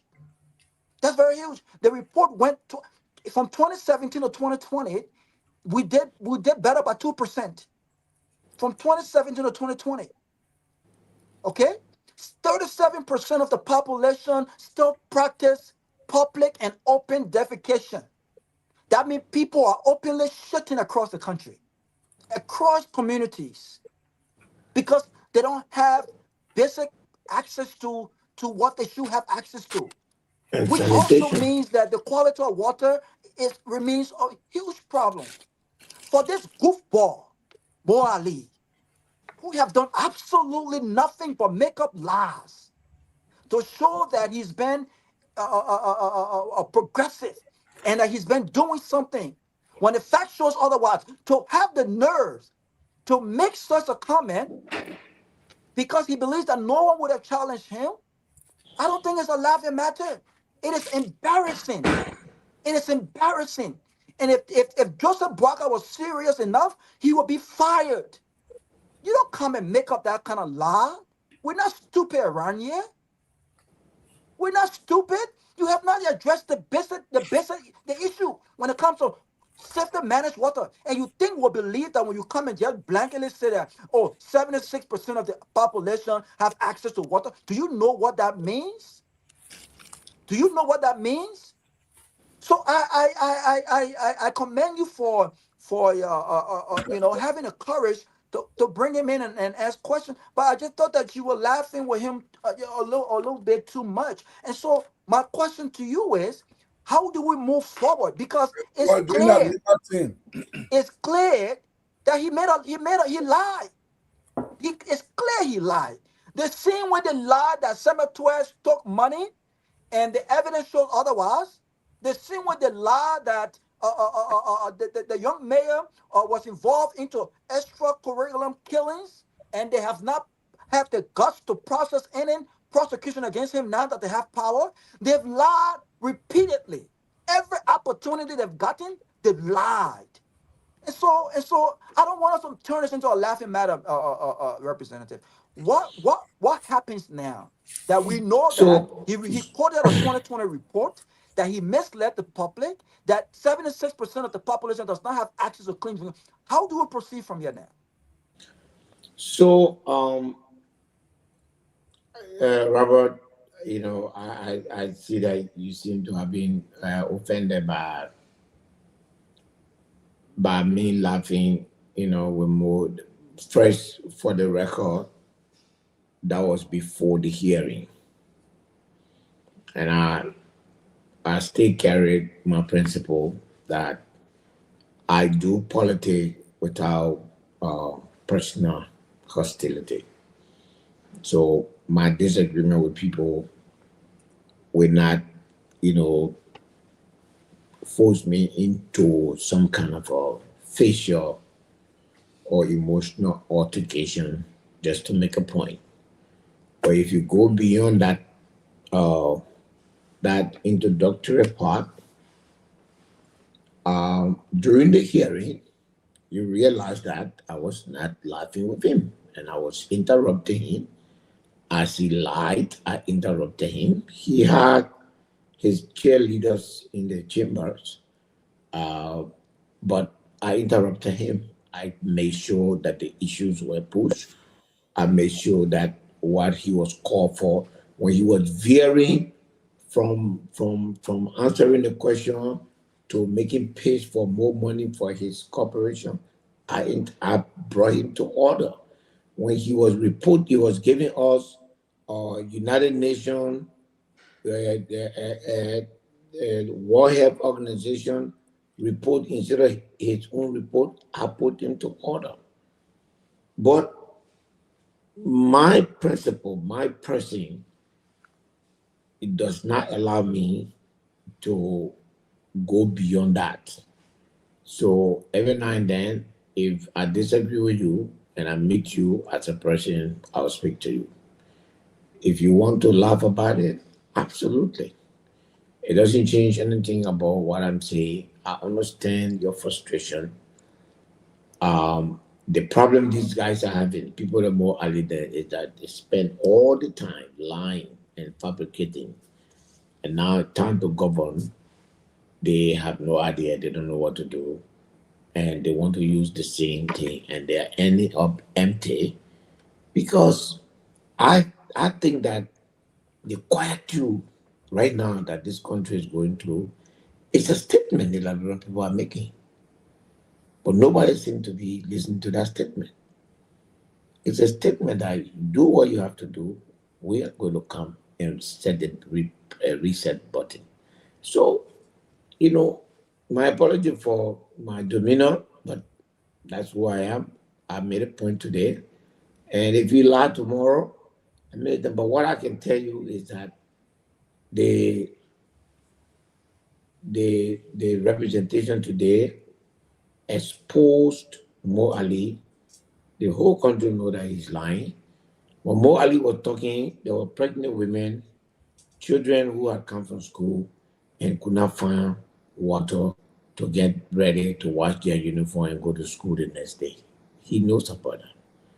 He knows that as he was giving speech over there, Sunni one did not have water. West Point did not have water. But for them, those places are off the mark. Not only water, proper sanitation. Yeah, water. Because he lied saying that LWSC was only established to provide clean drinking water to cities. What about the sanitation issue? As Robert stated, people are throwing feces all over the city. Yeah. So and he can't even address that. And he goes and lies to the Liberian people. The thing about it is that he's not going to be held accountable. I wanted to play my part. That the lies that he was spewing on Facebook were not true, and that I wanted to make sure that I call him to order and that let the Liberian people come and hear him speak about it. And I believe that we achieved that. And the people will know him and his handlers, for who they are, and I move on. I'm happy at the outcome. The ordinary people sitting at home will be asking themselves, the smart people, the philosophers, they saw all this coming. Everyone here, I'm sure you've read The Emperor New Clothes. These are the stories the Emperor New Clothes were made for. These are the story. When people are naked, they are naked in the street thinking that they are doing well and they are making themselves feel good that this government is performing. And they're living under that illusion until the election comes. This is the emperor new clothes. Wow. But the question must always go to President Baga, whether he's an emperor who will wear that clothes or whether he's going to provide a different form of leadership. He still has time. I don't believe that he's going to make any change, but he still has time. We can adjust for the sake of Liberian people, for the sake of the people who made him president. We can adjust to make a difference. But removing the Unity Party, for me, it just as less important as taking Liberia. It's as more important as taking Liberia on a new path. Anything we do here, it doesn't have to be me. CMC were very clear. You know, I'm urging the parties that have not taken power before. Let's come together. Why are you afraid? Let us, those of us who have not tested power, who think that the paradigm of power should be shifted, come together and make a case to Liberian people. Why are you afraid? Let's have a coalition. And if Mr. Cummings is serious about running for president, we have alternatives. It should not be the two lane that has been around here since 2005. Let's create a third lane. Let all of us, Councillor Gongloe, Mr. Freeman, all those who want to, let's stay in the room. Let's give something else to the Liberian people. For me, that is the platform the CMC provides. That is what we want to do. We are determined for that. Excellent. We're not begging nobody to consider on that road, but we're not here just for power. We're not entitled to power. We don't believe in that. We have to earn it. Mr. Pewee. How Pewee? Yeah, he's muted. Okay, there you go. What's up? I'm good. I'm good, Chief. I'm here. The chief is here. Any question? Any concerns? Oh yeah. Basically, first before I can go to the question, let me say this quickly. You're looking red. I listened to most of the folks. Thank you, Chief. I listened to most of the folks talked about and also you, Mr. Gayman, the $4.2 million from the House. I think we ought to be, and again, I want to hold them responsible in totality, but I will urge them also to understand that we are running a country. They sit in other part of the world, you see other people put billions for this kind of pandemic preparations and preventive mechanism. They see those things, billion. Our country is much smaller. We are a poor country. But listen, if someone were to come to me and spark those kind of a debate, I would be surprised. So say, probably it's just everything we want to politicize in Liberia. And this is not hurtful for the political discussion.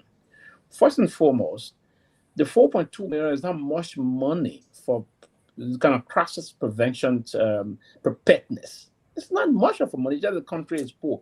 But if you have a society, if you have a role before, and anything you say, oh, they may not see again, they may not do this again, it's just all to that. We're talking about building access for this kind of preparation issue. Someone wants to say the minister didn't go. Probably didn't follow the minister. And again, we have to do things to understand that the minister went there with a breakdown. And that's how she came to the amount of the 4 point. Listen, I don't support often the government thing they do if it's not right. But when they get it right, sometimes I will go all out full through that leg to support them. Now, I have followed and we did some work behind the scene when the first virus hit the country. We help with sensitization and the rest of that. Which one? The Ebola. Mr. Benedict, you've been around, you've been with the Ellen government and I think in Iran and in the country, and you witnessed some of the things that unfolded. First and foremost, you need to build that amount. I'm not talking about how the stewardship going to go, but we need isolation centers in preparedness. You need to have isolation centers. Those centers, you need to pay money for those centers. You know, get beds and prepare those areas. You need to have nurses deployed, people that will take temperatures, and you need to have folks that will do tracking of people that will enter the country on the basis of suspicion. We have a very porous border. 43,000 square mile country, the bigger width of the Republic of Liberia. $4.2 million. It's not much money. What we should be talking about is the accountability aspect of ceremony. But for the preparedness, other countries are pumping in billions. Like here, we don't want to talk about here. Other countries are pumping in millions. If you listen to the money the Ghanaians trying to put into place, the Ivorian government put into place almost $800 to $900 million for this. The date when the Ebola hit. That's what Africa was. They're well intense of those things.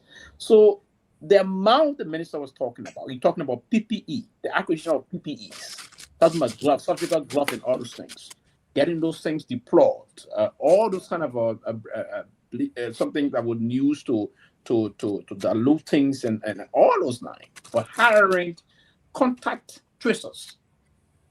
Then you need to build triage centers across the country. It's preparedness. And we then to get prepared for this. So that's why I said 4.2. That is just reasonably in line to help us if this virus to strike our borders. How are we going to respond to it? The fact that we failed the first time when Ebola hit us, it took President Obama, your president, then Mr. Gayman, I think you were a Democrat at the time, right? I hope I got this one right. But on the BS side of things, I'm a Liberian. I don't participate in American politics. No, I'm not talking to you, Mr. President. He wasn't talking to you, Honorable. I'm talking to Honorable, your other CMC official, Mr. Gayman. Jerome is a Republican. Yeah, then he was Democrat. That's why my but he was part of the Zorro Obama. So my point, quickly before I go to the Honorable, my point is that the amount is reasonable. And we as a country should get prepared for these things. So we're paying those areas. So the money is going to be meant to pump into a system that's going to protect our country. If folks are to come, we need to collect them, trace them up, get them here, get this area. We're going to be renting some hotels to isolate people. We're going to pay money in those Can things. I push back a little bit? You're welcome to. I was absolutely disappointed that a ministry as huge as the Ministry of Health does not have a reserve, do not have emergency funding. Mr. Gayman, the country is poor. Oh, come on. And you struck me very important, Jessica. The representative is here, and that's part of the reason I'm going to push back to him. In the budget, Mr. Gayman, that's a very excellent point. And I will hope those that raised the issue for would have said that. That is not there. If there was money there for that, not like here we have the kind of money already in the reserve for the CDC, right? There's money reserved for this kind of a thing. But unfortunately for us, there's no such money in the budget for that. Now, before we put some money into a pool we call general claims, right? When emergency disability will bear witness of that. I don't know if we still have that in the current budget. There's a pool of money into general claims, and then we move into that sometime in terms of some of those what we call unfortunate force majeure will unfold. How do we mitigate that? We go into that pool and get some money for that and struck it directly towards that. That's not the case here. There's no reserve. Even the Ministry of Health is struggling to meet her current operational responsibility, Mr. Gayman. Then you talk about reserve. There's no reserve. So with this kind of a pandemic, when these kind of things are stacking up, and the head of the WHO said it's going to get bad before it gets better. So we should expect some things to unfold. The case level is exponentially going up the roof. How do we mitigate this? So the country have to get prepared, and to get prepared, you need to put some money somewhere. 4.2 million, I think it's reasonable. But meanwhile, the caveat thereof is should there be some accountability? Of course, there should be some accountability. Mr. Benito, quickly, let me end on this note. Let me thank your stewardship as to some of you are very robust present, and with the kind of effort that you projected over the period of time to be loud in the Liberian political space. Let me commend you for that. You are a brave man, and I didn't know you were a brave man until I saw you do some very powerful thing. That line. But let me say this to you quickly. moving forward, the country is deeply polarized with different kind of a political situation unfolding. And I see people from this side of things and even your political party and the rest of that moving on in the way that I'm not that pleased about in terms of the way we expected the opposition to be. Many people are deflecting. With the wave of deflection, particularly within your political institution, do you think this is going to hamper the opposition chances come 2029? And do you also believe that the system is trying to co-opt? I will use to deliberately use the word co-opt. These deflectors deliberately to cause some havoc or disintegration within the opposition camp? We've lost 3% in the last 15 months. Mm-hmm. We have recruited, as of yesterday, we have recruited 246,000 members with ID cards. Okay. So that's okay. That's politics. If we are not important, people will not. Two of the people who left us were taken from us by the Unity Party. If we were not important, they wouldn't have done so. Defection is part of politics. We are not making new people. We are not creating new people. Everyone that joined our party, CMC right now, including myself, came from another party. It is what it is. So that's a normal trend. There should be no issue with that. On the health thing, I'll tell you, I know this will sound very, a little bit surprising. Well, I was very disappointed in the Minister of Health today. This is someone that I have a lot of respect for. I think she conducts herself very professionally. But I think it's a joke and it's a height of mediocrity that for a whole country, Ebola preparation money is $4.5 million. Yes. That shows that there is a complete lack of vision as to what to do. Honestly. I mean, it even tells me that maybe they are just thinking about from Ministry of Health to the Executive Marshal or to the President's House. Yeah. That whatever they're trying to do, they did not take into consideration the Republic of Liberia. Yeah, the country is big. I'm very, very disappointed. This place where they just eating money free like that. $1.2 billion. The legislature paid. This is emergency. Survival comes first. You eat it free, useless money all around you, wasted it. We should have at least $100 million properly managed and secure to procure. One of the things I saw today, the minister was saying they were waiting for the PPCC. That's the first. What is going on, my people? They need to stop playing with our life. How do you want to pass an emergency, health emergency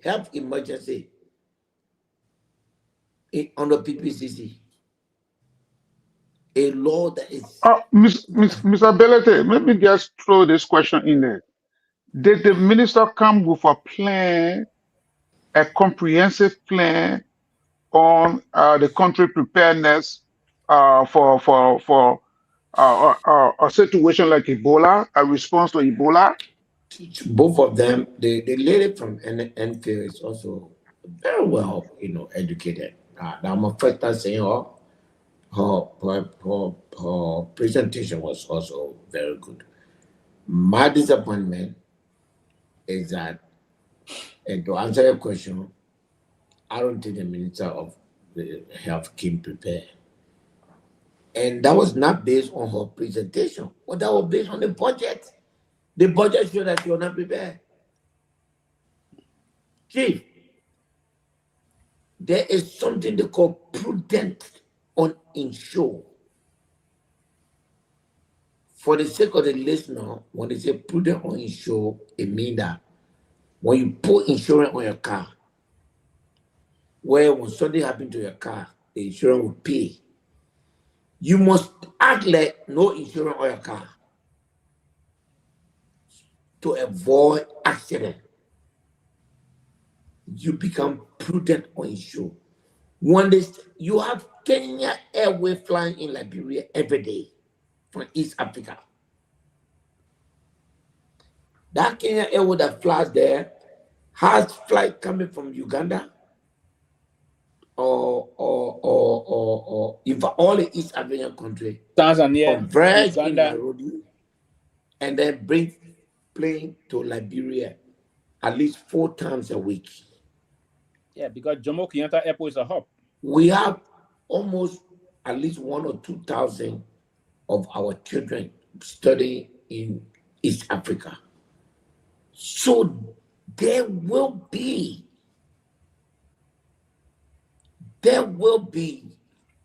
crisis.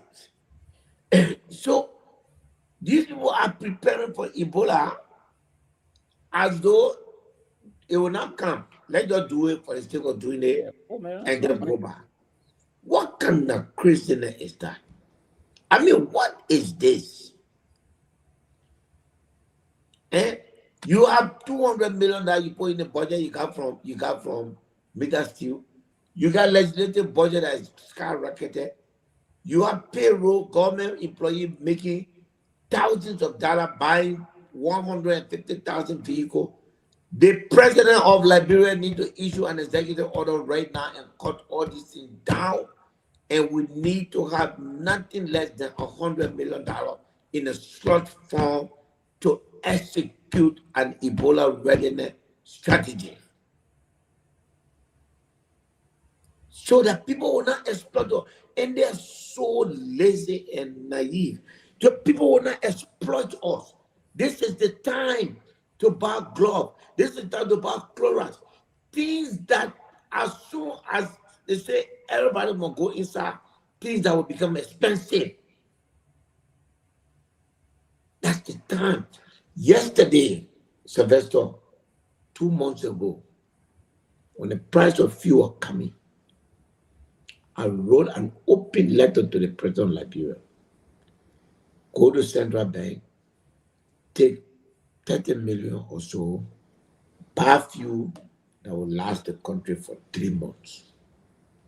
So, do you know, even if it was the purpose of making profit, do you know that if the government had done what I asked for, they would have made at least 30 to 40 million profit today? That's vision. They didn't do it. I wrote an open letter. Today, when every hour the case of Ebola is going up, our government is bringing our government is bringing $4 million as a budget.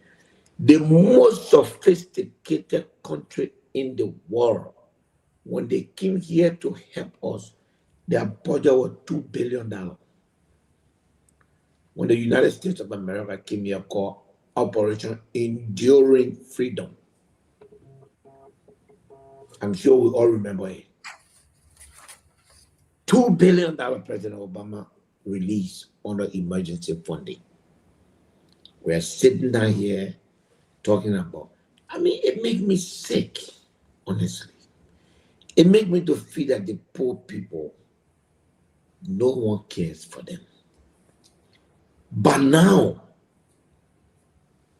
Garguah will all that he plenty talking, and the other people should be sitting down somewhere now, recapping this budget,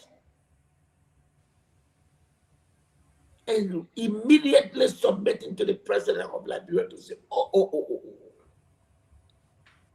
they're going to fail in most of the things they're doing anyway. That the opportunity God gave them to justify that failure. They should take advantage of us, but they must save our lives, our people's lives. So nothing is happening, Sylvester. I saw that, what I think they call plan today. It is a disaster. Thief, Ebola, 4 million. Are you kidding me right now? Yeah. Do you know how many hundreds of millions they put into chartering plane? Do you know what? Can they think, please? So, no, I was a bit, I like the minister. My interaction with her, she was very, very professional. She knows what she's doing, but I don't know whether the Unity Party cancel or did not rub around her now. I don't know. But that woman, my encounter with her tells me she's professional, respectful, very courteous, and it was good. I hope that minister I saw, I hope she stays the same minister. She should not be afraid. She has a family. The life of the whole country is dependent on her now. Whatever she does, it will live after her. She should be judged by that. She should be guided by that thought and bring a comprehensive plan. We have $1.5 billion as a budget. Don't be afraid. There are easy cut things that are here that will have no impact tomorrow, even though the budget will be depleted. They are here. We can cut up everything and then put it in a Ebola form. But 4 million is a joke. A complete joke on the Liberian people. Thank you. Can I come in? Can I make a quick interjection? Yes, so thank you for the presentation. But my pushback on those 4 million being okay, I will recommend to ask the Minister of Health to do a clear action plan that will be addressing prevention and protection and properly cost it. Then we can begin to understand the actual cost of our action, whether it will be 3 months, 6 months, or 1 year. For example, I play a very important role with the Garguah Center during the Ebola crisis to get involved with social mobilization in the act of preventing and protecting communities from Ebola virus. And first, we have to identify what are the potential causes or potential means which the virus hit a community. You do that analysis.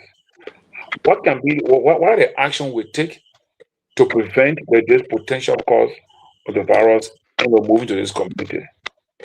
So movement. Because the virus is actually it goes through movement of people. That's one. Second thing, the international health agencies talk about bushmeat. And that was another issue that require careful attention and how to prevent people coming in contact with bushmeat. But in this case, the virus is so distant, geographically, but it's close to the international travel means. So, for example, is the airline travel a potential conduit for the virus to attack Liberia? You look at the airline travel. Is the borderline entry, a potential means? And it doesn't mean that may be other two, Guinea, Sierra Leone, Cote d'Ivoire. What is Guinea, Sierra Leone, Cote d'Ivoire current status when it comes to Ebola, and how are they also connected to the current epicenter or the current area where the virus is coming from? So the Ministry of Health should do a detailed breakdown, detailed analysis of. Thank you very much, Johnny. Then when it include regional, regional plan, because you can also analyze what is happening. Your closest neighbors are Sierra Leone, Guinea, and Cote d'Ivoire. what is also their current link to where the virus is coming from, and then the potential of the virus coming through land port to Liberia. So when I do all the analysis and cost it, then we can then we know now how much they will need in terms of duration. Do they want to do this action for 3 months, 6 months, 9 months, 12 months, or even 2 years? So instead of saying the money is small or not small, I will ask you, the legislature, Mr. Belete and the rest of the team, to I also heard today in the news that you guys have built a committee, a health committee, to work with Ministry of Health. I mean, we are here. We work on social mobilization, during the Ebola crisis in Liberia. We play that role, and we can provide assistance. Not necessarily to be paid, but we can bring our expertise to the board to see how we can now take very proactive action since the virus has not yet been declared being in Liberia. The other part I also want to talk about is, the issue of being prepared. We had Ebola, we had COVID. Several things were put in place by the CDC and the CDC Foundation. We got two kinds of CDC. We have CDC Foundation and CDC, the medical team in this country, along with WHO, UNICEF, and everything else. And that's why we brought about the MPhil and other testing centers. So all of these, infrastructure or these facilities need to be first assessed. Do they have capacity? Can we start doing random random testing? Can we also start doing some simulation? Can we start reactivating the basic thing? For example, now at my house, I've introduced the hand wash at my house. I can spare, following the same practice we had during the COVID, quantity of chlorine, quantity of water, everything else. I have installed a hand wash on my place. When you come from anywhere, my children, you must do your hand wash, and we have a small floor mat where you spray, you must walk in. So can we now begin to introduce those basic preventive measures at schools, at hospitals, at places, so that when it breaks out, people already be prepared as Liberians? Because Liberians experience COVID, we experience Ebola, we are prepared. All you need now is reactivate those social distancing, social issues, social practices that will begin to put things in place, so that just in case we have a case, it will not get escalated. So let me start by turning over to you if you had further comment or statement to me about that. Yeah, let me just interject. I think that's the plan that I'm talking about. You have a comprehensive plan to address all of these issues, so that when the virus hit the country is adequately prepared to handle it. But if I can just add here, as probably a point of disagreement. I really don't, Johnny. I know you have expertise, you have experience.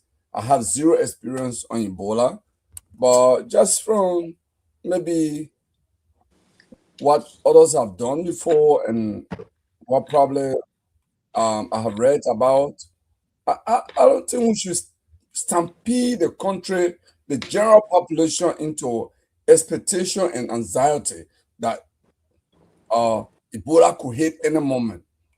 I mean, I know virus, because of air travel, virus can travel anywhere for any given point today on Earth, and you find in the United States or even Australia because of air travel. But Liberia is not like during the UN time where you have all these international organizations all over the country. It's not like that. And I understand Kenya Airways has not even been come to Liberia in recent time. That is a flight that usually people from Uganda or East Africa will use to come. I've been making some calls to Liberia. This is what I heard, whether it's true or not. But I think health professional, some of the things they should do there. Ethiopia Airways also does. Ethiopia Airways does. Okay, so some of the preparedness, I think the focus should be at the port of entry. You can have awareness, but if you start to mobilize the general population, we're not here. Ghana has more than I don't know how many different international flights.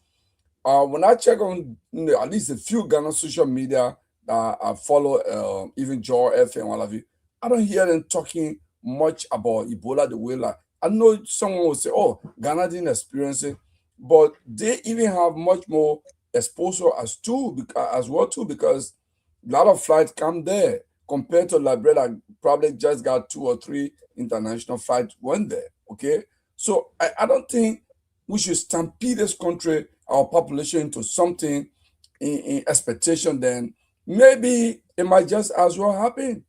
You know, for me, I think we should tone it down. I know people became millionaire during Ebola time. Other people ministry, they will want to see this happen again.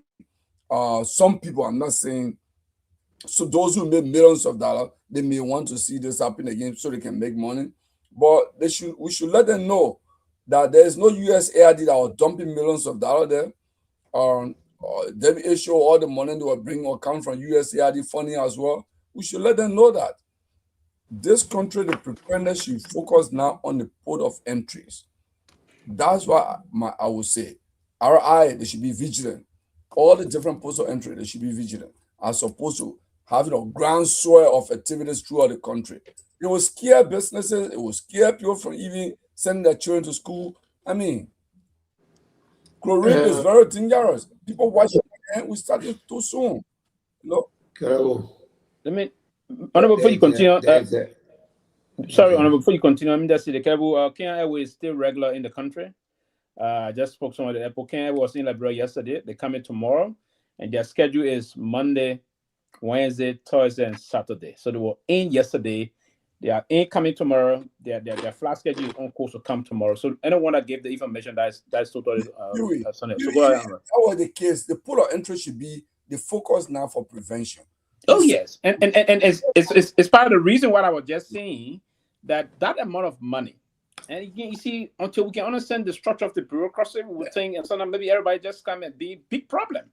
That money is very small for the country. 4.2 million, I would say, yes, no, it's a very small money, but it is not a wrong thing for them to start if they can start, because we need to make. There are a lot of processes. Infectious disease control is a very herculean task. And this is a hemorrhagic fever we're talking about here. And beyond it being a hemorrhagic fever, this strain is a very dangerous and difficult to detect. This is not the Zaire strain. It's one. So there's a need to go ahead of it. It's not a Zaire strain. We do have some means of vaccine for the Zaire strain. This is the Buja strain. And the reason why this is coming to us this way, because they were not identifying it through this regular means of just detecting it through the kind of mechanism they deploy to detect the Zaire strain. So there's a very convoluted kind of a problem the WHO is in now. And that's one of the reasons why the head of the WHO today stated that I was going to ask why you have not used that word tonight. Yes. No, this is now, I'm using it because I think it fit the real point, Honorable. So we are not looking at these things, and there's a need to combine our observations. Yeah, so first of all, for both you and Kehleboe, and let me say this, Kehleboe, I disagree with you in principle, because most of the things that we are talking about here is for procurement. It's not about deployment.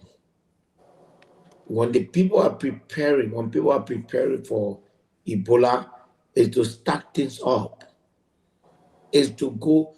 We should not even be talking this. As a country that has gone through Ebola, we should have had a system that have all of these things stack up. Exactly. As a country. So that it's not about tomorrow morning. The president how do you expect to build an isolated center so you build those looking at makeshift? No, I'm coming now.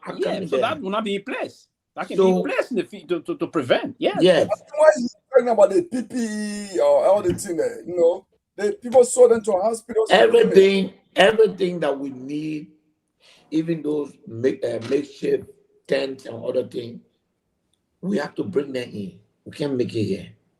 If we wait for one kid, and I'm telling you, once bitten, twice shy. The day it is reported in this country, God forbid that there's one case, there'll be everybody will go out. I must say we are on that day. The whole country will go to sleep by itself. So because you might as well just leave the country. Where you say, most of you, I'm not talking about Johnny, but where all of you say you are safe. No, we are not. Well, you are safer. I woke up in the morning, my driver comes, I don't know where he slept. I don't know what he has gone through. All of us are intertwined, interconnected in a certain way. So it's better for the Ministry of again, I have to say the budgeting. Most of these ministries prepare budget and they put contingency there. But when they gotta go and make the budget, they can take it out. They can take it out. They can take it out because you remember the Minister of Health can declare a national health emergency, and it's very similar to the state of emergency. The Minister of Health has that power. Okay, when she does that, where is the money? She told us today that PPCC is holding back procurement process on this emergency thing. So what I'm saying, without belabeling the issue, is that $4 million is not enough. We should have a comprehensive plan, and that comes to what Sidon said. We should have a comprehensive plan. We should have a comprehensive operational plan, and also public relations, media information. Again, it is time to enter into contractual relationship with news agencies. Now, you should. I got a provision firm. They can hire me. Yeah, it would be cheaper now to enter into a public relations firm now and sign an agreement, then wait for Ebola to come on the radio station with charge you 3-4 times more. Mobility. 1 minute, The government is indebted to most of the media institutions. How would they enter back into an agreement with them? 1 minute. Well, maybe this is the opportunity for Pewee, you try to take closing argument, you try to take our money. No, but the closing argument is a political and journalistic, in other words, journalistic platform. But it has to survive. I'm talking about, because you need to hire a public relations firm that is paying due taxes here in Liberia. I'm really right so here in Liberia. They can bring their jingles. We play. We can cut jingles. Yeah, I can do that. And public health communication is very strategic. Right. Emergency communication, strategic communication, all these things can go through. Honorability. That 4.2 million, I'm talking to man. Around and already got around the 4.2 million. I don't want all that 4.2 million. I want 200,000 to do very good work for them. That's right. Honorable, real quick. This is the finance minister. When he was questioned about the $2 billion we have, your budget had gone to $1.2 billion. Why are we still having deficit? And why are we having delay in pay? Why are we having shortfalls? And he said, no matter how much money we have, we will never have enough to run the country effectively. So if the finance minister is saying that, honorable ability, the man who runs the country's money, the bank, says no matter how much we have, we'll never have enough to run the country. It's like he put his hands up and say, you can bring me $10 billion. We'll use it for something else. Jerome, these people, they have that fixed old economic mind and they want to run government with it. Government must be able to have relationship with local banks, business relationship, so that those banks always provide bridge finances. It becomes a win-win situation. The bank gets some interest, and most of these things will not happen to us. Government knows this. He knows this. He's been there in that position a couple of times. So he's aware of that. And unfortunately, he doesn't see it the way I see it. But there's many ways, Jerome, where we can give people access to money that can change this thing around. You get the point I'm making. But the way the finance minister is sitting there,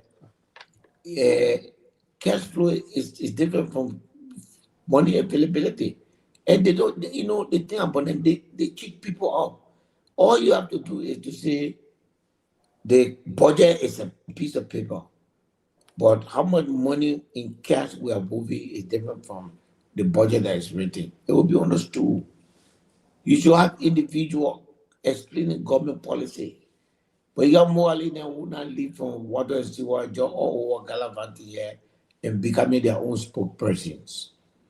We have to end that. And for us to end it, my suggestion would be this is our path. This is the path that we must take so that vision can come in. It's about visioning. It's not there, Jerome. Well, the scripture says where there's no vision, the people perish. Go ahead, Robert. Yeah, Then but I just wanted. Then I'll go to Victor. I just wanted to reiterate though that Sylvester, I do not have problem with the emergency funding. What I do have problem with is the fact that, as a government, I think, and as a people and as a country, I don't think we have taken seriously what has happened in the past, the mistakes that were made, and really strategically plan. Just being proactive about the possibility of how to deal with a reoccurrence of these things like what we're seeing now, the possibility, right? In the 2025 fiscal budget, I think the health ministry got close to $91 million of almost $1 billion, $91 million. Relatively, when you look at No, that's not a billion. That's almost 100 million.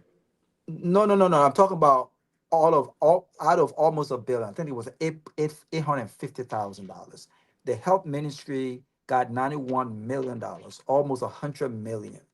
So Correct. when you look at the issues that our health, system has, that's nothing. That's like a drop in the bucket. And Correct. so when I talk about Ebola exposed just how bad our health system was. Correct. And so after that, and a lot of people died, even though we did a great job. After we got the information and getting the information out there. But what did we do after that? There's emergency management. The Ministry of Health has an health emergency management team. There were $4.2 million for Ebola preparedness plan, and there was an additional $10.9 million dedicated to health public administration, right, in supplementary budget. My thing is, what other than that, and if they need any additional funding, we haven't really shown, Sylvester, that based on what we went through as a country, that as a country we are prioritizing key sectors like health, 100% agree. like education, right? Like electricity, like all of the key areas should be prioritized, and it's not just through word of mouth. It should be through our budget. It should be through our budget, agriculture. We talk about self-sufficiency when it comes to food in our country. But when you look at the budget tells a whole different story. So I'm okay with $4.2 million or even $10 million, as long as there's a plan. We can't always be reactive to these issues because sometimes these things happen so fast that based on our health, our broken health system, we may not have the time to even process a plan. So when you already have these things happening and you're going through Ebola, you're going through a coronavirus, a serious country and serious people will come and say, listen, guys, we need to be proactive. We need to make sure we have all of these things in place in case of a health emergency. But we haven't done that. We have not done that at all. That's my issue. Lastly, the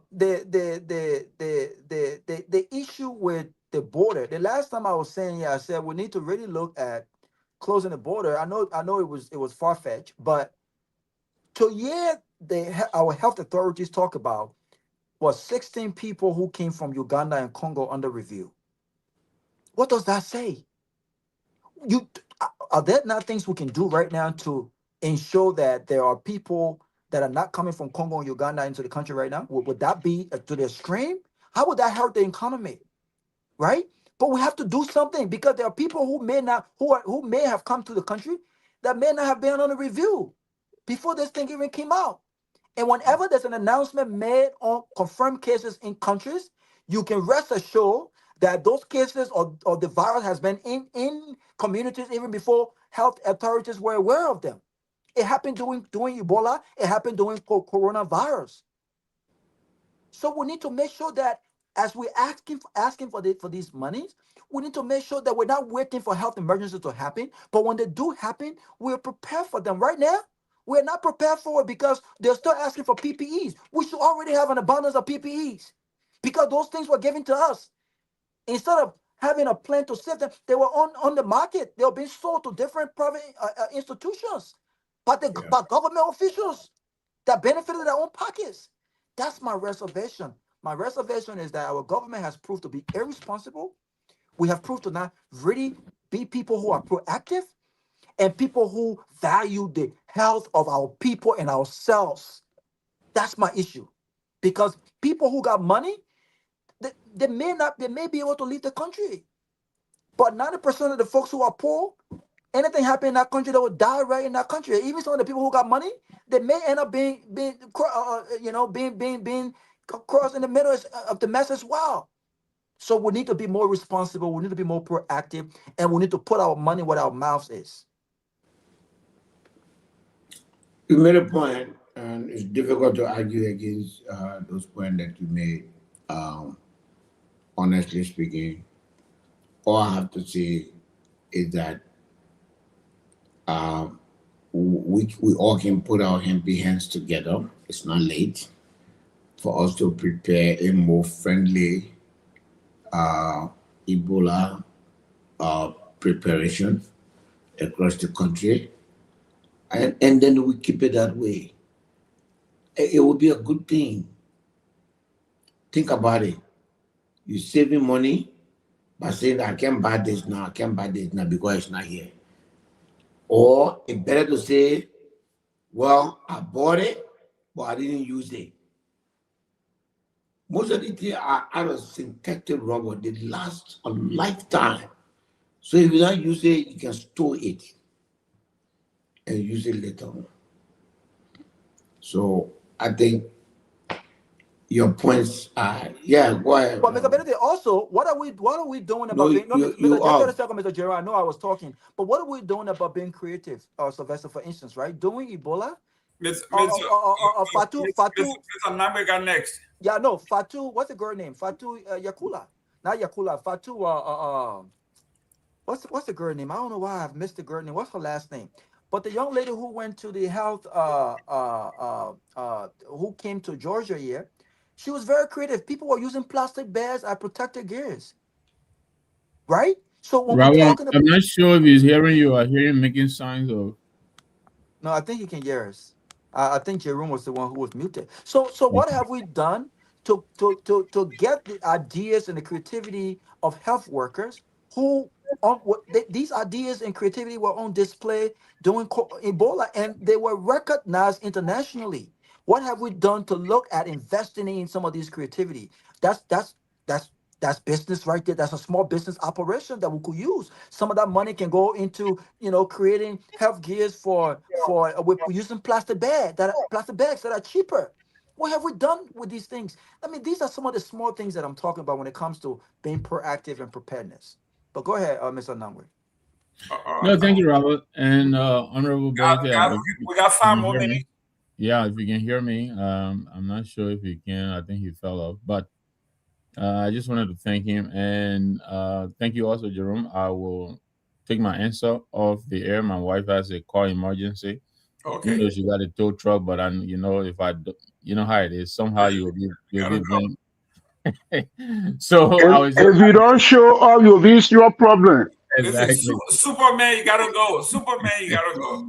So I'll add it down. So if the honorable can hear me, I'm wondering. I think he touched on the subject already of the health minister, and I think he alluded to a national health emergency. I'm wondering if the lawmakers will call her in to help her develop a more robust, plan and give her the funding. I understand the concern that many like Jackson have about accountability and all of that, but that is something I think that we can worry about after we sort of address the emergency.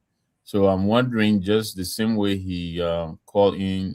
But what is the emergency, Mr. Nagbe? There is an impending emergency, Robert. It may not have hit Liberia yet, but look, the symptoms of Ebola take anywhere between 2 to 21 days to begin to manifest. So just like he indicated, you get up in the morning, you don't know where your driver came from. You wake up in the morning, you don't know which of your colleagues, came from Ethiopia Airlines and stopped over. Even during transit, the crew come on to clean the plane and all of that. You never know what is going to happen. So I think it's a matter of when I think Ebola will show up. I'm hoping it doesn't. But I think preparation, is better than they say. Prevention is better than cure, like our people say. So I was hoping that the emergency that we know will happen, whether they could call her in and help her develop a more robust response. I hope I'm wrong here, but she has Torgbean in Monrovia. She has Tomalin. So these are people she could fall back on. I hope she is doing that, because otherwise, I think this minimalist approach to what is going to come out probably to be one of the most troubling and probably the biggest emergencies yet of this government. I think $4 million. I agree with the honorable. It should be much, much larger than that. And yeah, later on, if the money is spent, we can call in and call for accountability, and see how it was spent. But I think we need to find a way to find the resources that they will need, her team would need, and prepare. Somebody talked about PPE and all of these things. Those things cost money. My second concern would have been given the spectacle yesterday with the Ambassador Kuyate. His honorability is on record for calling out the legislature. He's been calling for an audit that should go back as far as 2018 to now and audit the legislature. I'm wondering if you think what transpired yesterday with Ambassador Kuyate could portend kind of negative impact on the call, or it's also an indication of how deeply rooted what is happening in the legislature, is in the government, because the ambassador clearly stated that the president has sent him to go and apologize to the lawmaker, even though it is clear, it is as clear as day that this legislature and the one before it and the one before it and the one before it is nothing but a cesspool of corruption. This has been made known. Honorable Billy has indicated they don't want to add it. So anyone who alleges. And so for the president to compel his minister to go and apologize to a gang of corrupt lawmakers, I think it's an endorsement of what is going on in the legislature. By who apologized? Well, Ambassador Kuyate yesterday. He apologized? He did, with the Minister of State in tow. So I was wondering, if you had any comment about that. I don't know if you heard my comments about Ebola, whether you can call the minister in as the lawmakers to help her, give her more resources, because clearly $4 million will not be enough for what the team needs to do. Let's take it from the budget. We got plenty of money. We don't even need to take money from anybody. If there's a line called contingency, That land can be utilized right now. It's in everybody's money. Let's use our money first. We're talking about sovereignty. And the people laugh at us because they see us begging for 25, 30 million, and then we are here wasting in the capital building all those money. There will be no respect until we take charge of our own economy and then encourage partnership between our citizens and foreign companies. You know? Well, ladies and Well, gentlemen, I gotta go now. Yes. Please, your parting comments, Chief. Well, I mean, our job will continue to do that is. Mr. Gayman, I have one last question for Roberto. Can I? Okay, yeah. Go ahead. It's too over there. Yeah, thank you. No, I will ask a question in 30 seconds. You can answer. The question is, where are we with the issue of the border situation in Lofa? I'm beginning to feel that some of Yeke allegations are true. Because the government's silence on the border issue. Hey, you from Lofa, we don't even know where the border is. We need to know first. And the fact that the Guinea president sat with our president to say how things over there, it appears to me that when the three of them met, they must have come with some kind of arrangement. We just need to know, have we lost that land to Guinea? Or was it for Guinea before? We need to hear the hard facts and then inform Liberian people and move on. That is my view on the issue of the border. The border issue, we should do everything to avoid conflict. Guinea is a much bigger army, and as try as we can do, it can be a little bit messy. It's not good for the country. We are recovering from war. We don't want to go to war with Guinea, but we want to make sure the land they have is for them. If it's not for them, then we should have it. But the only person who can tell us that the president of Liberia, Chief, your uncles will tell us where our border, because then we can condemn Yeke or celebrate him. If you say this, where is the border in Solomba? Where is the border? Where is the land of demarcation? Nobody knows. So my position is until the government can tell us where is our border? Honorable, your leadership went to Lofa, comprised of the speaker, deputy speaker, and a committee went there. Did they come back and give you feedback in plenary? Nothing. As usual, they don't feel accountable. They didn't tell anything. That's it. They don't want to go see Tomo for a district to dance there and enjoy themselves. And I think they did that very well. Yeah. Thank you. Your parting comment now, Chief. We will continue to do what we have to do. CMC will not be harassed into a power grab called opposition collaboration. And the opposition collaboration will be philosophical. It will be on governing principle. It will be how do we move Liberia forward. It will be how do we reconcile with yesterday and today. It will not be based on. It will be based on your strength on the ground, your popularity, the work that you have done, the things that can make people to win. Opposition collaboration. But first and foremost, you must have a governing principle, you must have a vision, you must have an idea that you want to espouse to move the country forward. In the absence of that, CMC is not going to. Any other form of opposition collaboration is a naked quest for, it's a quest for naked power. We don't want to be part of that. Yeah. Thank you very much, guys. And thank you. Good night. Good. Get some rest. Yes. Johnny, thank you very much. Your parting comment. You're in Liberia too. No, I mean, I think, let me say thank you to you guys who commenced the program earlier before I joined. And I just understood that today, I think WHO or some international group gave around some, maybe 20, 30, 40 pieces of ambulances to Liberia. So I think that's a good news for our health sector. and I hope we can do more to protect and make the things work. But thank you, and let me appreciate all our listening audience, our followers, wherever they are. May God be with you and be with your family. Thank you.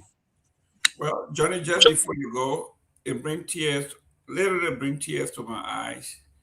That 2026, we are on national television talking about people giving us ambulance. Exactly. I remember during the Ebola crisis, we had all these cars that came from Germany and all kinds of stuff. Few months later, they were parked in a place.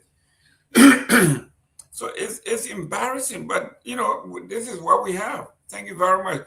Honorable, is he still here or he fell asleep? Tomalin. Okay, I think he might Yeah, go to next Yeah, page. Robert, go ahead. Doesn't belong to Washington. Robert, go ahead and close. Listen, you just took the words out my mouth. When Johnny was thinking WHO, and in fact, when those ambulances were displayed, the Unity Party propaganda machinery were talking about. Thank you to Joseph Boakai for buying 25 ambulances in preparation for the health emergency. Another lie. They're never transparent and truthful about things. But like you said, 2026. You mean to tell me we can't afford to purchase ambulances for ourselves, especially after what what Ebola exposed with our health system and importance of not just white vehicles with plus signs on them, but ambulances that are equipped. We saw the same thing with the fire crisis. Even with what was purchased, we could not even invest properly. Most of those fire trucks were not adequately equipped. Most of them were more water tanks than fire trucks, right? And homes continue to get burned. People continue to lose their homes. Folks that don't even have jobs have worked tirelessly to invest in a place to retire and lay their heads. Many of them today are on the streets of Monrovia because of their homes been engulfed in fire. And so, listen, we can sit here all day and talk about these things, but if the Liberian people want better, and don't let Jomo Jala and others put words in our mouth. Don't put words in Robert Garguah's mouth. If the Liberian people want better, the Liberian people must make better decisions. I would never tell you who to vote for. What I will tell you, like I told you in 2023, that if the election was between Unity Party and CDC on the message of change, that we need to do better. If Liberia must do better than Liberia has done in the past, then what I told you, and I will tell you now, Unity Party was never the alternative to CDC. The alternative and the medication for a bad CDC was never Unity Party, but they made you believe that they were. And as we see, everything they were against, they doubled down. Everything that they criticized, they've done worse. They said the economy was bad. How is the economy now? Are the lives of people better off today than they were in 2 years and a half ago? Are small businesses better off today than they were two years and a half ago? Is education better off today than it was? No, it's not. Because if it was, the University of Liberia would have been painted. The University of Liberia would have not been closed for months. It has crime reduced in the country. We have less Zogos than we did a few years ago. No. So you've got to sit back. Come 2029, we're not going to play a passive role. We're going to make choices. We're going to support candidates that we think will be better for our country. But you've got to do the same thing. Because the reality is, regardless of what may come in Liberia, the policies of corrupt politicians in Liberia will never affect Robert Garguah. It might affect the kind of decision I make as to whether or not I open businesses in Liberia, because I definitely want return on my investment. It would affect the kind of home I might want to build in Liberia because of security risk. It would affect other things, but it would not affect my livelihood. It would not determine whether or not I travel the world. No, it won't. It won't determine whether or not I eat steak. No, it won't. It will not determine. It's about your family. It's about your family. So we've got to make the right call. Last but not the least, listen, if the government dare admit that that land belongs to the Guineans, if that's a, this would never happen. Maybe until 2029, after the election, and we have a new government. But after what they've done to Yeke, do you think they will? Do you think it's in their favor to admit that, you know what, based on the investigation, here are the facts, and that land to begin with was never Liberia's? Why would the Guinean president ask the president for update after what was decided in Guinea? Why? Why would he do that? Is he unaware that his men are at the border that does not belong to Guinea? So obviously they would not admit that, because admitting that would illegitimize their actions against Yeke. And we all know their actions were already unconstitutional. So I don't expect anything better from them. But Liberia is all we have. And we'll continue to talk what we need to talk. We'll continue to speak our side. But the truth is the truth. This government has failed. And even those who support them in Liberia who are feeling the pinch will tell you that this government has failed. This government have not met expectation. They have not delivered.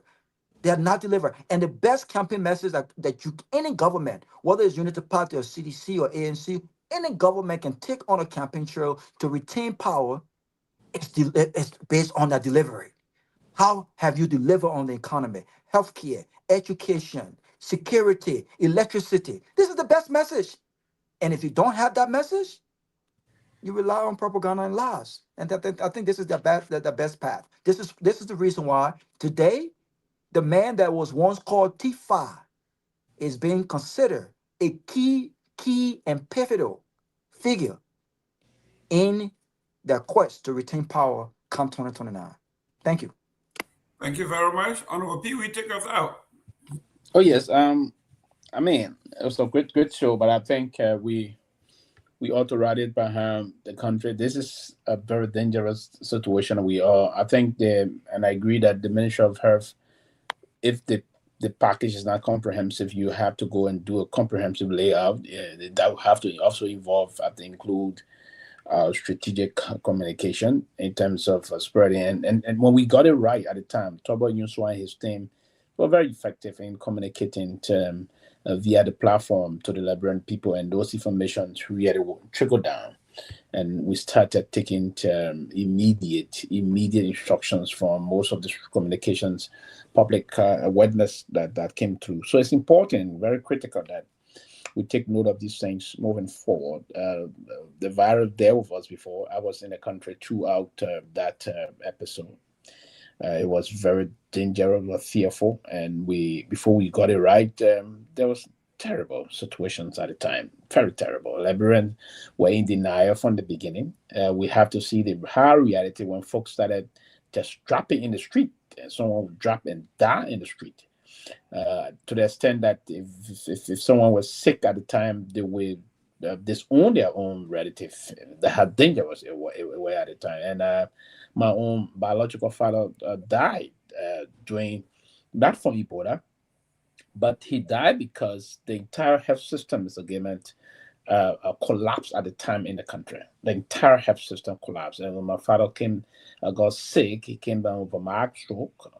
He couldn't move about, but I don't think there was no appropriate and reason, very responsive health institution that would imagine. The Kehleboe Hospital got hit by, I think, almost 7 to 9 nurses died in Kehleboe Hospital. They shut down the entire hospital. The American doctors, the white American doctor that were assigned that came to the Kehleboe area, he contracted the virus, but luckily he was medically medevacated to the United States. If you follow that story, right? I think he survived eventually. But the Kehleboe hospital, Kehleboe got hit 9 nurses.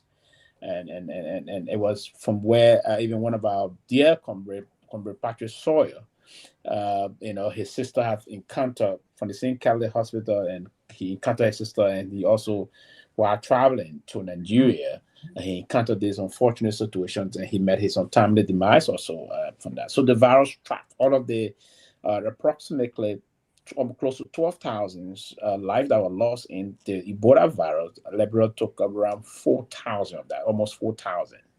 And the next went to Liberia and Sierra Leone, with the two hardly hit Liberia, Sierra Leone, first Liberia, Sierra Leone, and Guinea. Those three countries were very, very much hardly hit in terms of that. So the SCAT stayed around.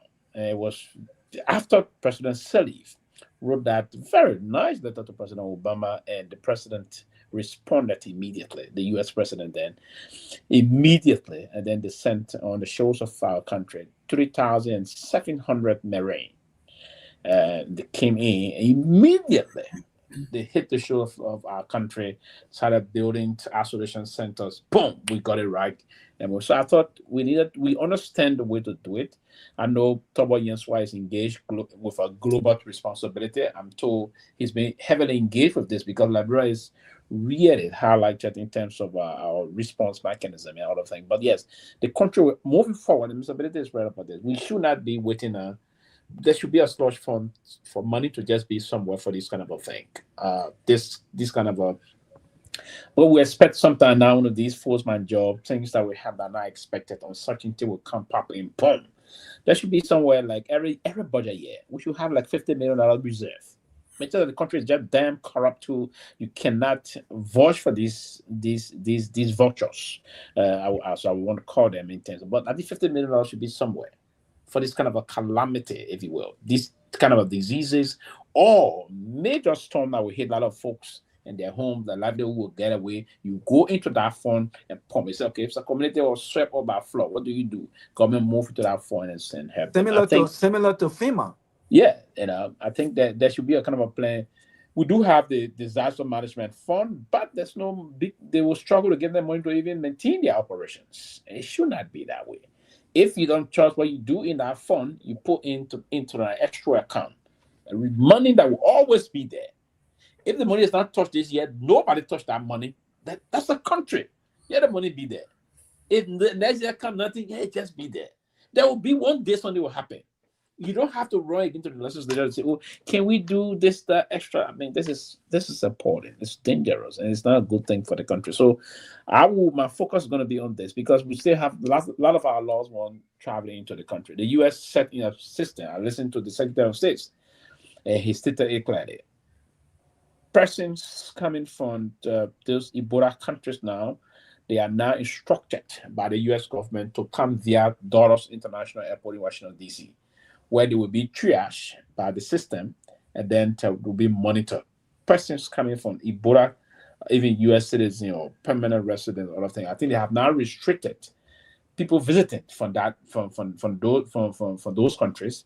They are not allowed to come in. They will not give visa to any visiting individual from there. They have to be quarantined. They have to be. That's the reason. But even visiting, they're not even giving you visiting visa. Yeah, but that's the reason why DR Congo national team. I think they're coming early so that they can be monitored. They'll be monitored before the World Cup, so they will allow it quickly.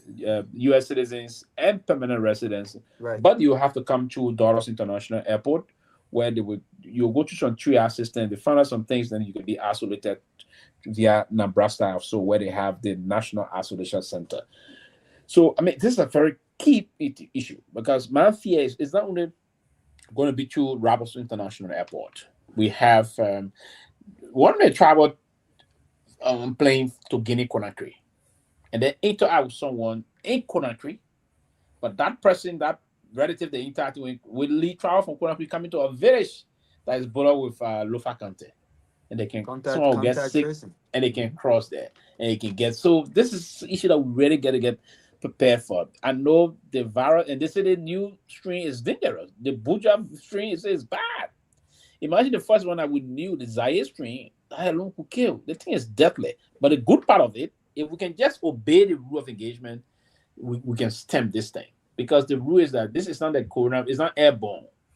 That's the good thing about the Ebola virus, not airborne. So it will listen to the instructions and constantly. And beginning now, what I started doing now, normally I forgot those things, but I started now doing my washing hand, my sanitizer. I started that today. I know it's not here. Someone just said something to me. I was pumping gas a few days ago. I saw a lady got on from her vehicle to go pump gas. She came, she opened the thing, Mr. Gayman. She went in her car. I noticed that she took just one glove, right? And put it on her hand and went and pumped her gas. And she got it off and trashed it. I think Spy turned into me. I said, "Oh, but they doing me to yeah, we just go to the pump hole. Line." So for me, I got some sanitizers or water to all wash my hands because it's right. You don't know who's gonna hold the pump, and then you're gonna go as next person or other things. So I think there should be a national call so that we can prevent this thing from going to our country. Even if it will enter the country, we can be prepared to meet it and curb it immediately. Well, I'm shocked. I mean, I run a business here. We know every summer it is busy with the children, they do all kinds of stuff. So we got a warehouse full of equipment for summer program. Yeah. We know next year is going to come every day. You in the health field, people are going to get sick. Yeah. There's a blunder. The country is not prepared. That's just the disgrace. And we should always have these things. Yes. Listen, why would the Ministry of Health not even have most of those things in a massive warehouse somewhere? Like PPE, because these things will happen. It will. And in this country, they got all those things in stock. Of course, they even got reserve stock for these things. So you're talking about procurement process to bring. Now you do procurement to bring other things, but the immediate thing you need, there should be a warehouse. I think the country should have conversation about this thing, man. As simple as glove, Clorox, hand sanitizer, wheelchair, stretcher, those things. I mean, those things can be stored. There should be something. Even if those things start coming out, if you're not using it, that's a government. If the time you're not using it, all you do, you call. You say, okay, you tell the health ministry, say, these things are about to expire in 6 months, we're not about to use it. So find well distribute to all the hospitals and clinics across the country. Then I can go to use it. Then you prepare, you stock it again for the next 1 to 2 years. That's how everybody responsible will do. It will not be that for give it up and use them. We are in Florida. Everybody has tents. We have all those things. Just imagine, right? The camp bed. They have those. Everybody has an extra generator just in case everything happens. Yeah. So this country. Yeah, that's why government. Let me hear. I'm planning to start from Liberia. As I said to myself, I said, normally, now that I started doing something, I can't get a means to do because I can't go to Liberia. I've been drinking the water. They man, Deer Park, I like it, right? I send it card if you go to Liberia. I send about the 40 something sack. Oh, you feel it? Yes, my man. I send about 20 of it. Then they teach you something. I send more. So at least when you go, that's anything you want to use to your convenience. Do that. You have to meet government. But that's what they're doing. What is to their convenience? It's not the public safety. It's not public health. What is to their convenience is those nice vehicles that they drive. Is it 3 years old? Is it 1 year old? Oh, did the former president use it for 2 years and a half? No, it's not good enough for the current president. These are the things that are concerning to them. They're not prioritizing health. They're not prioritizing anything else. But before we go, the U.S. national team unveiled their roster today. Yes. And two folks of Liberian heritage actually made the cut. I was surprised that I saw our boy Haja Wright. Liberia was trying to get him a long time. He was playing the championship in England, and where he continues to play. But he was called up today, and Tim Weah, of course, was called up as well. I think this is his second World Cup appearance. So we'll be cheering both of them on. Haja Wright, I think, has a Liberian mother, and his father, I believe, is an American, I believe. But he spent a lot of time in England. Also, Lone Star. This is one of the best things that this government is doing. I've seen some aggression, and they're very aggressive with the preparation process. I'm open to any necessary support for the Lone Star because I want to see the Lone Star qualified. They've announced 2 international friendlies. Sylvester, I thought it was aggressive. This is the second month in the row, the second international window in the row where Liberia is honoring international friendlies.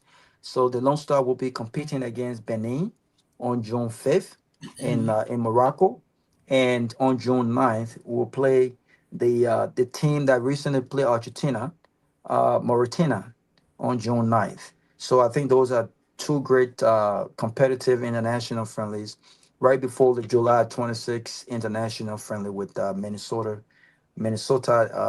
United. So I think that's really good. So I look forward to the World Cup festivities. Yes, guys. Thank you very much for tuning in. Let's do this again tomorrow. If it pertains to Liberia, we are all involved. Call your families back home. This is not about freaking everybody else out. Just want to make sure that they take precaution like we are doing here.